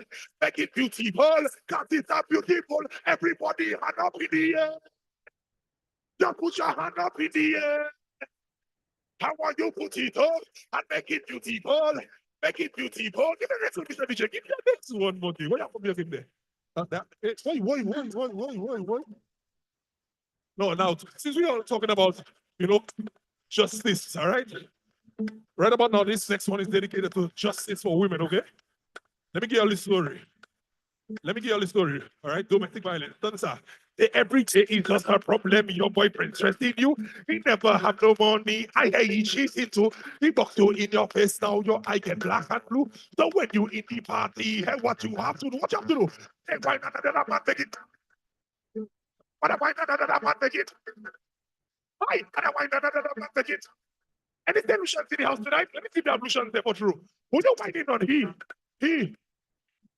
Oh, the ablutions there. I know the ablutions there. Before they arrest me, Mr. Bishop, give me the next one, son. Give me the next one because you see the ablutions there. I just want to test them. They have solutions there tonight, all right? Now, the next issue I'd like to address is hypocrisy, okay? They should arrest hypocrites too. Listen, you know why? Because this one is for the bad mind. The talking is the BCS, talking trash in people's ears. Listen, let me tell you straight. We don't allow it. So if you wizard to best up on them, I can just back me straight. Sorry, I just back me straight. Sorry, I just back me straight. If you are hypocrite, listen, just back me straight. Everybody say my favorite party or something. They say, they're true hypocrite. We know that is it now. They're the two hypocrites. Mr. DJ, you have any more there for me there? You have any more for me? That's it? Oh, one more there? Why? Any hardworking people inside there? Any hardworking people inside of there? Then you know what? So if you like your bride, put up your hand. Hey, if you like your bride, put up your hand. Hey, and if you like your Friday, if you even though it's Saturday, everybody now to table now. Anyways, ladies and gentlemen, my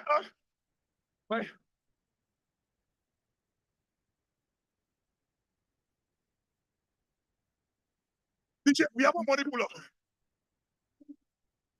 We have a money pull up. No, we have a money pull up there. I go bring it for you. A whole money pull up. Right now you have to do that and take me. Come in. This right there.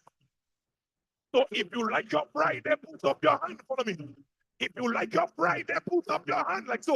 And if you like your Friday, put up your family. You ready? One, follow me. Two, follow me. One, two. Two, seven, now, let for helicopter. Now, let for helicopter.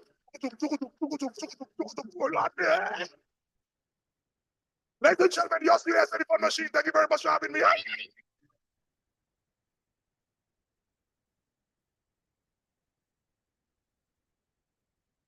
right, I wasn't ready, huh?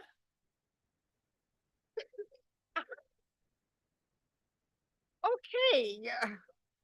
You'll get a whole show. Come. The $20 reach, let the rest flow. Let the rest flow, people. Huh? I don't think the Supreme Court can afford to pay Ezra a whole show. Whew. Okay, just two little movements and I catching my breath there. So where's my director? What are we doing next? How are you calming people down after this? So we need to take some deep breaths. The jazz ticket. It missed it in action.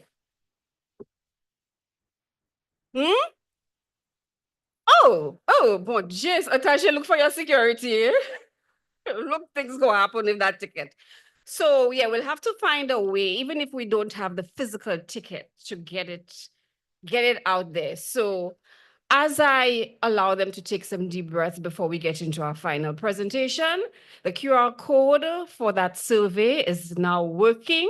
So scan and share and provide some information so that this next symposium, although this one was really good and hard to top, will give some results that can be used.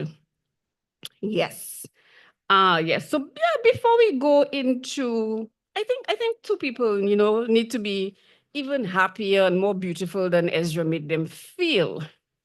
So, my dear ladies, who did the presentation on the estate planning, that's what it was called, that's the right name.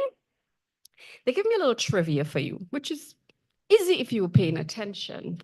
So I need some eyes. Mrs. Zachary, since you're an officer, I'll make you watch that side for me. The first time you see, go up there, because I don't want to miss anybody. And who can I pick on here too? Mr. Photographer, I'll have to use you so you can get the answer. Just look on that side for me. So the question is, if a father has 4 children, you ready? If a father has 4 children, 2 adult children with his ex-wife, 2 minor children with his common law wife, who he built a house with, who gets his half share of the house when he dies if he does not make a will? So I am relying on Mr. Zachary, 1, and who? Come up.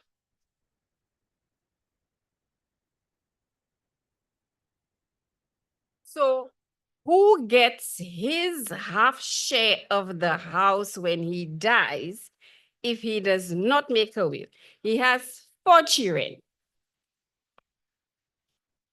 The 2 adult children with his ex-wife. Let me hear your answer. I believe it would be the 2 adult children with the ex-wife as well. So I will defer to, they are both correct. Therefore, come and present each of them with the bribes. That's how we roll here. We give it by 2 sometimes. Hold on. Give me my paper back. Sorry. This side. We want individual pictures. We like a lot of pictures.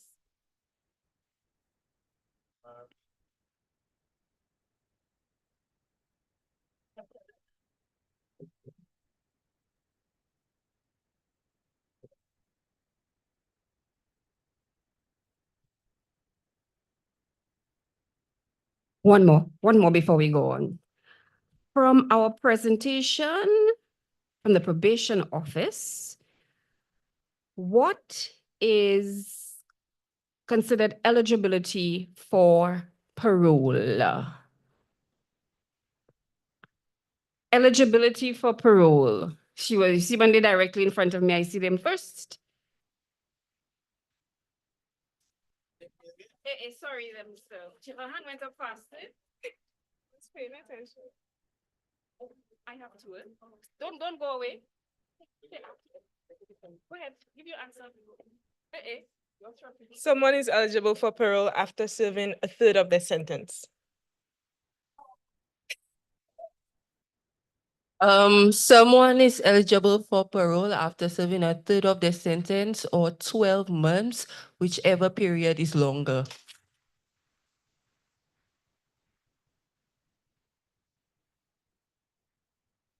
Or put you a little bit, you have another chance, my girl. This time is 1 winner. Thank you.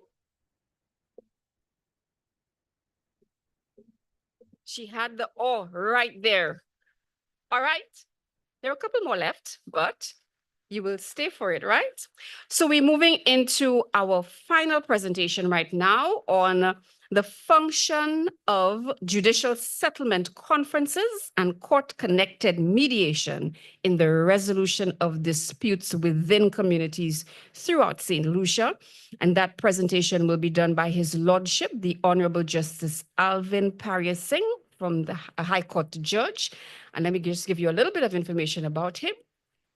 Justice Alvin, I'm saying that right, Parrier,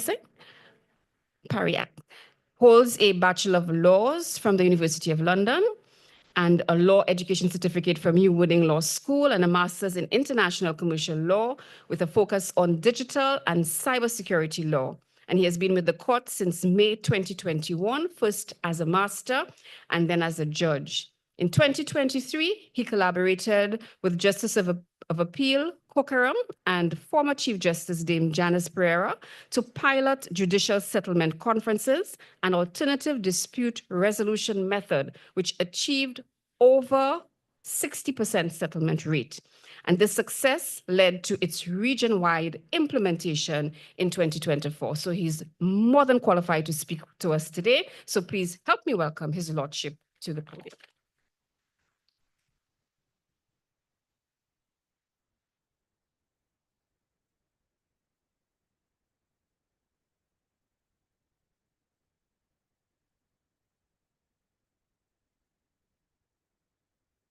Good afternoon, everybody. All protocols been observed and permit me to acknowledge the presence of the Honorable Chief Justice. I will be assisted in my presentation this afternoon by Madam Justice Snack Fulgence, but for the purposes of this presentation, we'll call her Miss Mabel. All right. My presentation is going to be very short and it's going to be more interactive. It's going to focus on three main things. One is going to be a bit of history. What is ADR? Where did it come from? And why it started? Two, a little bit of maths. Why is it necessary? And three, a challenge to you. Oh, I have a clicker here. Except it's not moving. Right. So the origins of ADR. ADR is not a new concept. ADR means alternative dispute resolution, and it actually started way before 1975. It was actually the method of settling disputes by shippers who were interested in trade. So these people were simple people who wanted to trade and get out of a country as quickly as possible. They didn't want to go to court and hire lawyers and go to court and wait for a judgment to settle their disputes. So they haggled and settled their disputes by coming to compromise. That was the first recorded form of ADR that we saw. But in 1975, it became a thing. It became a real thing where in the UK, they started using it as court annexed, as a part of the court. And it was predominantly through the form of mediation. And we see that from introduction in 1975, formally, it became used or in most jurisdictions informally until, of course, it became part of the structures of the courts through formal introduction to their rules and other projects. Now, ADR was largely, or the development of ADR was largely shaped by trade. And by trade, I mean, because of the internet, of course, you see it on the screen there. The internet revolutionized the way we traded because with the internet, cross-border and cross-jurisdictional trade became a lot easier. And we see that with the cross-border trade through the internet, the caseload of the court had increased by over 300%. So imagine you have the same amount of judges in the civil court, but you have 300% more work. So it was not possible to have all of the cases heard through a trial process. So, you know, adversity is the mother of creation. So this was the method that came about to burden some of that load of the court. And what was this about? It was using an old thing that existed, that is talking, communication between parties and trying to negotiate a settlement, into a new problem of trying to reduce the caseload of the court and the backlog, because the caseload increased, but the resources didn't. So we go to the forms of ADR that exist in the court. There are really 5 different forms that exist, and you see it on the screen there. It's arbitration, conciliation, mediation, the use of a referee, and conferences.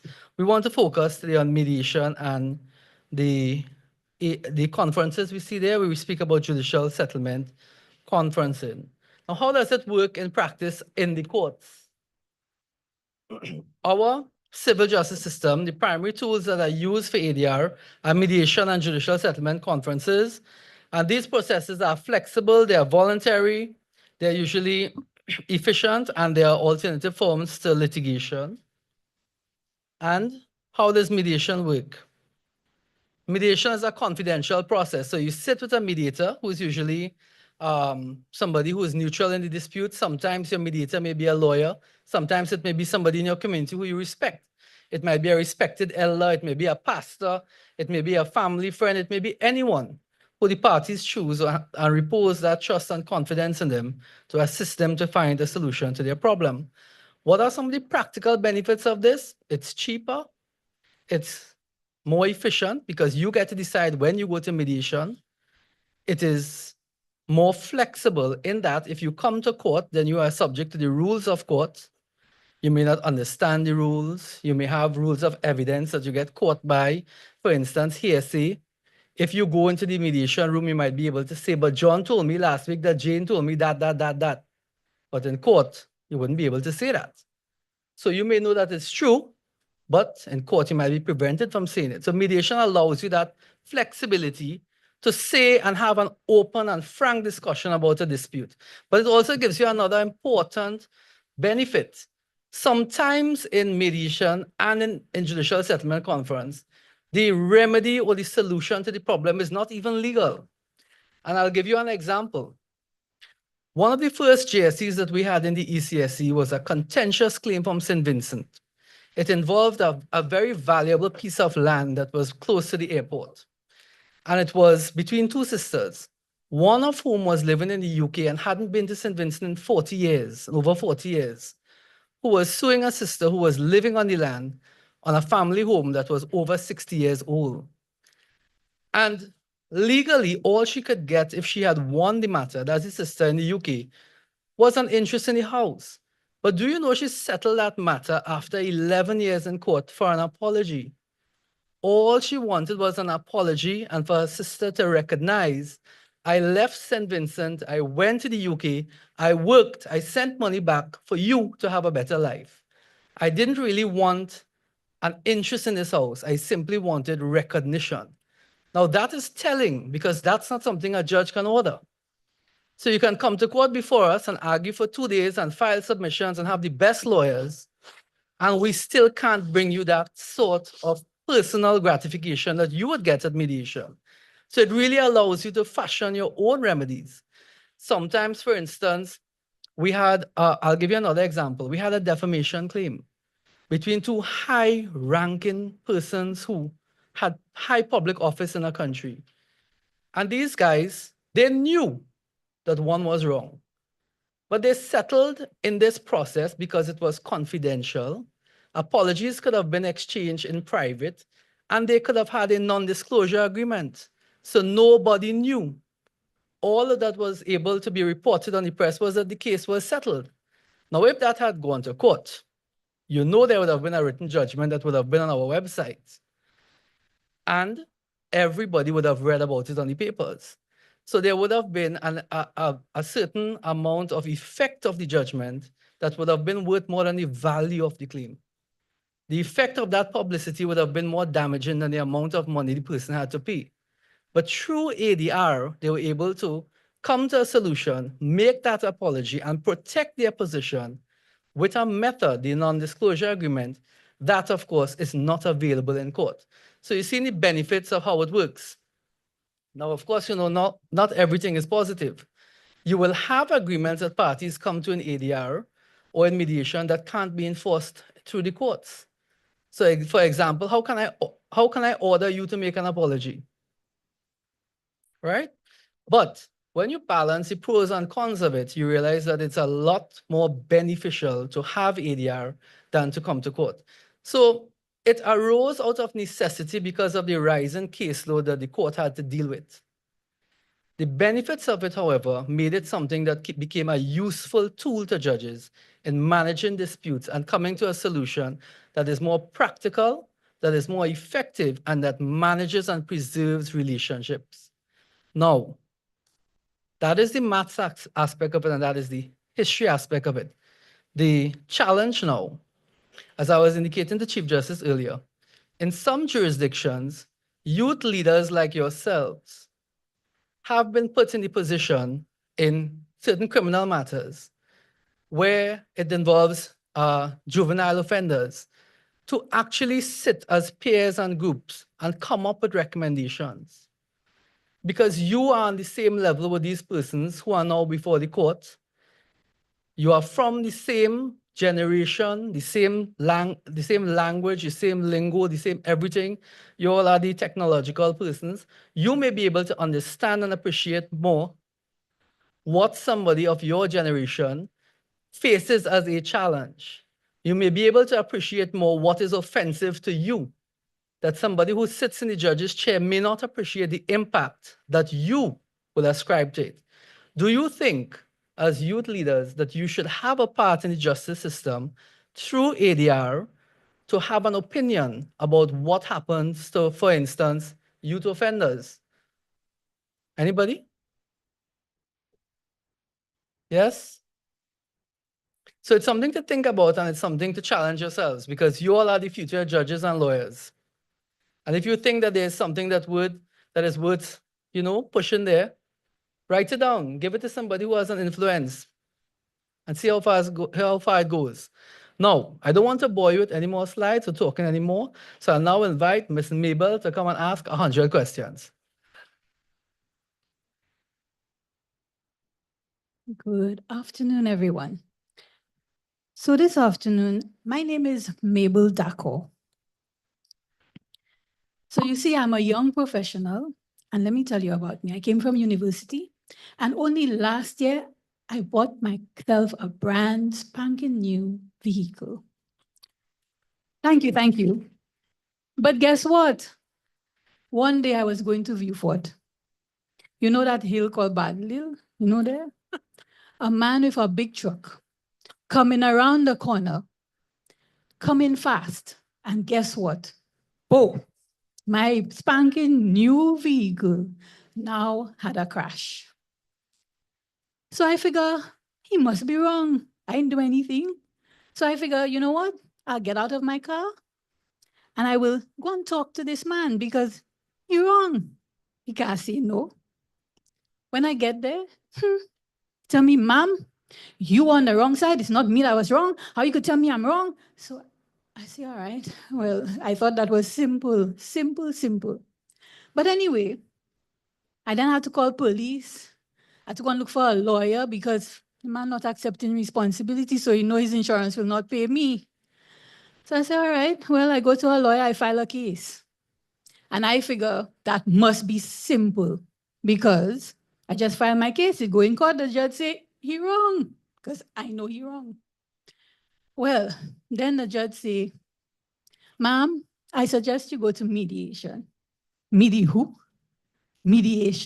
But that's just another set of talking again. Why going there again? He already say he's not wrong. So let's just get to the end. You decide the matter and we go along. And more so, I don't have money to spend on mediation. That must be costing me more more money because I have to now pay mediation, pay my lawyer.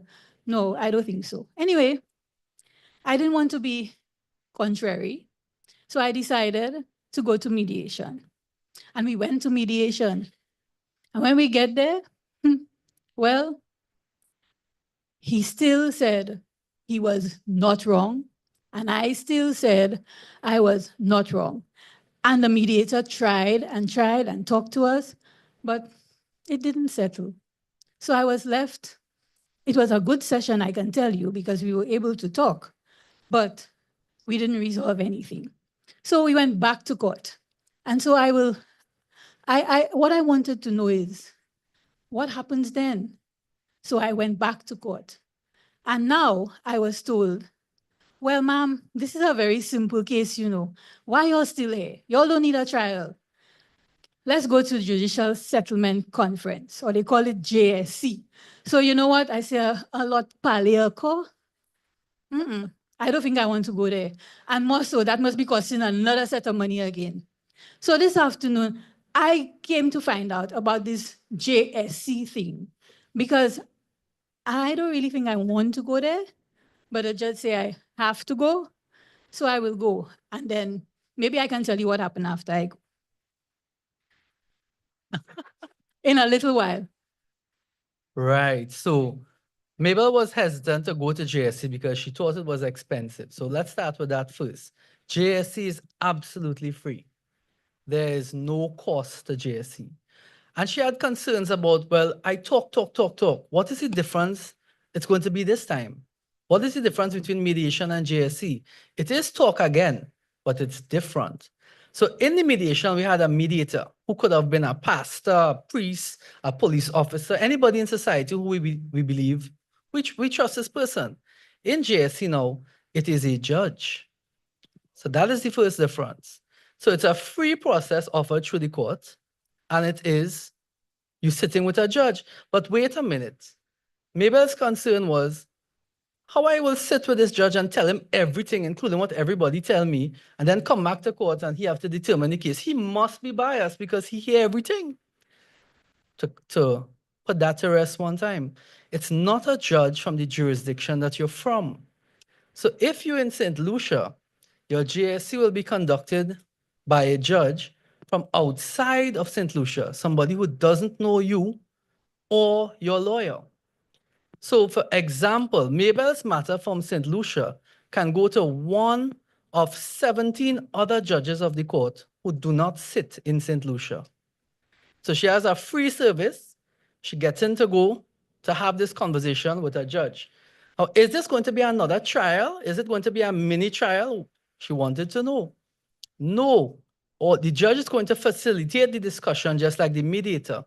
But what makes it more effective is that in JSC now, Mabel is going to have a judge look at the same documents that the judge who is doing her trial is going to look at and has the ability and the option to give her an evaluative opinion. How does that work? So the judge will sit with Mabel and her lawyer alone, not with the other side, and say, well, Mabel, I think the strong point in your case is you have a police report that supports you. The measurements on the police report supports you. The estimate is in order. You have your bill for your rental vehicle. I think that you're strong there. I think you have a little weakness in the fact that you have no witnesses. It was you alone. So it's you and the defendant and what you say. So you may have a little issue of how you perform in the box. So what Mabel gets at the end of that process is a real hard evaluation of her case. Now, the judge may also talk to her about other issues, such as, what is this worth to you? If fixing your car has cost $5,000, it's costing you $5,000, are you going to pay $7,000 to have a trial? That's not economic. So when she gets that opinion, what does she do with it? She's able to know just before the trial, because remember she had her mediation early days. It didn't settle. Now she had the last end before the trial date. She has this evaluative opinion from a judge. Now she is able to make an economic decision. Am I going to go to trial with this, where I have the risk of having a bad day in court? I have the risk of my lawyer having a bad day in court. I have the risk of losing. I have the cost of a trial. I have the wait time for a judgment. And I have the uncertainty of the other side appealing this. If the other side doesn't like that I win, they could appeal it to the Court of Appeal. And as Chief Justice said, if they don't like that from there, they can go to the CCJ. Am I going to take that risk? When I balance my risk and my economics, does it make sense? JSC allows Mabel to make an informed decision after mediation has failed, has not worked, as her last resort before she aims all cannons down the hill and ready to go for the fight. So Mabel, what happened at your JSC? So I was given a judge from Anguilla. I didn't know him and he didn't know us. So we started off this process and we had a good discussion, but you will never believe what happened. They told that man that he was wrong. He was wrong. When you look at all the measurements, everything, how can you say? And the judge said, well, you know, sir, if this matter had come before me, I can tell you that you would have had some difficulties. So right away, my friend had to stop because remember I told you, he was adamant, he was right. Well, now he had to take a little step back. But I'll tell you something interesting that happened. In all of that, I thought I was completely right. But the judge had me to realize that I too bore some responsibility in the accident because I wasn't really on my side. So we came down to it and we had a big discussion. I had to go with my lawyer there, next I go with their lawyer. And after all of that, it came down to I was responsible 20% and he was responsible 80%. So we agreed on a figure and he had to pay 80% of my damages. So let me tell you what I learned. If I had gone to court, my liability may have been more if I lost. And so it was a good way to come to a reasonable settlement and not have to go through the process of a trial. And it saved me some money that I could put towards something, you know, because I tell you all, I just came back from university. So I was very happy. You could see that I was very happy with this JSC process. I thought the judge was fair. And I think that that was the best decision that that judge made for me. All right, thank you. I don't know. Are we taking any questions? Sure, any questions about JSC or mediation, ADR, or how it works? Yes. Our question is I'm happy we stayed. Our question is because we've particularly taken up a stance not conducting traffic mediations, especially because, as you said, the predetermined measurements by the police and etc. And so we would want to know what would happen. So after the JSC, who makes is the decision made by the court, or is it by the judge in the JSC, or is it sent back to mediation? Where's the decision made? So at the JSC, the parties can come to their own decision. If they come to a decision, it's reduced in the form of an agreement, but the judge who conducts the JSC is not the judge who is dealing with the case. So it must go back to the judge. So if it's not settled, the judge does the trial. It's your last stop on the road to trial, but it's not going to be, you're not going to have 2 chances and 3 chances to think about it. And you don't go back to mediation. So if it's settled, where's the decision made? If it's settled, the parties draw their own agreements, and then it goes to the judge who is dealing with the case. So in Mabel's case, the judge from Anguilla would have written down all of the terms of settlement and enter a report, and would have sent it to the judge in St. Lucia who's doing the case. And the judge in St. Lucia would make the order.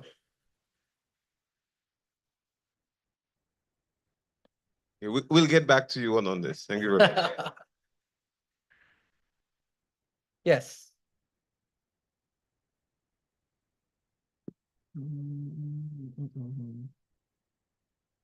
Okay, so let's say if the man who Mabel got in the accident with If he decides that after they go through mediation that he does not want to pay the 80% that the judge said he has to pay, what happens next? The same thing that happens with any court order.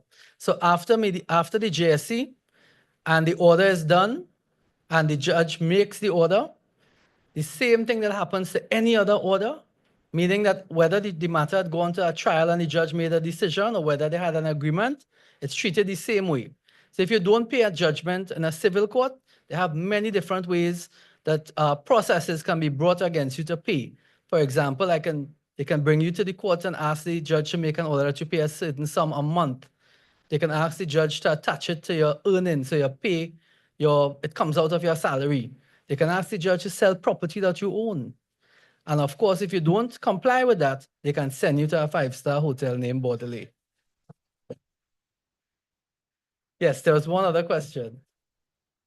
Hi, my name is Kiana. I was very, very engaged and invested in the outcome of Mabel's case. I almost had a heart attack when I thought the story was ending in the middle. So my question is kind of general though. I wanted to know if you had a quantifiable number of how many cases are resolved in the mediation process or in the judicial settlement conferences. Yes, I don't have a quantifiable number for mediation, but I can give you a quantifiable number for JSCs. So last year is when JSC started in the Eastern Caribbean Supreme Court, meaning across all 9 member states and territories, right? It's 10 or 9? 9, right, yes. Well, we count it as 10 because it's 10 different registries, right? It's 9 member states and territories, but we have matters being referred from 10 different courts.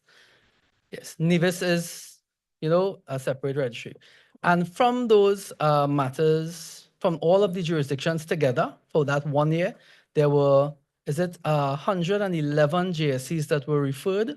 And from that 111, just over 67 matters were settled. So the average settlement rate is about 63%. Thank you. Yes. And there's one more question. I was just wondering if JSCs are only offered as a last resort, because if they're so effective, wouldn't it make sense to recommend them initially instead of letting the person go to trial and then recommending they go to mediation and then recommending they That's go to actually an JSC? excellent question, but I want you to understand why it's recommended as a last resort. Because you're sitting with a judge, that's a time factor there. So it's a balancing of resources. We have 17 civil court judges that service a docket of average 5,000 cases a year. So our days aren't by any means light. So we have to make sure the matters that we assign to JSC are matters that are ripe for settlement. And what makes that matter ripe for settlement at that last stage is that by the time you get to the JSC, your evidence is already filed. So the judge who's looking at it doesn't just have a story, but they have your evidence. In the civil court, there's a process, and at every level of directions, you have to put in your documents, your witnesses' statements, etc.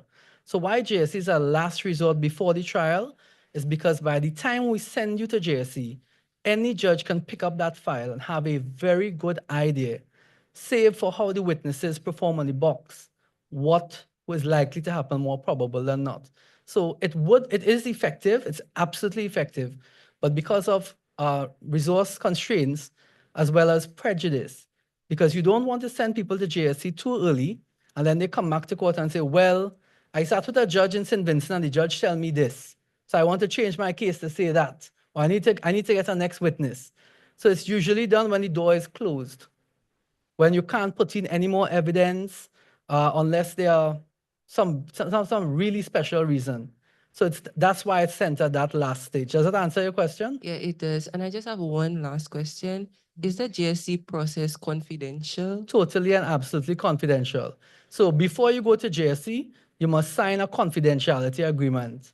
And it's so confidential that unlike every other court proceedings that is recorded, the JSC is absolutely not recorded. The only time that the judge turns on that recording is if there's a settlement. Because think about the logistics. The judge who is doing it is not in the same country with you. So if you come to an agreement, the judge wants to record it because we are a Supreme Court of record.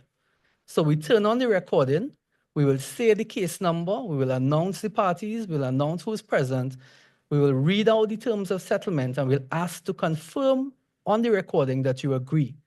Once you say you agree, that little recording is sent to the judge who's dealing with the case, so the judge knows that the parties were there, this was read over to the parties, and the parties have agreed. But save for that recording, it's absolutely confidential. All right, I think that's it. Thank you very much. Oh, sorry, we have one more question. Fascinated by the term non-disclosure agreement. What actually forces people not to violate that agreement? Well, it's an agreement, and any agreement that has a breach of contract will lead to an award of damages. So something that motivates a lot of people to behave well is the threat of pain. So once you know if you don't comply, you'll have to pay, you comply. Yes. Okay, thank you.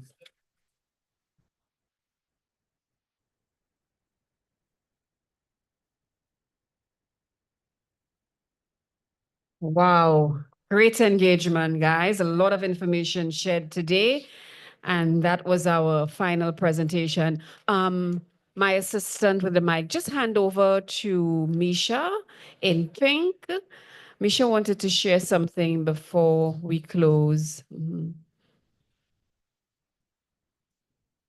Okay, it's regarding the personal questions earlier. Put the mic a little closer to your mouth. It's regarding the personal questions that you were getting earlier after, I think, the second presentation. Yes. So the St. Lucia Red Cross has a conflict resolution and mediation committee to serve the public. It consists of 4 lawyers, Mrs. Anne-Marie Christopher, Mrs. Cheryl D.D. Holstein, Mrs. Edith Petra Jeffrey Nelson, and Miss Lydia Elliott. So there is a landline and a cell phone number that you can reach out for free advice, pro bono. They operate between Mondays to Fridays as usual. Yes. That's the St. Lucia Red Cross. For those of you who had all of those questions that you wanted some free legal advice for, we're still swiping your card outside. We marked you. Thank you so much for that, Misha. So I believe that for expediency, your certificates are being distributed at your tables, but we will still have a formal photo op with Chief Justice. Where's Dwayne? Let me make sure I'm getting that right. Yes. So we're going to go by table. Should we do our, you want to start the photos, or let her do the vote of thanks, and then we'll just close off with photos. Okay. I do, you know. We'll do the gifts last. Okay, if you say so. So can I please invite Mrs. Yannicka K. Jabart William, President of the St. Lucia National Youth Council, to offer the vote of thanks.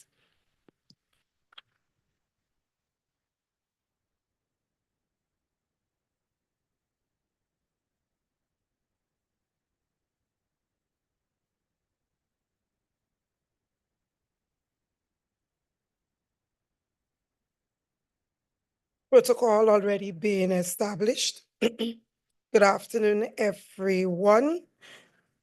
Distinguished guests, esteemed speakers, and fellow youth leaders.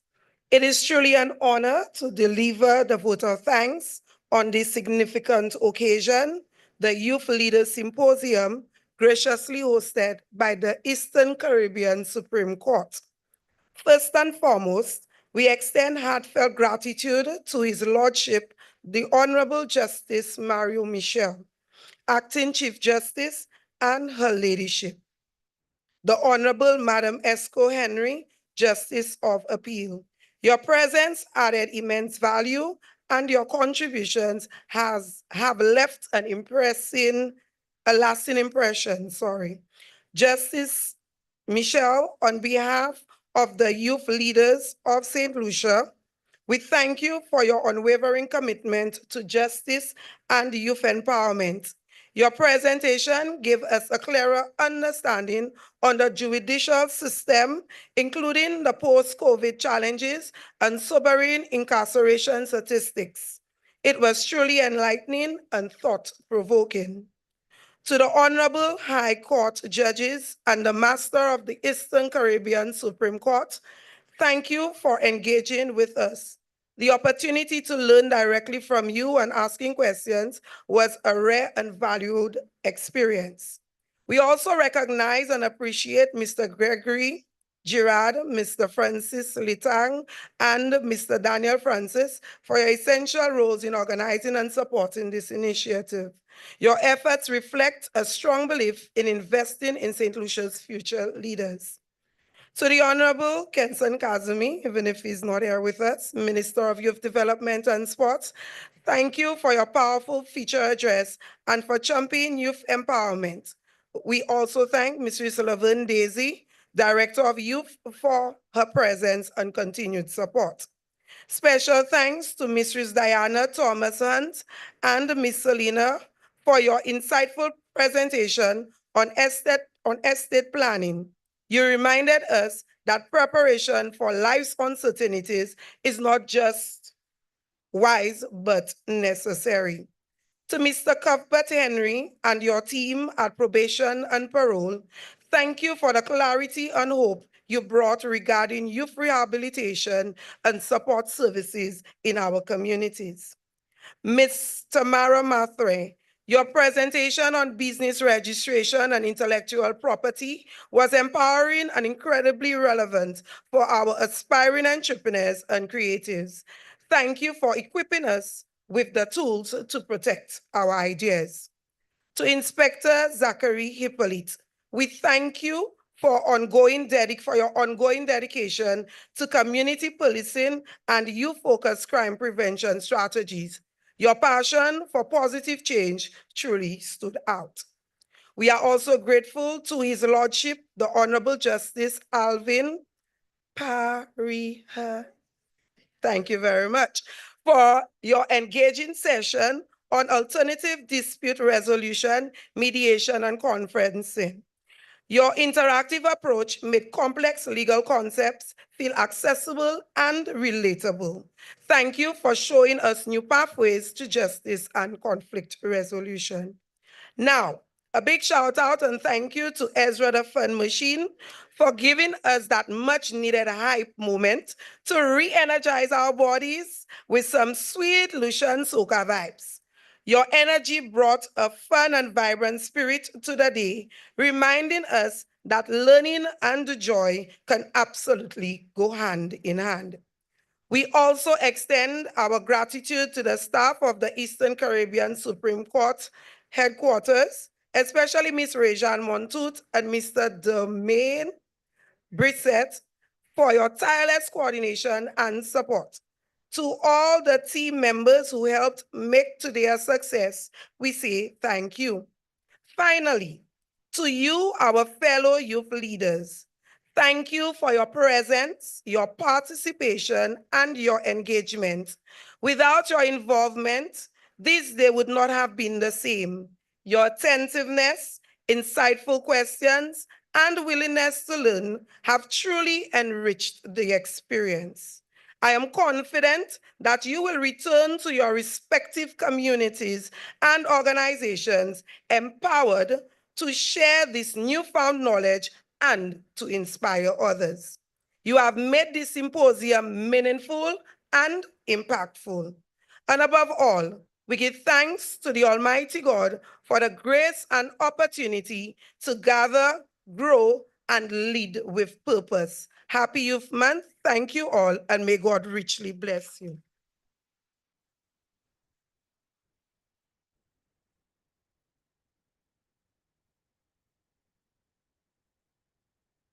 And thank you to Ms. Yannicka for offering the vote of thanks. Very well done. You didn't miss out. And you can tell she followed every single presentation. Thank you so much, Mrs. Shabat William.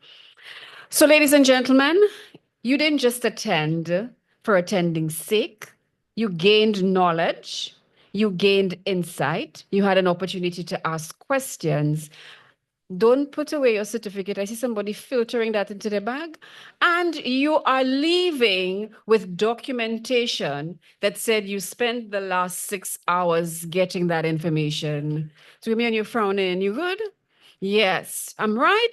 So at this point, we would like to invite you to symbolically show that you received the certificate of participation at today's symposium.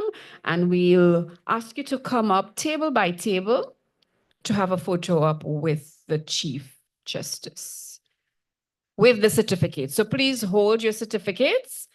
Ms. Montut, every table has by now? Not yet? So where's good to start? Give me direction. Extreme end. So start walking to me, my leopard prince lady. Huh? You didn't get, yes, so hold on. Yes, your table. Mr. Photographer, where would you like Chief Justice? Here. So Chief Justice, can I invite you to our stage? I wish you would bring the flags together. Yes. In the middle, to the front.